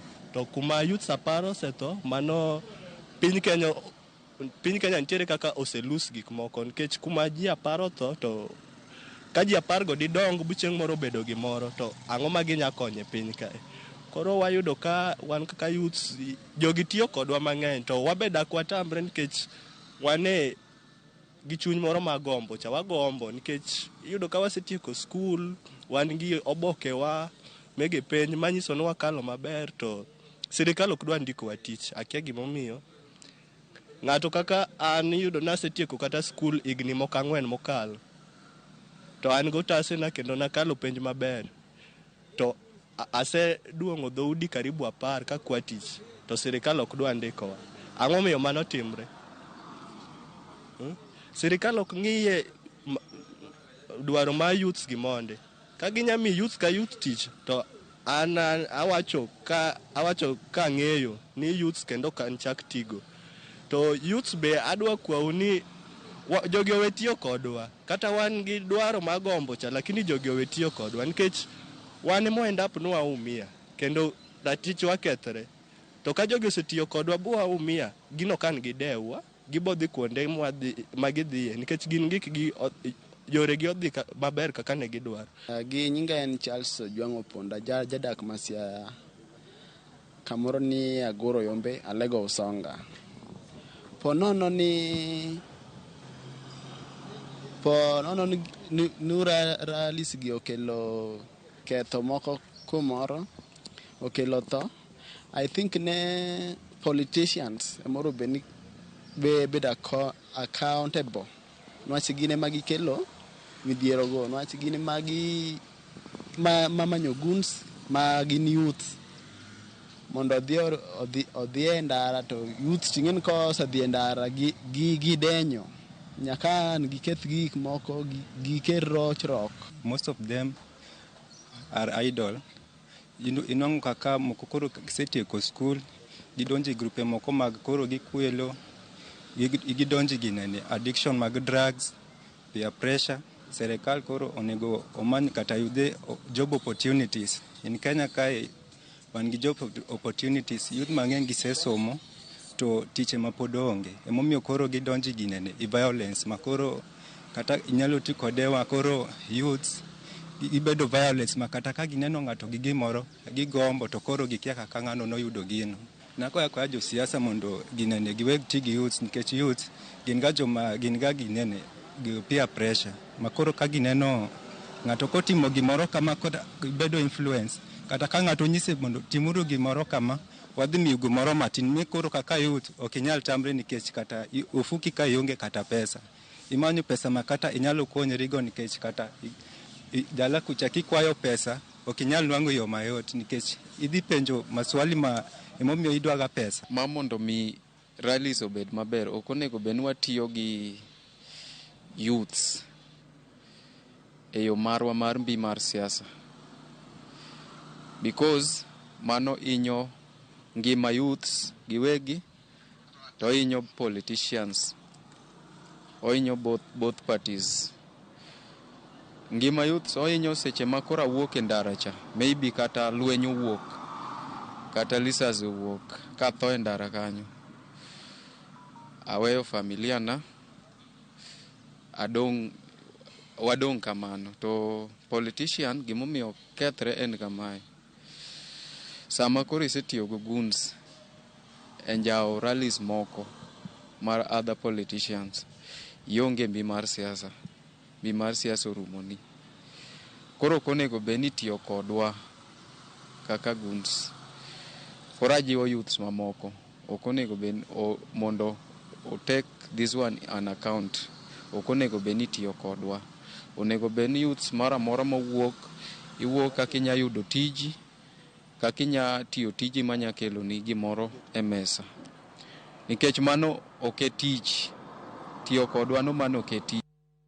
Haya, mago pacha youths kata rawere county Siaya ka koro giwacho ni oyo rawere ok owinjo bedni itiyo godo. Rawere owinjo bedni sani koro riekore kendo kik ti kodgi kod josiasa e yo ma ok ni kare, nikech wang'eyo ni hie josiasa kosetiyo kodi e yo ma ok ni kare, kiwito ngimani, kiyudo hinyruok, en odhi mbele kod ngimane kaka pile. In kaachiel kod familia mari ema koro idong'a kod achiedh nade kaachiel kod modolak. Yena mar mondo mi wadhi mbele kod twak maro e studio ka, ote magi Nyakwar Mugia Jwang bende abo bedo kasomo e kinde mwadhi mbele. Marceline antiere kuomi, josiasa gi kaber to winjo bedni timonegi ang'o mar mondo mi weche gi mago mag gunizuma wane ane karume pacho. Kata wanyalo wacho ni nyalo bedo ni gunizuma e gima sani koro biro mang'eny ahinya e pacho ka, mane ka ng'ato ok dwa romo mar jasiasa wadgi to omanyo ma kaka onyalo tiyo kod rawere kata goons mar neno ni romo makamano ok odhi mbele yo makare. Marceline. Joyce, kapok adwoko mano to yiena agole comments. Ntiere rawera moro manowacho niya, ochayo ng'ama tin mitiyo godo nikech ere kaka ichulo 200,000 alafu ng'ato mondo iyud education alafu ng'ato mi 300 go. Ok iyude pride moro e gimisomo. Inyiew certificate no gi pesa mang'eny ma ng'ato konego bed ni chuli pesa moro matin ma kaka 300 ni dhi golo godo dhaw. Koro kwadok e penjo mipenja, nitiere ga policy monego bed ni jo IEBC golo ga a specific date for campaigns. But gima timore ni there is ambiguity e date ni. Onge kaka gima iluongo ni campaign, onge kaka nitiere IEBC onego bed very specific ni mae gima kitimo kama kapok wagolo kapok wayawo date mar campaigns, nikech neno these rallies, this is also another way of campaigning. Koro idoga ka magi gik chako kod gi chon kama magi gik momi idoga ka koro kelo dhaw moko manono iketho dukni jomoko tho e iye ka. Koro IEBC onego bed ni gibedo specific gi policies ma gichiwo about campaigns. Ka giwacho ni campaign yaw 60 days to election, onego bed ni nikech ma 60 days pod bor. Wach ni kama ni specific day mag 60 days pod bor. Idoga ka koro rally ni en ang'o? Is this also part of campaign? Nikech onego bed ni ng'amo yudi ko oketho gino is automatically being disqualified. Koro idoga ka gionge gi specific policy en campaign. Koro campaign ni onego bed ni giso ni according to them campaign ni en ang'o? Onego bed ni kikitima nikech rally is one of campaign. So gibed specific. Maka ng'ato kadho gini ka koro ka ng'ato chako rally before kaka koro gichake chon sani ni to by the time akoro declare yourself a candidate nikech seats gi ok gin empty, pod ok gin empty, koro gi divert attention mar leaders nikech madingi ni one effect ng'ama en a leader sani monego bed ni odwa chako vai kendo 2027 ing'ino segolo attention ne kuom kelo dongruok ne jok manoyiere. Okawo pesa gi osechako godo campaign ni koro osekiwa godo odwaro another term. To ma ikelo gi unclear policies make IEBC about early campaigns. Koro IEBC monego bed number 1 onego bed ni gigolo specific policies about campaign. Giwacho ni rally gi okwadwa gi up to a specific period of time nikech gigi divert attentions make leaders kelo dongruok ne jok manoyiero gi ka gitimore nade gikawo pesa monego bed ni ne ginyalo kata create godo opportunities to gitimo godo gik manono kaka giaye jok matindo bedo goons. Jomatindo makoro dhi ne jomatindo gine monego bed ni gi ensure ni ok oti kodgi. Jesu nyalo wero wachni mwawer wachni sani kini idwa miyowa pesa kane watimgo gimoro to an kende mokadwa dong ing'ino kanyal chuno jogi endi gini monego bed ni gi decide kin koro kata wadhi wero gini mwachni ero mak jogi matim nini. Main decision lies with the young people. Koro jok matindo onego gen sure ni ati pes mimiyo gi onego bed ni miyo gi pesa gi ni gitim nade.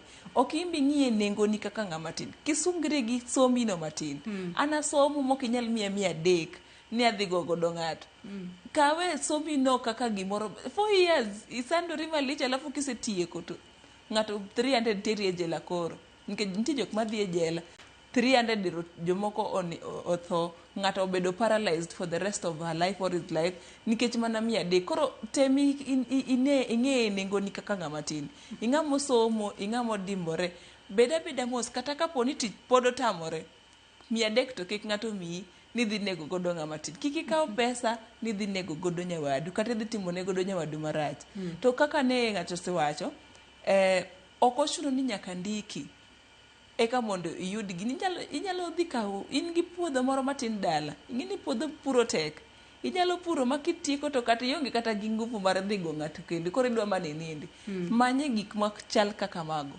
koro kik wang'e ni serikal ok ondikowa waonge gi pesa koro nyaka dhi abeda. This is an excuse by the way ma en excuse watiyo godo ni unemployment wan gi jok mok dhi e gigo to gin very unemployed gin gi zero balance kaka M-Pesa to ok owuogi. Koro jayuth kik iti gi wachni mondo ni mae mikaw kaka excuse mar ketho ngimani nikech ma iketho ngimani iketho ngima jok monego bed ni depend kuomi iketho ngima nyaka jonyuol ni gi jok moko machielo go. Jared in korka kore erokamano mokwongo akaw ariwora gi jowetena mowuoyo koya Kisumu, Siaya kod Migori giwacho paro mana kaka en kwa wacho e studio kae. Nitie kuma ni penjo moro Joyce ne to ng'ama kaw ting' sama onegi kata sama ogoyi ming'ol kata sama koro ogoyi ma koro kinyal ng'ama kaw ting' ne in most cases en familia mar joloweregi jasiasa cha onge picture ok nene en gima lit sana ni yudo kata ka thoth ni kosego kendo koka gi form WhatsApp group mondo solne gi hospital olo form WhatsApp group mondo yudi kaka inyalo migi kopo maber to en gima lit sana yudo ka sama koro ng'ama kaw ting' ni onge mancho mi pesa cha koro kaka youth mana kone kaka jowetna gi osewacho nyaka wabed gi msimamo twang'e uval nigi wathini kapok imiya pesa medam yani mabe wathna to ben gima nyalo kete ngimana. Mano mokwongo. Mar ariyo en ni penjo mar ariyo ni to oningo lok chike. Jose ma wantie kawuono ka Kenya ka wan e Afrika ka wan piny man gi chike mabeyo moloyo pinje mamoko mantie moluorowa machiegni kata mantie south, north and western part of Africa. To chike wagi okete tim mane chandruok. Ok apar kaka wuono dware mondo chak walos chike mamoko mag yiero gi campaign. Waket chike tim. Nyamera ni otumo chien otuomo ni ang'o mamono IBC kawuono keto jomago siasa matek motegno manego ji kendo ji hinyore rally magidhiegi on notice. Maka gidhi chung 2027 to gin gi wacho ni oseketi black book. Mane gima expect mondo wane kuom IBC. Wacho ka expect ni wan gi miluongo ni election act oningo beni kete tim bende nitie na wacho chien kacha nitie jowa moko ma jo siasa gi jotelo ma weche mawuok e dhogi richo sum wan gi iluongo ni National Cohesion Think Commission oningo beni gimbi keto gi on notice achiel kuom yanno ka giluongo Gachagua kancho wuoyo marach Kisii e kuom one of the mbunge oningo beni jogi te gina jo makelo koko miyo jogi gore gi nitie jo siasa mathuo ganda githuo joma tindo to kanyo bende wadugo kuom jowa kwa uno wantie wacho ni Gen Z youth against the old mano bende ni manyaka wa avoid wagore koro wacho ni intergenerational fight man necessary sami ka youth ikono dego wuongi ikono ngani ngacho tidhi goe kata ikono ngacho ni ngat manya thiki ko chungo wuo magi intolerances makelo gunship nikisa ngato sebedo threatened to demobilize koro mago bo wakwayo ni relevant bodies ma wan go de country ka need to be put on notice mondo gi act kisama gintie gi offices ma ichulo gi pesa wa giringo gi gecha magi kiole gi fuel, gin offices, gin gichamo salary michulo gi pesa wa, to tina gitimo onge. Waduogo wago mbaka ka into what next? What next nitie joma ni office monego beni kaw tich momegi gi jo piny. Mar adek, kaka jowa wuoyo, Guns okena ena ng'ama osomo kende kata ng'ama ok osomo. Nitie jowa kaka ne owadwa Maya Kisini otuomo. Lith lwedo ni opogore. Nitie ng'ama ne samoro noko oyudo thuolo kaluwore maybe gi yore mag nueng'o ochopo e mbalariany. Nitie ng'ama ochopo mana e college. Nitie ng'ama otiko mana form 4. Nitie kaka itiyo gi jogi mopogore opogore. Ok ni ng'ama nodhi university cha kende kata ng'ama nodhi e college cha kende kata ng'ama ne nitie TVET cha kende emitiyo godo. Jowa gi te nitie kaka gibedo categorized sama gibedo engaged. Kaka samoro university gin gibedo ga engaged in most cases gin ga luongi gin ga cheerleaders. Gin ga kukusani rally. Tiyudo ka samoro ng'ama ne nitie mano oyudo thuolo maybe odonjo e university kata college. Nitie kode en omiye opanga kata mana lodhi jembe. Jogi te bedo affected. Gin te gin gi wath. To mane mwapenjore from kumwabede kare kata kuma mbaka kaka wan jotend vijende ni wachomo 2027 kendo wan gi yudhe madichung kiki uga tiko dia karobot ni ichung igo kura idoke ot ichung otiko dia ka security doke ot ichung otiko dia ka mobilize and cheerleader tidoke ot nitie jowa bende matindo man gi mise motegno mabecho manyalo chung mami jowa matindo gi generation wa direction anya tiyo ga chiel kuom ranyisi auke party man gi jo matindo ma vibrant ma can lead wan gi nyako miluongo ni Kazi Winnie Odinga samoro poko golo mana koke to kochung winjo ko wuoyo ochuoyo e wi mese owuoyo e wi value miluongo ni values mamako ganda kanyakla ok en ng'ama wacho ni chiayo pogruok kata goruok e kind ji katieko wan gi kaka koro Kaluo wan gi counties 4 waseng'eyo kaka siasa ma Kaluo bende ringo kwaringo wang'yo migoro waseng'eyo kaka siasa gore kind governor mobet kawuono gi MPs 2 mabe watugo piny tang'o marach manyacha governor wachin to kuyiena akwonga tieki kisamine no koro governor yware gi wabunge 2 ka Nyamita gi Masara mano nyisi ni jogar mobilizing sama gidhi confront themselves ok gidhi kaka individuals gibiro gi kikosi kwa dhiyo mabe wana kaka kimoko timore awuok ndhiwa wan gi majority iluongo ni Ogendo wapenjo to Ogendo bo mobilize gi wuoyo gi ji go mbaka to ma wewa kanye gi dongruok kaka oro ma Julius ne penjo ma wewa kanye gi dongruok sama wan kaka country wan gi miluongo ni campaign mode from 2020 to 2027 pok waneno sama koro piny okwini koro en sa dongruok gi loko piny owuok e United Opposition to gine jomo osebedo wi geche throughout ok miwa jogi thuolo oti mondo wadhi wangi miluongo ni scorecard ere kaka nyo government manyo bet nyo tiyo nango to kidi adia sianda de magamo kodu thuolo mar tiyo no ganda era kidhi kwa scorecard to kimie thuolo mondo ti to matimore nyaka counties timore maybe nyaka e ubunge ngato donjo ni pap to chako siasa to mai makeli intolerance nikech sama koro oseneno koko nyal tiyo to koro tiyo ga ko nikech koro wiye koro odich okoya wiye koro tiyo ga ko kelo ngufu omobola siyo matindo katieko en gima thago chunya sana nito sama kodwa bet kani kwa ng'iyo gigi te to yudo ka samoro jowa mitiyo godo gi onge ngufu makata mana samoro sha ok onyal chulo ko ohinyore gini we kanye onge ngufu monge kata miluongo ni savings mokene kata nyathine moro ma janasari ko ohinyore nyathino weyo kochung'e lwasi marach kumo thagore ni samoro most cases itiyo gi vijende iluongo ni joma chuo matindo onyiri matin sana pok anenoga samo inyore samoro nyako manyo kawo matin nyako kata malalo onge ala bende onge godo inetege manyo minu ng'i kata wuonu ng'i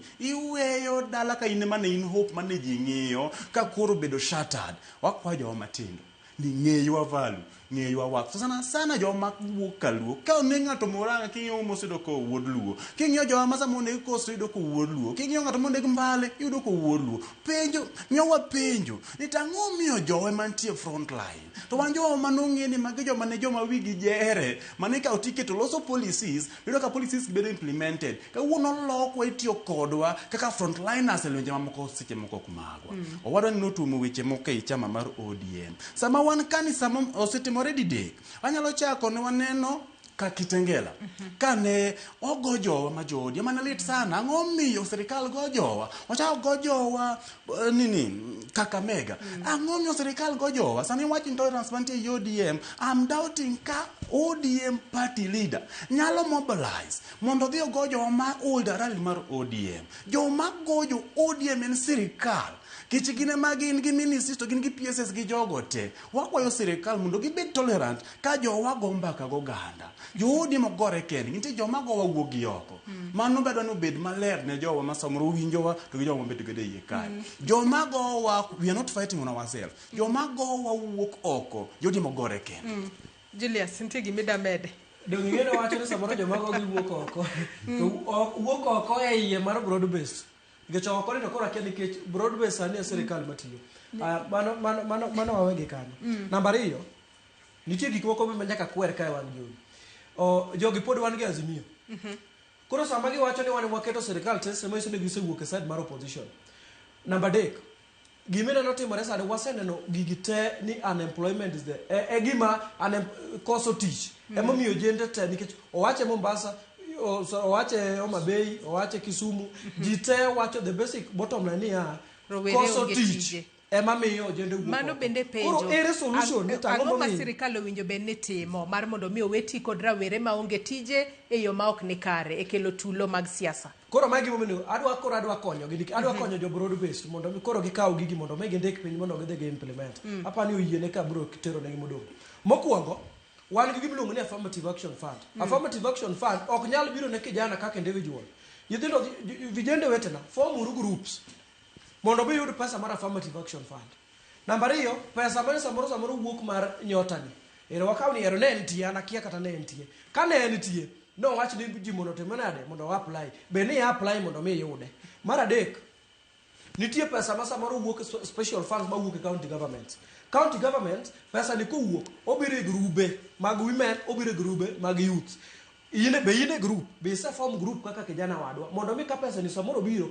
be nyalo yude mogik jogi mondo mi walos future marwa mondo mi wuog ndara gini chakore to be se ka okura to be in gi kipande to be in kode mi be se identify polling station midhi goche kaka an adhi gocho ka chieng' wuod kamamba dhi chung' MCA mondo mi agol ng'ama nitie mondo mi samoro agol mbunge samoro kano ok tima ber agol governor kano ok tima ber women rep kano ninda class mondo mi agole mondo mi kiny amba dhi ayudo low mondo mi kika yud rech mimiyo ero kamano Masele nitie wach midamede in be kapok wadhi yueyo madundo wach ma ntiere gimoyie wacho kae ni government ema goyo jogi to ado wacho niya onego bedonge ni one of the piece of security wuok e Luoland koro kaka mane kaka entiro kapar ka iminyalo dwaro ni ng'atu mondo dhi ne kamoro koro gini duoka kuma na wacho chien cha kuma ni goye kura ka in gi shida chak gi kanyo ka go kura nyakach tawuok adhi Migori kuchocho adhi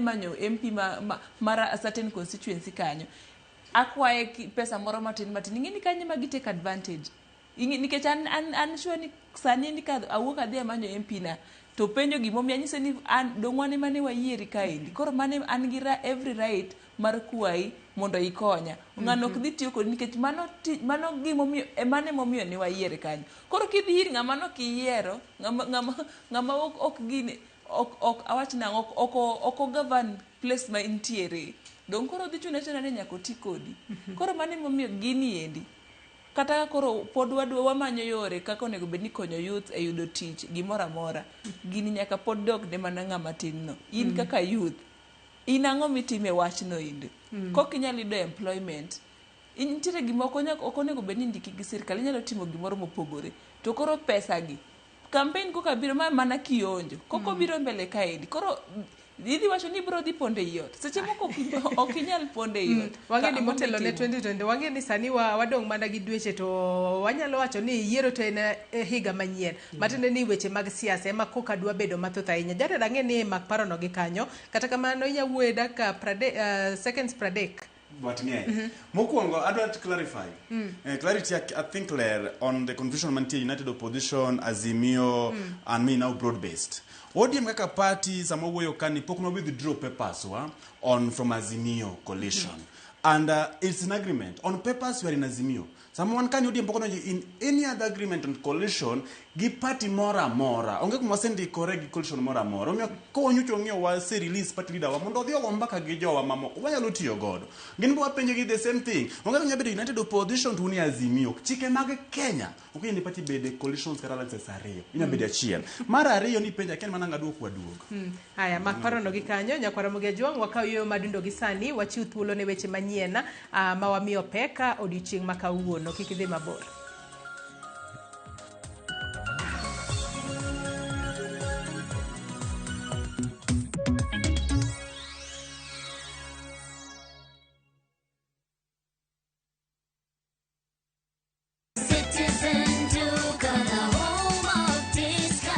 Citizen Duka inawatakia Ramadhan Mubarak. Tumia muda mchache sokoni na muda mwingi kwa mambo yenye umuhimu zaidi. Bidhaa muhimu na halisi tena za kuaminika kwa bei nafuu zikiletwa hadi mlangoni mwako. Fanya oda sasa kupitia Citizen Duka app ama kwenye tovuti ya citizenduka.com au tuma agizo lako kwa WhatsApp kupitia nambari 0710 487 487. Citizen Duka, the home of discount.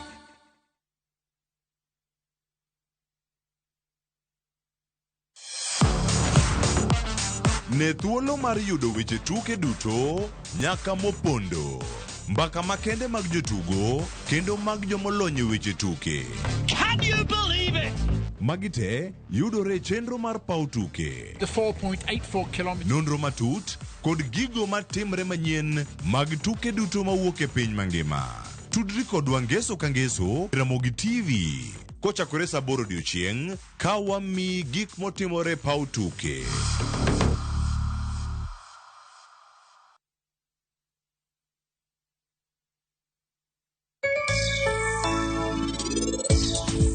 Ne hero lao thum kabisa. Kendo makata en mabor manade to nyaki dhi. To pakitinge nade yawa. Mano e kama no kwanyie kiendi. Refisha ushinde.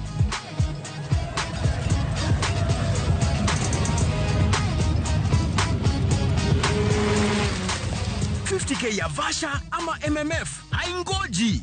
Open and save in your KCB Gold Savings Account for a chance to win many prizes. KCB, for people, for better.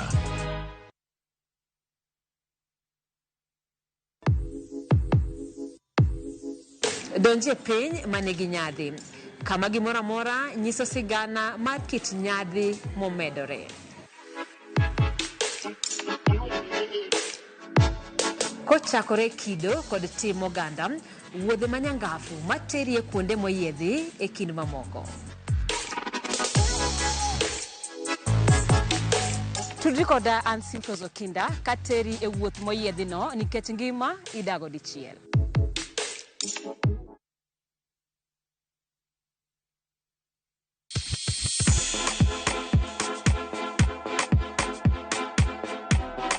Be isei korine miel. To bendi sei korine thumbe mamit manyien manyasani. Wakelo ni mixes manit kabisa kod miel manyasani. And of course ngeso ka ngeso nyaka Mugejuang Chakresa Ngwena nyaka sauchieza. Cheki melanin top imeweza. And of course Hilo bwana. Chenro en Thundagma.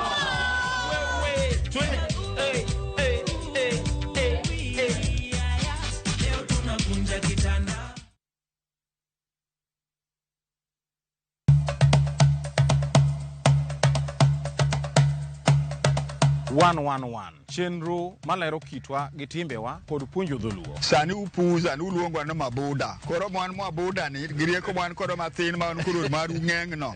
Ema sokelo nu seda. Wasewuotho mar kelo ni juok ogandawa kod ber magisekelo e ngima onagi. Dayo ne puonjo nyathi manyako kosechope ode. Puonje kaka onego oriti family mare. Rikoda an James Rabala Kwase Rajabu owarga chie. 111 Ngeso ka ngeso, saa 1:45 otieno.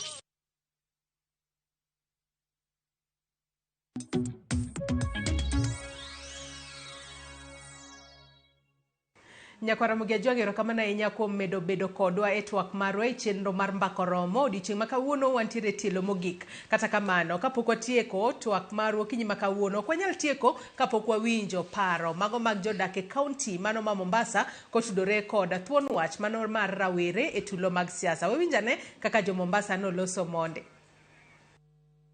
Gininga iluonga ni Beast. Adwa wacho matin ewi current political violence. Adwa wacho an gi weche adek ma feel ni ema kelo weche mag tulo gi vijende chopo e political violence. Mokwongo en gima iluongo ni unemployment gi poverty. Iyudo ni king'iyo Kenya sani at large, iyudo ni ji mang'eny rowere matin at the age mar 18 gi 35 ji matin kata otieko university kata kaka wan gini watieko university to tich onge. Koro iyudo ni jotelo miyo gi gimoro matin nikech koro gionge tich, gin idol. Gichope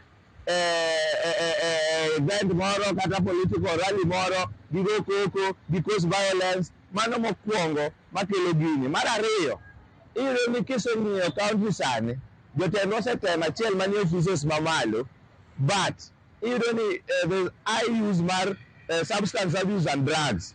Rowere mang'eny odonje madho kong'o, madho nyasore. Iyudo ni nyasore ni kimadho o incite violence. Nitie gimoro miluongo ni hallucination. Ineno dhano kaka gimoro matin instead onego inene kaka ng'at ma nigi ngima. Inyagoye kaka kiparo. Ineno gari ka TV. Iwinjo. Koro gidhi tiyo gi kong'ogi ema miyo jogi at a point chopo rally gi. Madek mokwongo en weche miwacho gi jotendwa. Jotendwa use inflammatory language. Giwacho tribal politics. Giwacho gire makelo ganda nyalo kelo dhawo. Weche ma giwacho online kata giwacho e media ema miyo jowa gichopo kabisa. Media bosechopo, social media bosechopo ma nitie fake news. Ng'ato nyalo ndiko kata ni ng'ani nonego ng'ani ogo ng'ani to in real sense nokochopo. Koyudo ni rowere matindo masani ng'enye e mbui chopo mbele kaja to kelo dhawo. Rowere, we must blame ourselves. Momiyo ere kama wachope gi generation ma ji dhine kama ng'ato nyalo wuondi kama ting'e ni ma is wrong. Afadhali samore kaw lakini kikitim gini. At a point we blame ourselves as individuals. Mar ariyo, the secondary blame abiro bile kelo ne community, jok modak kanyo, jok ma opuonji nyithindogi gineno ni ma is right, the community itself and the society and they can't prevent it. Mar adek, the bigger responsibility, the political leaders. The political leaders, jotelo wako, they are blamed. Gisechopo ma gine monego ging'ad jogi.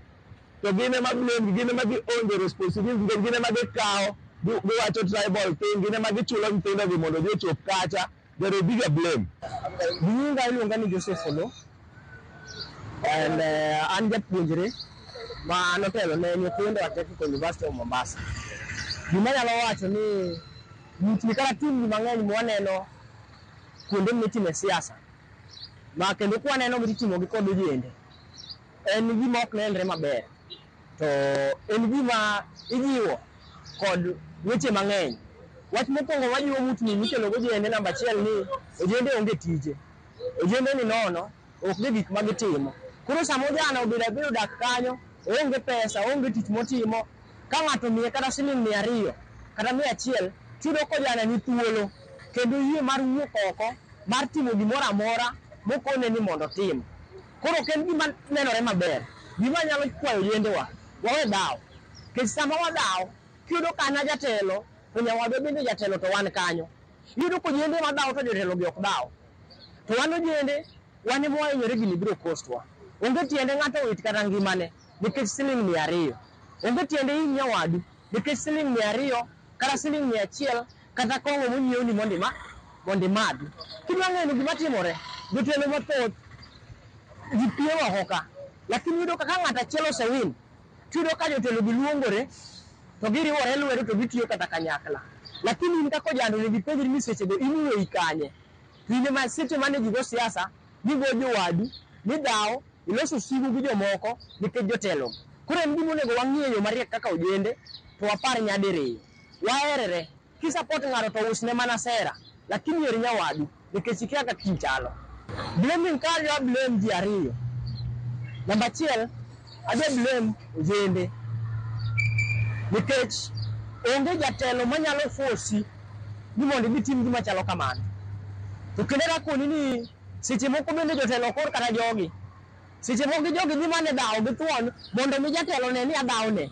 Iwinjo? Nitie ng'ama dhi mane lweny, omako mana nyawadgi gi lweny. Ni ne mokidwa ng'ane, ni ne mokidwa ng'ane. Ng'ane ma nyaka bed ka. Mana mondo jatelo ne ni okay, kare ma en supporter na, eka jatelo orne gimoro mapile. Koro namba achiel kanya blame ojende. Wabeduru joma riek. Waweuru timbe machalo kama. Ma emomiyo jotelo moko dhi mbele kendo biro medo dhi mbele kod tiyo kodwa. Namba ariyo da blame jotelo. Nikech jotendwa gi emonego bed ni create for us job opportunities. Kata kok ginyal create job opportunities, onego gi come up with activities ma engage vijende, so that vijende ok bed idle. Vijende kobedo idle eka gichako paro gik machalo kama. Koro jotelo gi sirikal onego bed ni create no opportunities for young people. Wayudo tije wati, wayudo activities mwanyalo bedo involved in, so that ojende ok bed idle mondo gichak timo gik machalo kamago. Aya paro maliw kanya ahinya kowuok kuom rawere e kaunti ma Mombasa. We asoma ne ote mano mar Obila Shemotho. Ong'isa ka ni greetings Joyce, aluo twak kendo amor. Tulo mag siasa ma inyayo kod ojende dwa bedo mathoth ahinya. Wacho ni chandruok maduong' Kenya, ong'isa ka Joyce en ni greater percentage mar population gin yudhe. To yudhe mathoth osomo to okoso tich. An gi pacha, ong'isa ka ina paro ni yudhe nyaka bed innovators kendo giwek bedo lazy. Graduate youth ma Mount Kenya uso nyaka pi e yo. Puro waru kendo ok odeo kata yiero tich. Yudhe makaluo to en ruakruok maler gidhi yueyo e center. Goyo pool kata jara. Tije gi yiero kendo tich mateka bende ok gidwar. Ong'isa ka ni unemployment ni kamora mora nyaka ni kamora mora nyaka Amerika. Kik walok koso tich bedo kaka disability. Nyaka yudhe tamre tiyo kod gimarach gi josiasa. Jasiasa madwa tiyo ma ok kare gi yudhe to oti kod nyithinde. Ere ohala ma iyudo ka inego ng'ato ne wach siasa.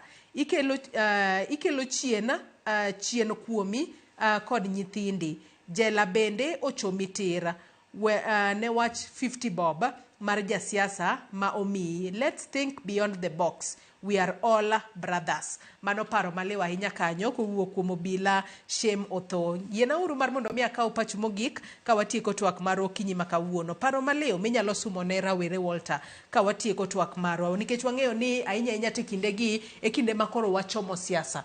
Mano motelo ne yiero mar higa mar 2027. Rawere obed mariek e yo machalo nade. Mar mondo mi kik giyudre kaminyalo ti kodgi marach e nyayo tulo mag siasa. Walter ka watieko.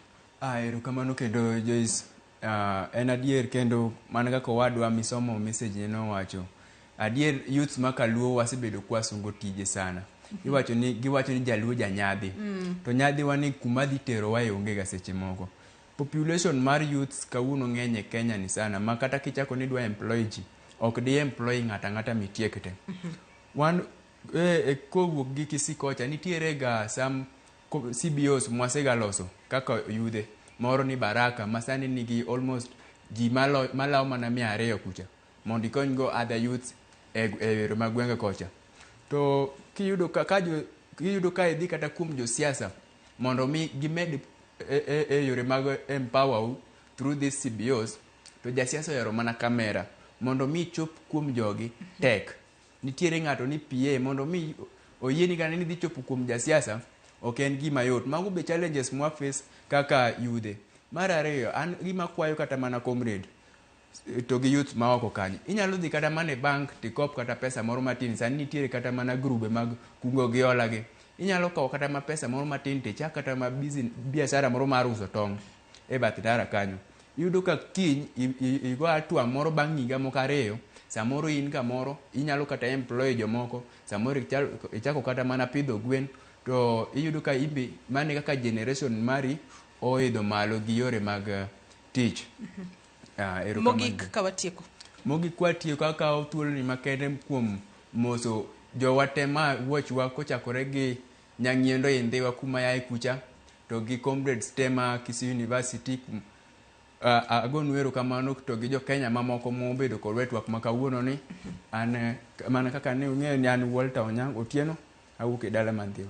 Erokamano ahinya Walter. Marceline, wachni mogik ka watieko paro maliw minyalo somo ni rawere mar mondo mi kik giyudre ni nyalo ti kodgi marach e kindegi mag siasa. Katieko mokwongo josiasa gi biro wuoyo koro ka giseketo gi dhao ang' gidhi wacho kaka nodhao koro mano nyaka ung'e maber jok matindo.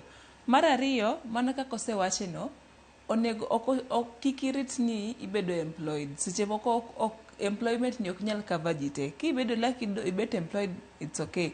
Kokiyudo tinyalo manyo tich moro machielo. Kik iyie ti kodi inyo jok mamoko goendo.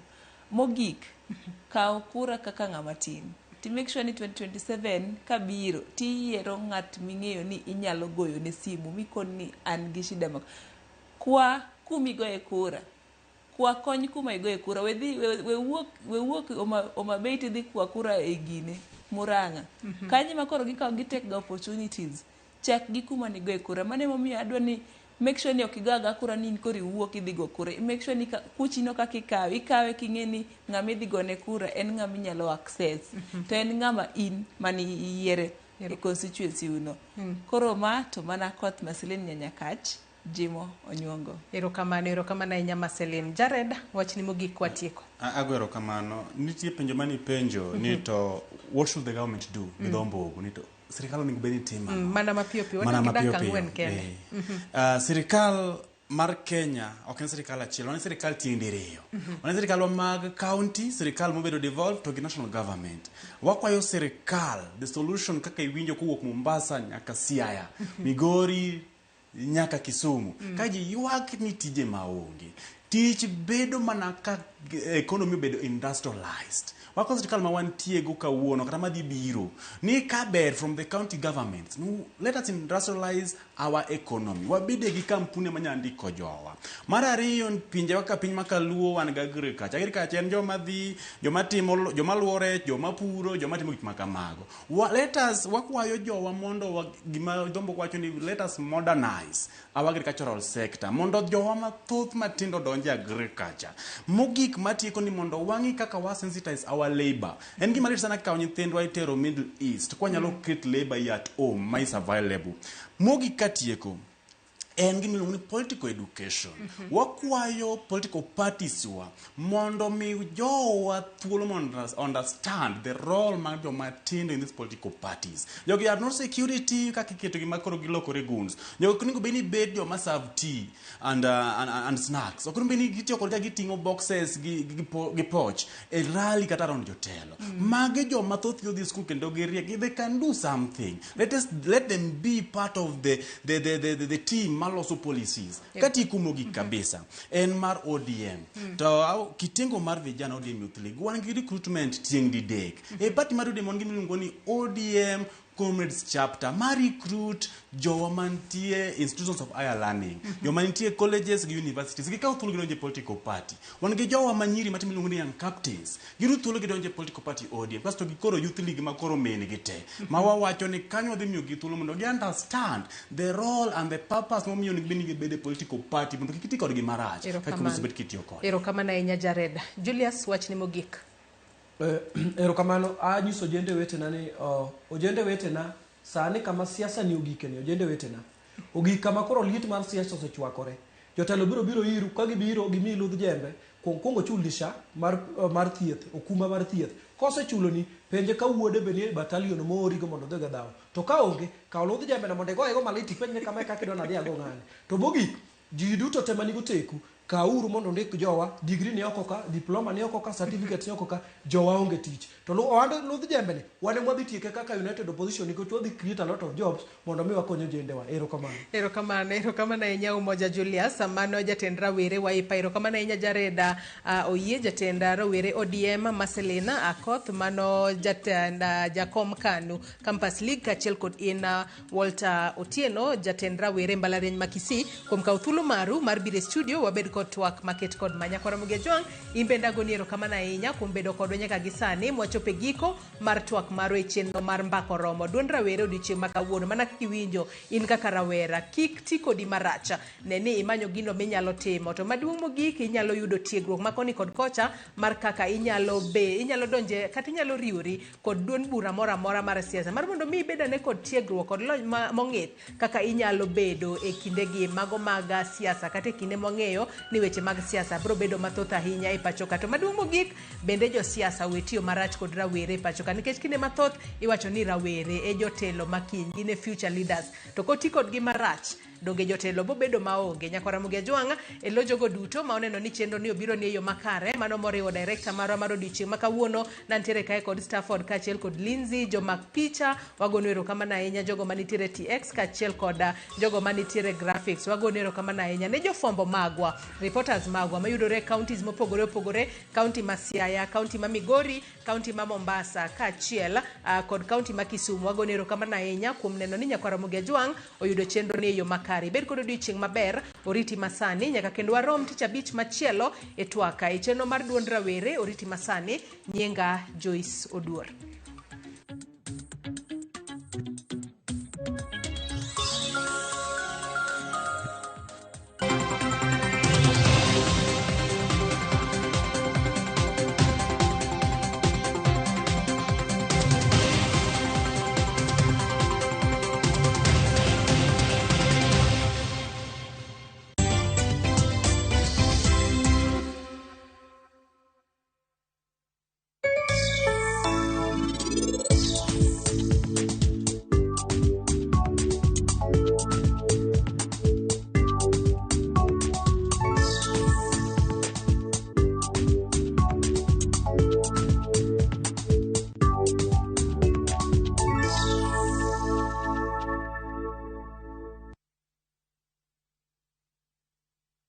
رمضان ده حياتي رمضان ده معايا مماتي يا رب دعاتي تقبلها عطول لا لا لا لا لا لا لا لا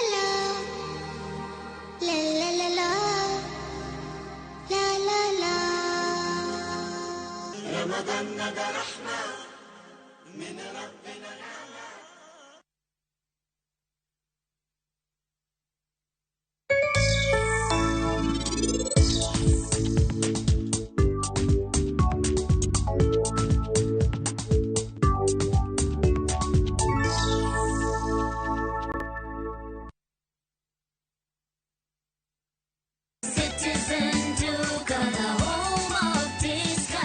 Citizen Duka inawatakia Ramadhan Mubarak.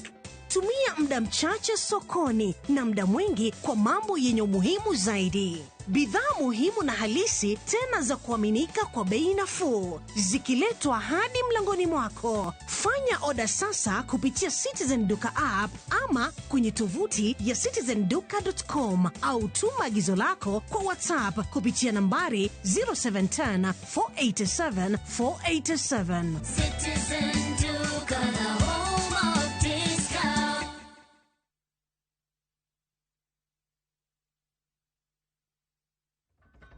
Imagine life yako ni kama siso Side moja iko na trophies na medals. Side ingine imelemewa. Wacha tuongeze vitu important ndio i-balance. Vitu kama family, chuo, job. Siri ni kulan kubalance aspects zote za life. Wekelea responsibly. Mjanja ndio mshindi. Gaming is addictive. Play responsibly. Not for persons under the age of 18. Shabiki.com is authorized and regulated by BCLB. License number BK 0001080.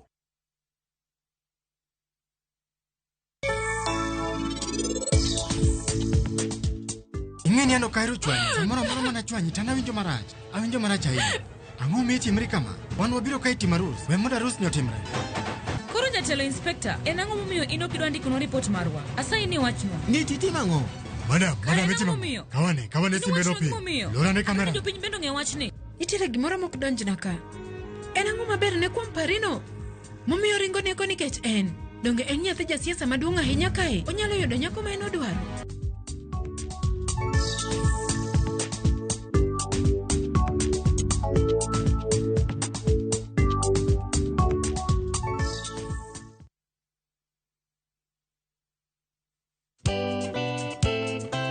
Ngeso ka ngeso, sa 11 mamidhiambo. Mbamba toko, koma ye. Tudri koda ngeso ka ngeso sa 11 mamidhiambo e chenro mar tiedero. Oka. Kama wabro budho manyanga. Kowa kelo ni ngolo motimo cathedral. See you there. Tiedero. Ngeso ka ngeso, sa 11 mamidhiambo. Mana e Ramogi TV.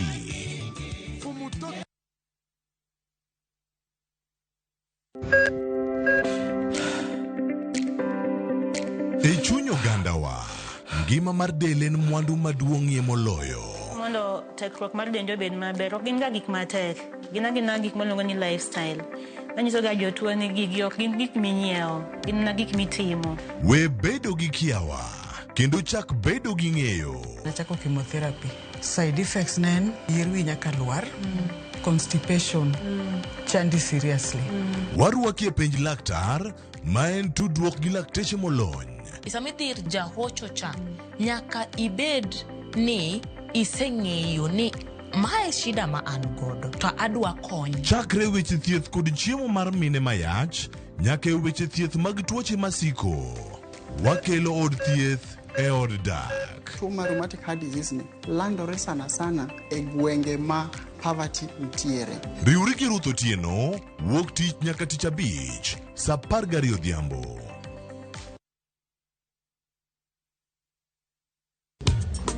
Ticha beach kochakore saa 4 otieno nyaka saa 6. Lakini ni mixes maliet kabisa mag Luo Rumba, Luo Benga, kaachiel koda jawa maliet. Kowuok e ondamo 107.1 FM, kar chuny jaluo. Kapela nako ni wang' ni kawadok kocha. Nyaka wang' jowi mari mar Ramogi TV. Luongani a boy handsome Mandawea Roji bed and breakfast. Luongani DJ Kolokolo Instrumental. Tokodan Solomon Atito Kafaya Gudi. Kawa wachoni ma en Ramogi Night Disco. Kete manaka.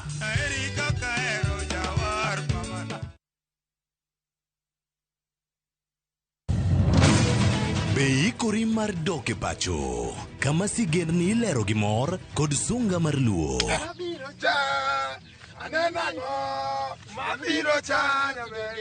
Chakre weche hera mamulo chuny, anyuola, time machon, nyaka sigendni madongo mag kit anyuolawa mapakowa. Magi ok gin mana sinema, magi gin sigendni magwa. Ka ok mana chikni, emomiyo koro sani wabedo kaka familia, kar nyamerwa. Dhok ma wawacho, koko mag nyierowa, kit luo kod sigendniwa nenore ayanga.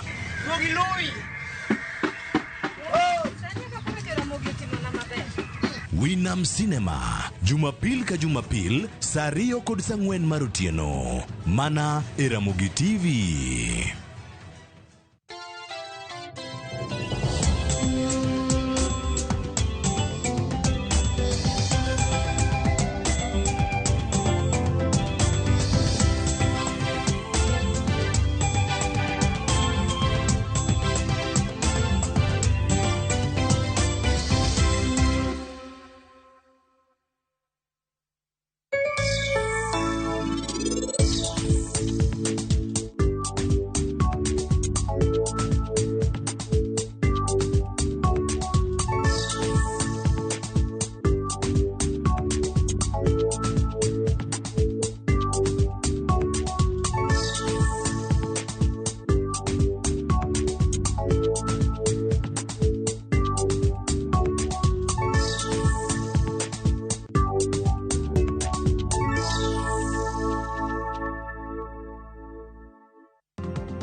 En tich abich mogik madwe mar 2 higa 2026. Arwaki kowuok e Communication Center Nairobi e weche manyien mag migago mabiro ni e Ramogi TV. Mokwongo thuond weche.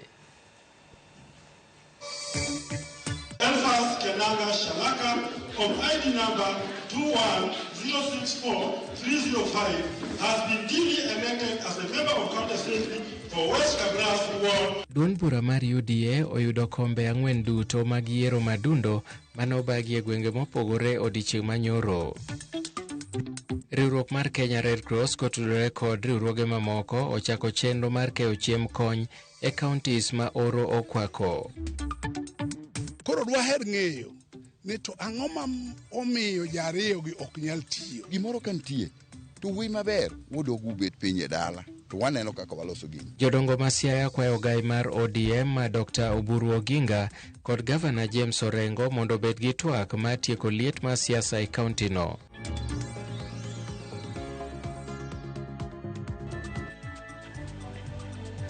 Arwaki ni machiegni nyinga Milton Ochieng. Apisi ma jalup gavana ma Homa Bay koro yangi ni thuolo tok mane jalup gavana Oyugi Magwanga gweta odhiambo manyoro. E oboke manoro ne ute mag fwambo, gavana ma Homa Bay Gladys Wanga orwako gweta Omar Magwanga kodwoko ne erokamano kuom ne yie tiyo kode kendo bolo lek mare matelo e kaunti higa mar 2022. Kaluwore gi Wanga, pogruok noduogo mienjo e kinde kod jalupne e wi gima owacho ni Magwanga ne dwaro telo e yiero mabiro, gima nomono gi dhi nyime tiyo kanyakla e yor kwe mochweyo miyo Magwanga koro gwetao. Jalup gavana manyien ibiro wal kaluwore kod dwaro mar chik.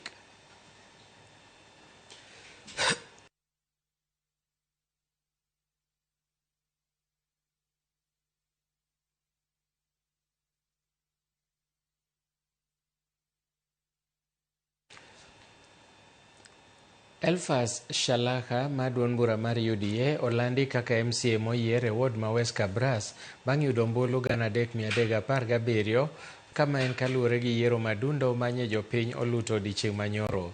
Shalaha noyombo jal mane opiem godo Bramwell Wasike ma duond bura mar DAP mane oyudo kwan ombulu 2,640. Koloso bang' yudo loch, Shalaha nokwayo josiasa mane opiem godo mondo oket tenge weche mag siasa kendo gine kaka ward makamano nyalo dhi mbele e yor dongruok. Kenanga Shalaka of ID number 21064-305 has been duly elected as a member of County Assembly for West Kabras Ward of Kakamega County in the election held on 26th day of February 2026. And I know there are those who voted for me and others had their rights. And this is deliberately, I call upon them that we are going to work as a team. There's nobody, I don't know who voted for me. I cannot choose and detect that this one did not vote for me.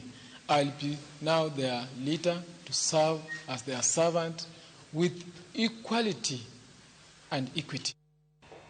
Duol mochung' ne yiero pacho ka IEBC olando Duncan Muraitia Nyaga kod Peterson Njeru kaka joloch e yiero madundo e wards ma Evurore kod Muminji e kachung' bura ma Mbeere North kod County ma Embu. Duncan Muraitia Nyaga ma duond bura mar UDA oyudo loch e ward ma Evurore kod kwan ombulu 7,853 kendo loyo Albert Mushira Kigoro ma duond bura mar DP manoyudo kwan ombulu 1,940. E ward ma Muminji, Peterson Njeru mar UDA bende nolocho kod kwan ombulu 3,207. Noloyo Boniface Kariuki Ngari kod Adep mane oyudo 2,232. Nilikuwa na wasiwasi sana juu competitors wangu walikuwa natisha mimi, akisikuwa ninalala, but I thank God for what my people have done. Nimeng'ang'ana hii kitu miaka mingi and I want to promise watu wa Evurore sasa ndio tumepata kiongozi. Ningerudisha shukrani kubwa sana kwa watu wa Mumenje kwa kunipea kura kwa wingi na kwa kuwa na imani kwamba ninaweza watumikia. Sasa leo ni siku yangu ya kuwarudishia shukrani na kuambia kwamba mimi niko tayari kama nilivyoahidi wakati wa kampeni. Sasa ni wakati wangu wa kuwaonyesha kwa vitendo. Moko kuom jotelo mawuok e counties mag Masawa ma Kenya owuok oko masiro jalup jatend piny Kithure Kindiki e ng'we laro kom jalup jatend piny e yiero mabiro.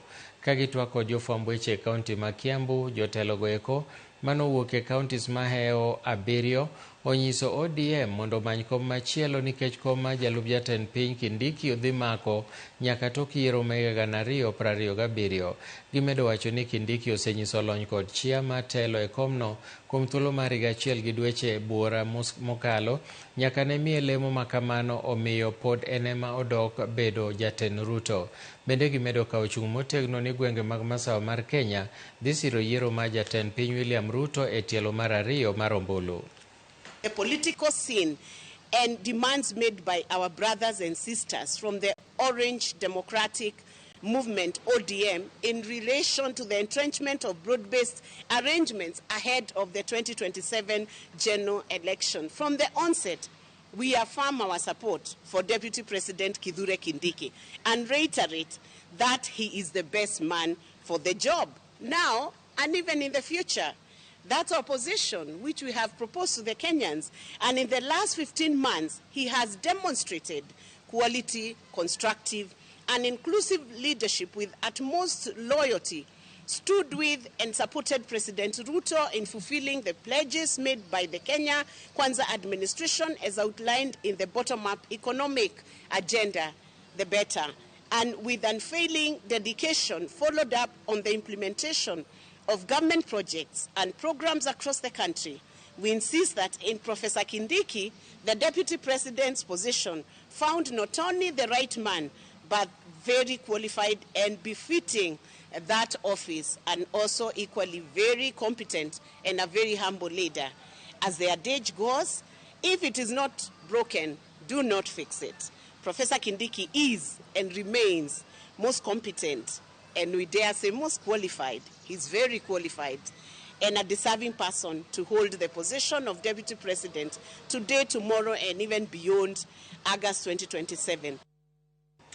Jalup ogai mar obila Eliud Lagat osiemo mokalo jonjore duto mamono jopiny nindo e pacho ka kowacho ni kindegi ikwana.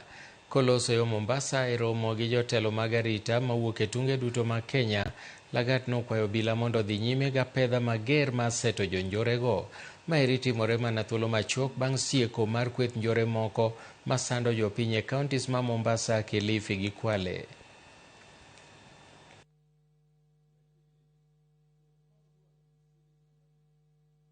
We are very clear that criminal activities, especially advanced by the goons, either in border, that criminal activities we are not going to tolerate. The laws are very clear. I have spoken against it. The CS Interior has done so. And we have a clear directive also from the Inspector General of National Police to deal with these criminal activities firmly and according to the law. So the border riders, they also need to know that they are not above the law, and we are going to crack.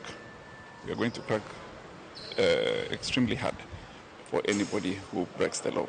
Iwe ni panga boy, drugs, pombe, the agencies yote ya serikali will deal with you.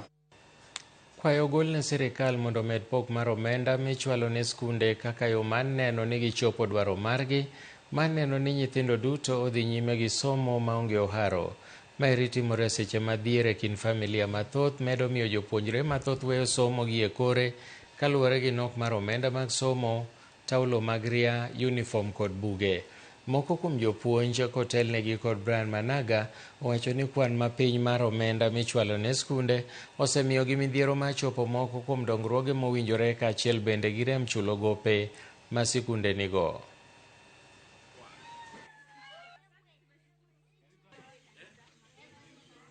Ni kuomba na kurai serikali yetu kuu iendelee kutimiza hili lengo la 100% transition through kuachilia capitation kwa wakati ambao unafaa na iachilie capitation ambayo inaweza saidia hizi shule.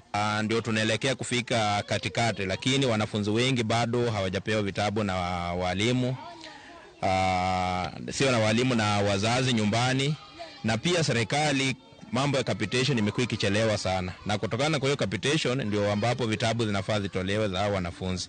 Kwa hivyo wanafunzi wengi unapata darasani hakuna kalamu na hakuna vitabu vya kutosha. hadi nafika kiwango ambacho wanafunzi wanatumia kitabu kimoja kutumia katika masomo mawili. Vitabu zitanisaidia ili niweze kuandika, kusoma na niweze kusoma vizuri ili nipate alama za juu. Tulikuja kwa shule hii hata tuna vitabu za kutosha, lakini amejitolea kutuletea vitabu. Tunashukuru sana. Duond bura mar UDA ogo kore kendo yango mor margi ewi loch mane giyudo e yiero madundo manyobagi odiochieng' manyoro. UDA wacho ni mano en ranyisi ni jopiny ogeno kuomgi, to kendo tendgi bende jopiny ogeno kuome kod ajenda magin godo ne jopiny. Na nyinyi mnajua hii election ilikuwa President William Ruto ameprophesize 3 million margin, vile mambo inaenda ni 5. 5, I'm telling you. Kama huku maeneo Mamuyora anasema watu yangu wa mlima na iko hapa. Sasa iko wapi hiyo kura ya 2-3 wanatafuta? We are winning this by significant margins. And it's not just about winning election, it's the validation. Sisi hatuwezi kwenda kumwaga watu katikati ya barabara, sijui tuzibe traffic. Unasema ati sijui wave ya nani. Wave ile iko hapo chini ya hii chama inaitwa UDA and our coalition partners ODM. I pity those who are trying to run against us. No track record. Barabara zao za nyumbani ni vumbi, wao wenyewe ni vumbi, wanaitwa majina ya wadudu. Ule anaitwa chameleon, mwingine anaitwa watermelon, anaitwa majina ya mafruit. Pinje mag Afrika nyaka ti kanyakla achiel machwalo kwe tego tudruok magi mar nyawo chike kaachiel kod kaka inyalo kedo kod midhiero mopogore opogore mokwako pinje mag Afrika. Ma en wach manowachi gi jatend jotend migepe ma bende en jatend migawo mochune weche maoko mar Kenya Musalia Mudavadi. Mudavadi ne loso e kinde romo mar 60 mokelo kanyakla riwruok mar jodolo mawuok e kanise mag Evangelical e bore Nairobi. Mudavadi nokwayo jotend kanise ma e kor gwenge mag pinje mag Afrika mondo okaw ting' mar kelo oganda kendo riwo wigi kanyakla ne ber mag kinde mabiro.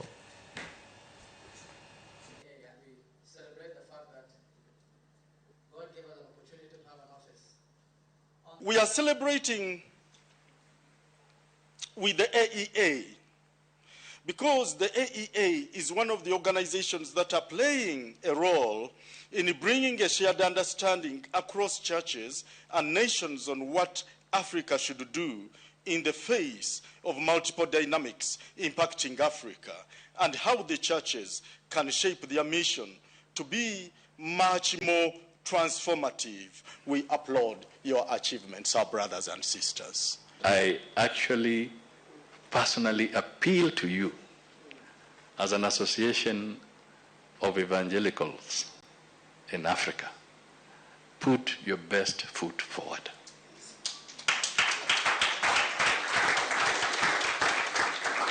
We have to talk to our citizens, young and mature and aged, all of them, in equal measure. We have to talk to them. We have to talk to institutions. We have to talk to governments. We have to talk to the leadership at all levels, because there is a crisis. Jodongo mawuok e kaunti ma Siaya okwayo gai mar ODM Oburu Oginga gi gavana ma Siaya James Orengo mondo obed gi twak e kindgi mar kweyo liet mar siasa motelo ne romo mar galamoro maduong' burano mar ODM mochan dwe manyien. Jaduong' Radier ma en achiel kuom jodongogo okwayo jotelo ariyogo mondo oriwre kendo miyo olos pogruok mantiere e kindgi ka kotamogi to jodongo biro konyogi e chopo winjruok. Maer ne en kansela Peter Ombe bende okwayo gavana Orengo mondo oriwre gi joduond bura mar ODM komedo kwaye mondo mi oduogi olos kod jogene kendo okonegi gino modwaro. Katungni betie ODM to the senior most people ma ok senior mnasia kende to senior Kenya mangima ma en Senator Oburu gi Governor Orengo kuoth kaachiel. To katungni ni okelo pogruok e Kenya, tibiro wach ni Josiaya moketho Kenya. Koro dwaher ng'eyo ni to ang'o ma omiyo jariyogi ok nyal tiyo. Gimoro kantie to wi maber wuodog ubet piny e dala to waneno kaka waloso gini. Yieuru umira dier thuolo. Umiye appointment wabi ipimnwa mondo wabo wadwok ni Josia wach ni gima chando Agire en ma. Nekech uno kuwach ok ipimnwa nang'o ma midwa ni mondo watim. Kik ukud wiwa. Lo beduru kelu luo bed kanyachiel. Josia obed kanyachiel. To gima thago uno ma wan ok wane to un ema uneno. Kama entieno, kama ung'eyeno, beduru piny mondo ulose. To kotamou, wan jodongo, wabiro konyou. Ibedie piny gi delegates mag party, ibedie piny gi youths ma Siaya kaka governor margi, mondo nyiswa ni en ber mane ma idwaro malo kucha ma wan samoro ok wang'eyo. To dwaher kwa bedo gi kwe nikech kata jatelo malo ma president marwa bed mana kong'eyo ni ka wan gi kwe to ebe en gi kwe, to kwa pogore to gik moko biro pogore, kata gik ma wan go mabeyo gi ok wabi yudo.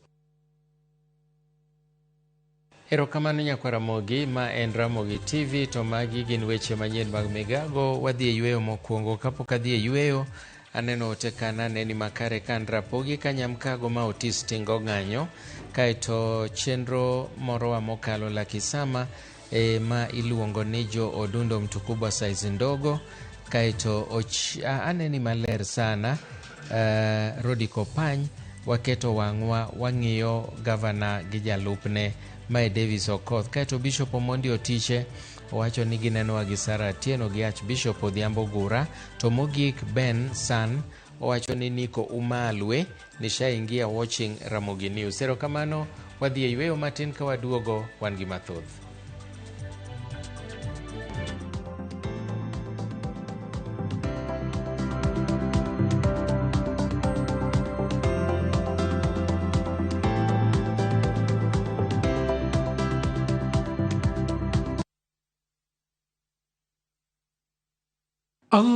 اللهم إنك عفو تحب العفو فاعف عني. Ewe Mola, wewe ndiye mwingi wa kusamehe na unapenda kusamehe. Naomba msamaha wako. Dial *860*286# to get Dua ya Ramadhan as your skiza tune.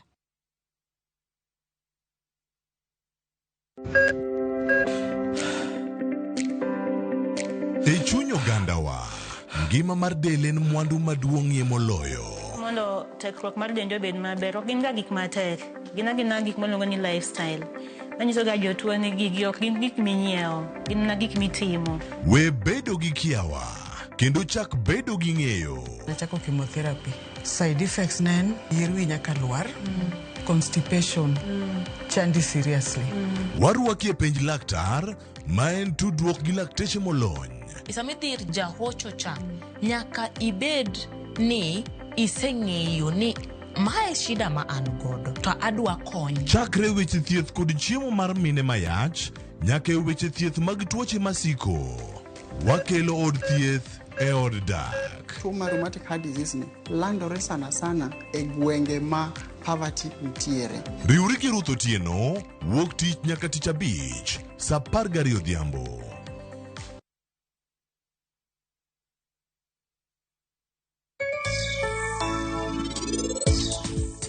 Gimoro moro mini wacho na kaka idonga timoga. Miyo koro sani.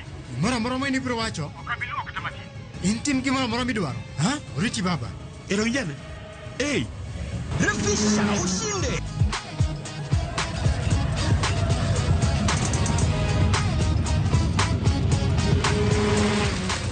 $50K ya Vasha ama MMF. Haingoji.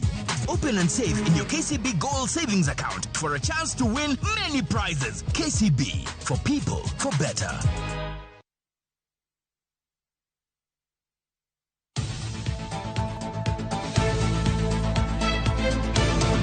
Nyakwaramogi, tok tich matek en kinde mag midhiambo. Kendo isechopo pacho kidwaro ng'eyo mago motimore pacho ka to kod pinje maoko. Chieng' tich abich to dhi kod Auchieng' Emmanuel chenro mar Ang'ich Welo ka achiel kod Oimore kama wakeloni weche manyien, mago monon, modo, kendo luweyo makare. Bende watwako ji mopogore opogore e lony magi magintiere godo mondo mi wagol odok e iti. Tok mano kende, bende wantiere kod chenro mar gin kanye, mabro mi sigana mag thuondi luo, jogo mantie, mago magitimo, to kod mago manegitimo e kinde ma okalo. Kik bai.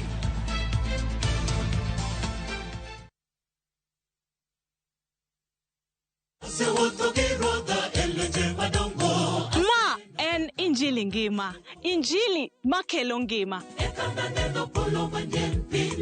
Bironu sabato ka sabato, are sa achiel okinyi nyaka sa 3 okinyi.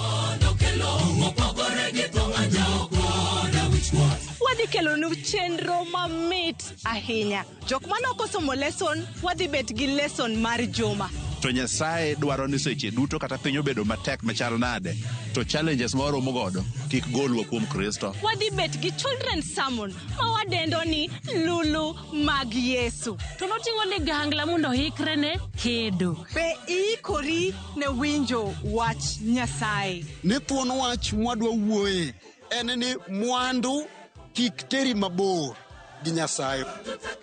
Wakelo jower mopogore opogore makelonwa Injili makelo ngima.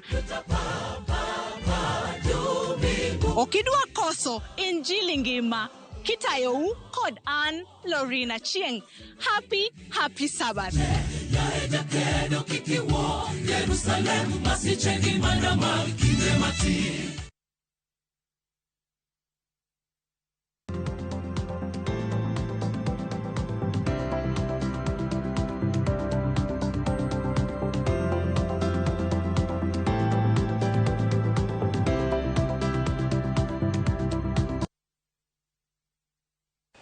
Machiegni kendo, piny owacho kotenore kod riwruok mar Practical Action ochako chenro mar nywando rowere manigi ng'ol e chenro mag pur e kaunti ma Migori kaka yo mar kedo kod nok mar chiemo e kauntino.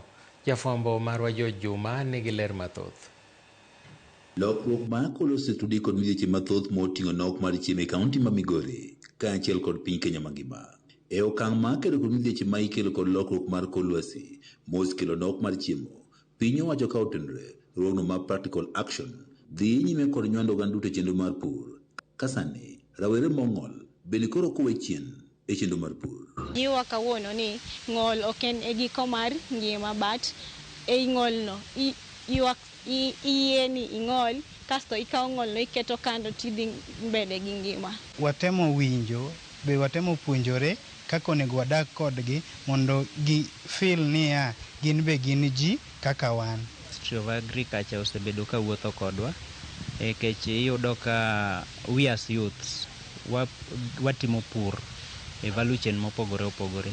Tiyudo ka sani national government okelonwa fertilizer at affordable rate ma jopurwagi biro mayudi. Tiyudo be county government seche moko mwaiko trainings mamagwa gimiyowa experts mag gibedo kodwa i trainings gi. Rawere gi mong'ol imiyo puonj kod konyo moko ma oting'o kothe, chirni ne kothegi ma gipidho kod moko kaka yo mar jologi e weche mag pur e kaunti ma Migori. Ka ng'ato wadhi miyo opportunity maromre mondo wate wabede ka wapuro machalre, watimo gik moko machalre, wabede gi access to market, access to finance machalre, mondo gik mwapurogo wabede wate wanyalo tero gi e chiro mondo gicho yud pesa e lwetgi.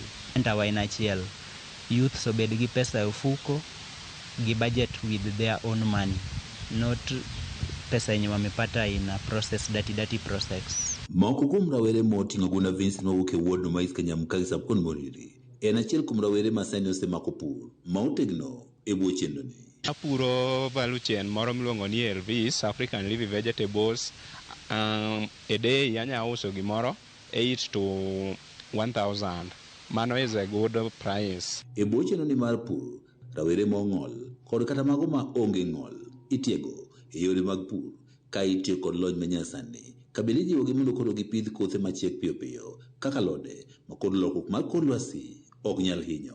Puonjo nyaka jogo mantiere dala mondo mi giyud kaka ginyalo loso pesagi.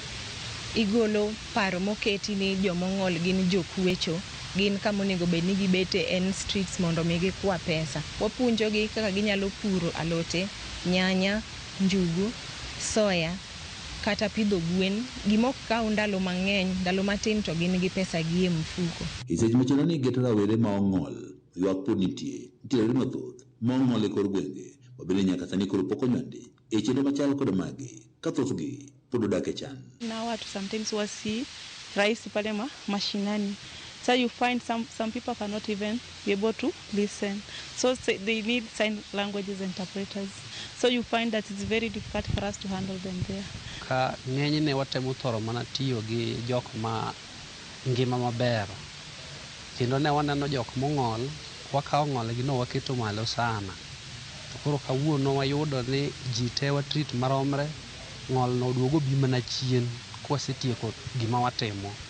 Kwachiwo opportunity to wamiyo ji te opportunity machalre mondo ng'ato ka ng'ato oyud thuolo mar dhi mbele e yo mar pur. George Juma, Ramogi TV, Migori. Tubi Mohamed mar UDA oyier kaka jaod bura ma Isiolo South e yiero madundo. Tubi noyudo ombulu 7,352 e kabina Tubi mar Jubilee ma bende en nyamin mare noluwe gombulu 634. Maeri en kaluwore gi duoko moland gi IBC bang' yiero madundo manyobagi nyoro.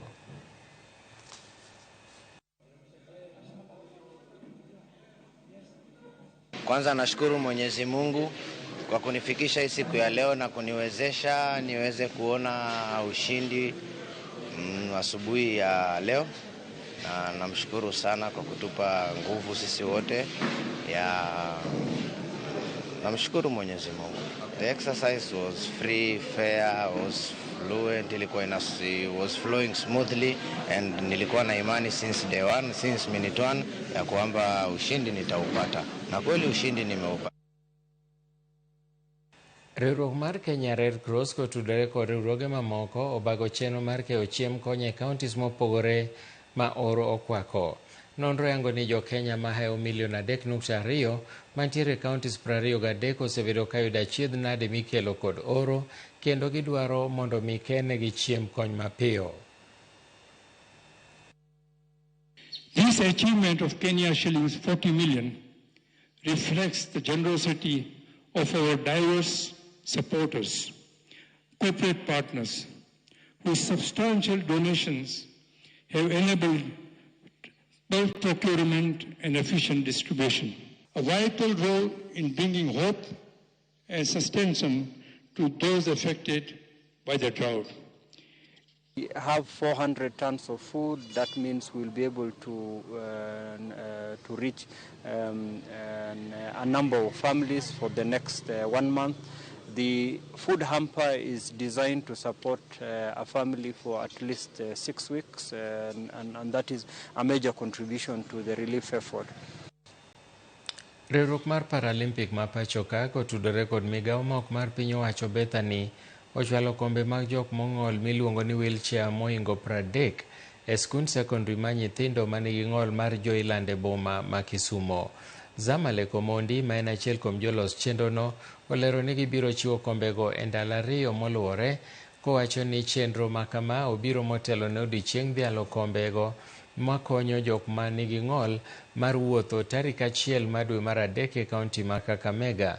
Jokanyo mag duol mochung' ne jok man gi ng'ol e alwora ma Nyanza opuoyo ahinya chenro mar chiwo kombe ne nyithindo ma ok nyal wuotho, ka achiel kuom jonyuol nyithindogo ma nigi ng'ol e tielo bende ogoyo erokamano ne chenrono, kendo medo ni kaka janyuol keto jorit ma nyithindo bedo mayot. Ne jogo mong'ol Kisumo kae kawuono gi kiny, so a total of around over 30 wheelchairs.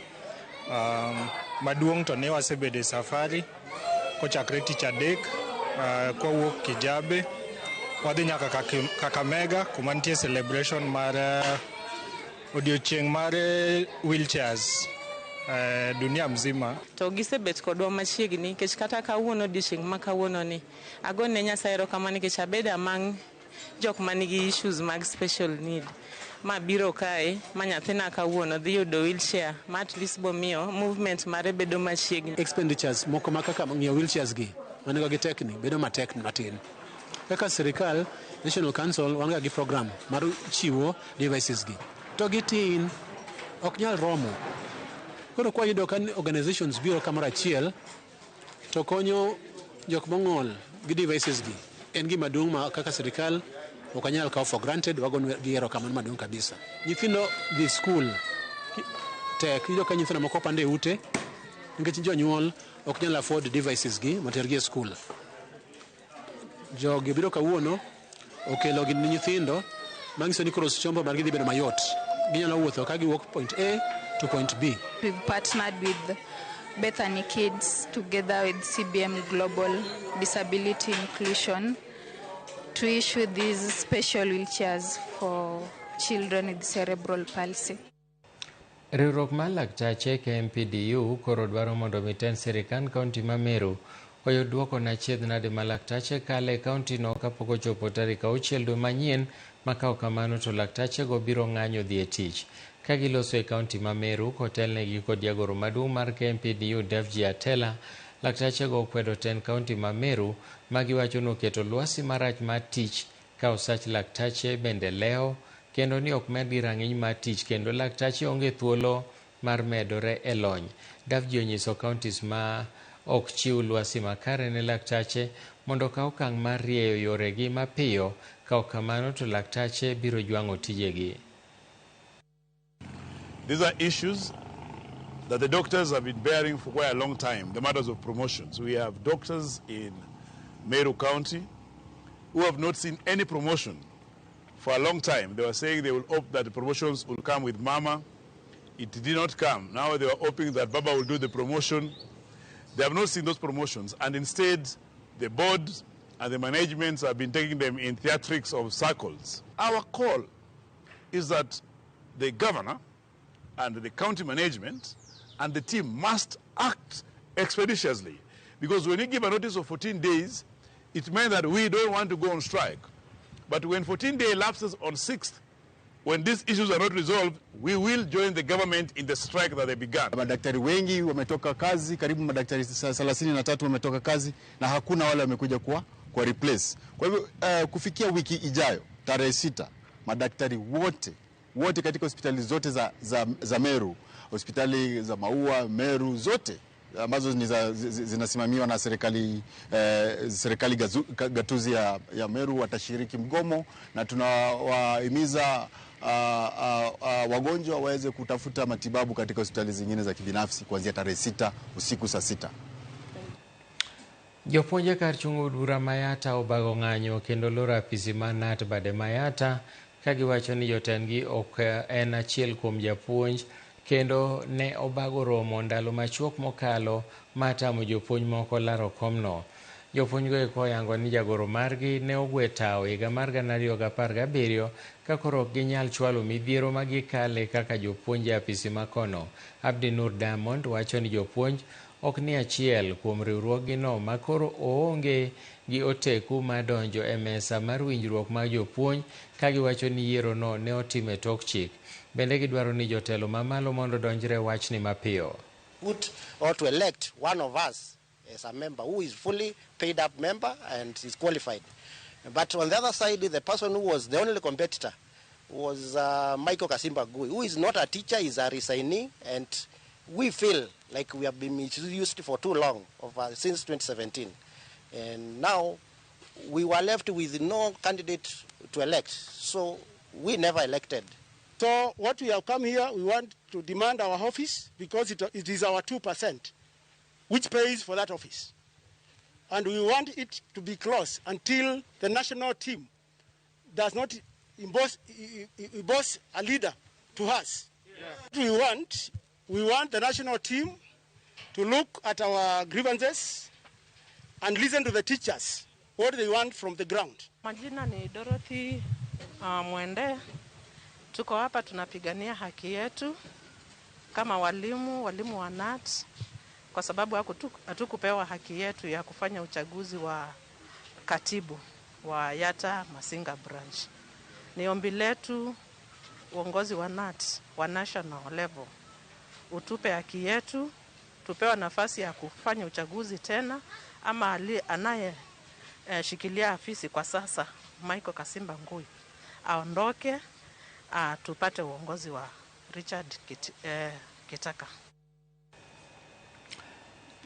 E weche mamoko en ni piny owacho kokalo e migawo mar omenda kaachiel kod mar pi osidho ayanga tesend goyo pi mabiro konyo e keyo pi e puothe ochele ma Kabongo Scheme e Nyando, Kisumu County.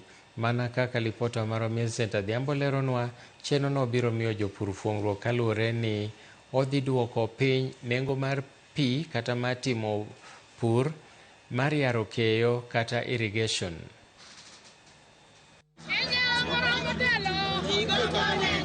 Jopur mawuok Kabongo Scheme norwako chenrono gi mor kod ilo ka gikoni obiro konyo duoko piny nengo kuoyo pi e puothe mosebedo kani malo. Bende gigeno ni apeyni madonjo e puothe ibiro losi. Shida ambayo tulikuwa nayo ni kwamba pesa ambayo tulikuwa tunatumia kwa mradi wa ukulima ilikuwa juu, kwa sababu hatukuwa na maneno ya kanal.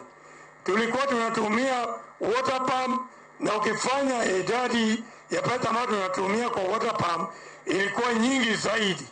Kwa hivyo tunakushukuru sana. Tunajua ya kwamba access roads, farm access roads itakuwa improved. Jagoro migawo mar keyo pi e puothe e Fantas Kimodho kane loso oyango ni sani Kenya kalo e midhiero mar nok mchele maromo tons 700. Gino moko ni nyalo kony kokalo kuom bero chenro mag keyo pi e alwora mar Western kod loso chiro ne jopur. And currently in the country we have a deficit of 700,000 metric tons. But I can tell you confidently, which I've told my waziri before, that 60% of that can only be addressed in Nyanza region. But waziri, for us to be able to bridge that deficit of 420 by producing 420,000 in this region, 4 key things. One is market linkage. Irrigated agriculture is predictable. Ndiposa mkulima apate kulima bila wasiwasi. Na hii Kabongo ambayo tunafungua leo itaongeza hekari hapa Kisumu under irrigation zaidi ya hekari 1,000. Tafadhali tupige makofi. Piny mar Angari mabende emochung'e siro Kenya e chenro mar gero tesend pom mar pino kotelnegi kod jambetre Katalin Nyirati oyango ni chenrono geto duoko piny nengo timo pur, yaro puothe kod tiego jopur mondo ochop kare e yo mongirore. Project, the expansion of the Ahero irrigation system to the Kabongo region with $5 million. Real help means not only providing equipment, it also means sharing knowledge. That's how we can achieve, more cost-effective operations, more produce for you, a more climate-friendly production, and in the end, a safer future for your families. Jatend migawo mar omenda John Mbadi to korka kore kane loso Otielo ni kopogore kod kony mawuok Hungary. Piny owacho biro siro chenrono kokalo e gucho omenda mar sirikal mondo keyo mar pur ahinya to mar ochele odhi malo nyaka tons 400. We are going to put 625 acres more into irrigated agriculture in this area. The additional 50 million to make it 700 million, the Kenya government will put in the 2026-27 budget. The Koru Soin Dam is going to cost us well over 20 billion shillings. So because we cannot borrow more and because we cannot tax Kenyans more, we want to create a national infrastructure fund which is already in Bunge. Next week, I'm getting money for KPC. 106 billion, and I'm getting money from Safaricom 244 billion. Tutaweka pamoja kwa National Infrastructure Fund, then we will do Koru Soin, we will do other dams in the country, and we do other things which can bring economic growth. Sirikal oyango koro ni gin kod geno ni keto maino e bero chenro mag keyo pi e puothe biro konyo nyayo chiemo, loso thuolo mag tije kod bero ngima oganda ahinya to ngima jopur. Millicent Adhiambo, Ramogi TV, Kabongo, Nyando, Kisumu County. Jopur e kaunti ma Wajir okwayo sirikal mamalo mondo ng'iew chiemo gi keyo ei kaunti no kaka gino minyalo ked godo kod oro. Kaluwore gi lipot mane ochwal kod jopur go eko, gikwayo ni mondo mi ochiw chik machiko dwaro mag chiemo te mar kedo kod chandruok mar oro kwayo bende mondo mi ong'iew chiemo mokwongo, chiemo ma jopur margi golo kapok gidhi e kuonde mamoko. Ne giwacho ni ng'iew lum kowuok oko mantiere Kenya to pok ousi en gino mathoro uchumi mar kaunti no.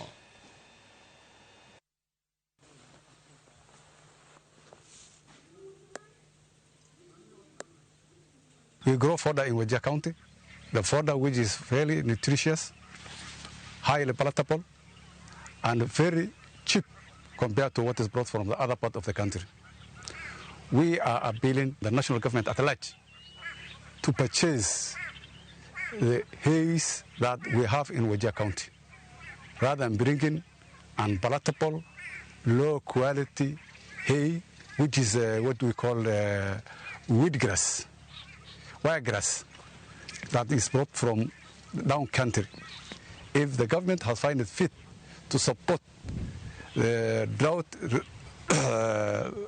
that is very severe in the country, they should try to bring a hay that is of good quality that can support the livelihood of the ground and purchase the hay that is locally grown. Tuliahidiwa nyazi yatanunuliwa kwetu kama wakulima zingine, serikali inanunuanga miwa, mahindi, majani, kahawa.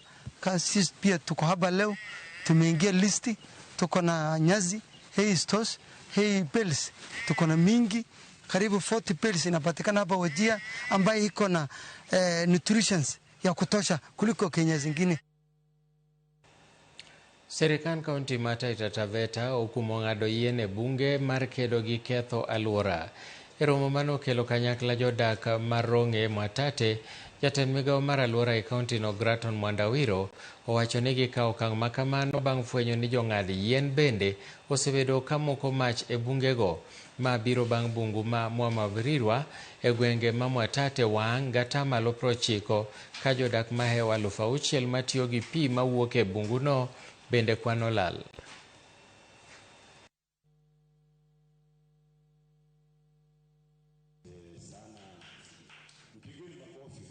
Wetu wa maji ajitambulishe. And I'm expecting that this time round hakuna mtu ataponyoka, kila mtu aende ndani na ajibu mashtaka yake. La sivyo tutafanya wananchi waweze kuchukua sheria mkononi ambapo haitakani hivyo. Lakini mimi ninaomba serikali ilichukulie hili swala kwa mzigo na tumalize ufisadi huu ama tumalize janga hili kwa haraka iwezekanavyo. Kwa hivyo hii rasilimali, hii misitu lazima tuituze. Maji ambayo watu wanapata inatoka kwa hii misitu. Kwa hivyo watu ambao wanafanya hayo maneno, sisi tumesema hao ni terrorists. Wasio wanangojea mpaka moto kitu kifanyike ndio waje. Tunawaomba kila wakati county government, hao watu wa msitu wakitembelea msitu, si Mwambirwa tu, lakini msitu yote yetu ambayo iko within Taita Taveta wawe wakiitembelea, ili wakati tunapata mafunzo kila wakati, hata na sisi tutakuwa tunajua kwamba msitu ni yetu na inatusaidia. Riwruok mar Kenya National Chamber of Commerce dwaro mondo mi riwruoge mag ji giwegi omi thuolo e board mar aguch omenda mar dongruok mar National Infrastructure mairien kaluwore gi gino kod nyalo mairien kaluwore ni gin kod nyalo mar solo omenda ne agulu makamano, chal mabiro siro chenro mag dongruok ne agulu no. Efinyakidi nigi ler. E odiechieng' mar adek mar kawo paro e wi aguch dongruok mar National Infrastructure, riwruoge mamoko ochopo machiwo pachgi e wi lokruoge ma de giher komiti mar omenda otim. Achiel kuom riwruogego en Kenya National Chamber of Commerce, ma koro dwaro ni riwruoge ji giwegi kata private sector oyud thuolo e board mar aguluno mar ni gin kama kare mar solo omenda madhi aguluno kendo konyo e yor dongruok. Part of the funds would come from private capital. And for the private sector to have trust in the prudent management of that of their resources, I think a seat, just one seat, would not be too much of a ask, because the private sector has a very good network, not just nationally but even internationally. So the participation of the private sector through a seat in the board would also give our international and foreign the foreign investors that trust to put their funds into this particular fund. Kopogore gi KNCCI, riwruok maroko wa uchumi, wacho ni giye kod paro machuga guluno, makmana ni ochiwo thuolo mathoth ne jatend migao mar omenda mohingo board e yor chuogo chike mabiro tayo chenro ma guluno geto. This provision provides that the CES can prescribe investment policy by regulation. Effectively, this will mean the CS will override the board, and in our view, any regulations should just be to help the procedural administration or implementation of this particular act. Therefore, we should limit what should go into the regulations to make the power strictly to be procedural and administrative matters. For amendments to clause 37, this is a very serious fund. The regulations require not just to be known to Parliament, but to be approved by Parliament. And this thing about investment policy, to me, is also very serious among other issues. Riwruok machielo ne mar Wikea ma owacho ni achiel kuom jokanyo mag board mar Aguch National Infrastructure owinjore bed jal manigi lony e tiyo gi rawere. Ma kaluwore ni chenro mopogore opogore ma guluno geto biro chiwo thuolo mag tich e gwenge mopogore opogore pachuka. I think the government should try and also be very intentional about the how to engage young people, because young people are willing to engage, only that you have to offer them a very safe space on how to engage. There's also an opportunity for partnership with a youth organization like ourselves. We are offering ourselves now in that matter. We simplify the information from government or from this committee, for example, of course with an arrangement, with an agreement. That helps pass information. Chenro makama kinyne dhi nyime e kar bagoro ma KICC kama Uganda biro yudo thuolo machiwo pachgi bende. Efinye Kidi, Ramogi TV, Nairobi.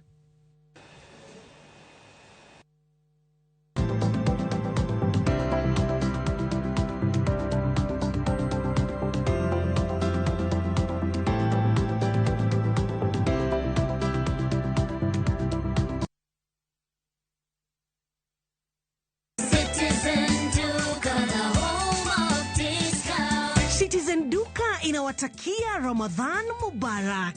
Tumia muda mchache sokoni na muda mwingi kwa mambo yenye umuhimu zaidi. Bidhaa muhimu na halisi tena za kuaminika kwa bei nafuu, zikiletwa hadi mlangoni mwako. Fanya oda sasa kupitia Citizen Duka app ama kwenye tovuti ya citizenduka.com au tuma agizo lako kwa WhatsApp kupitia nambari 0710 487 487. Citizen Duka, the home of discount.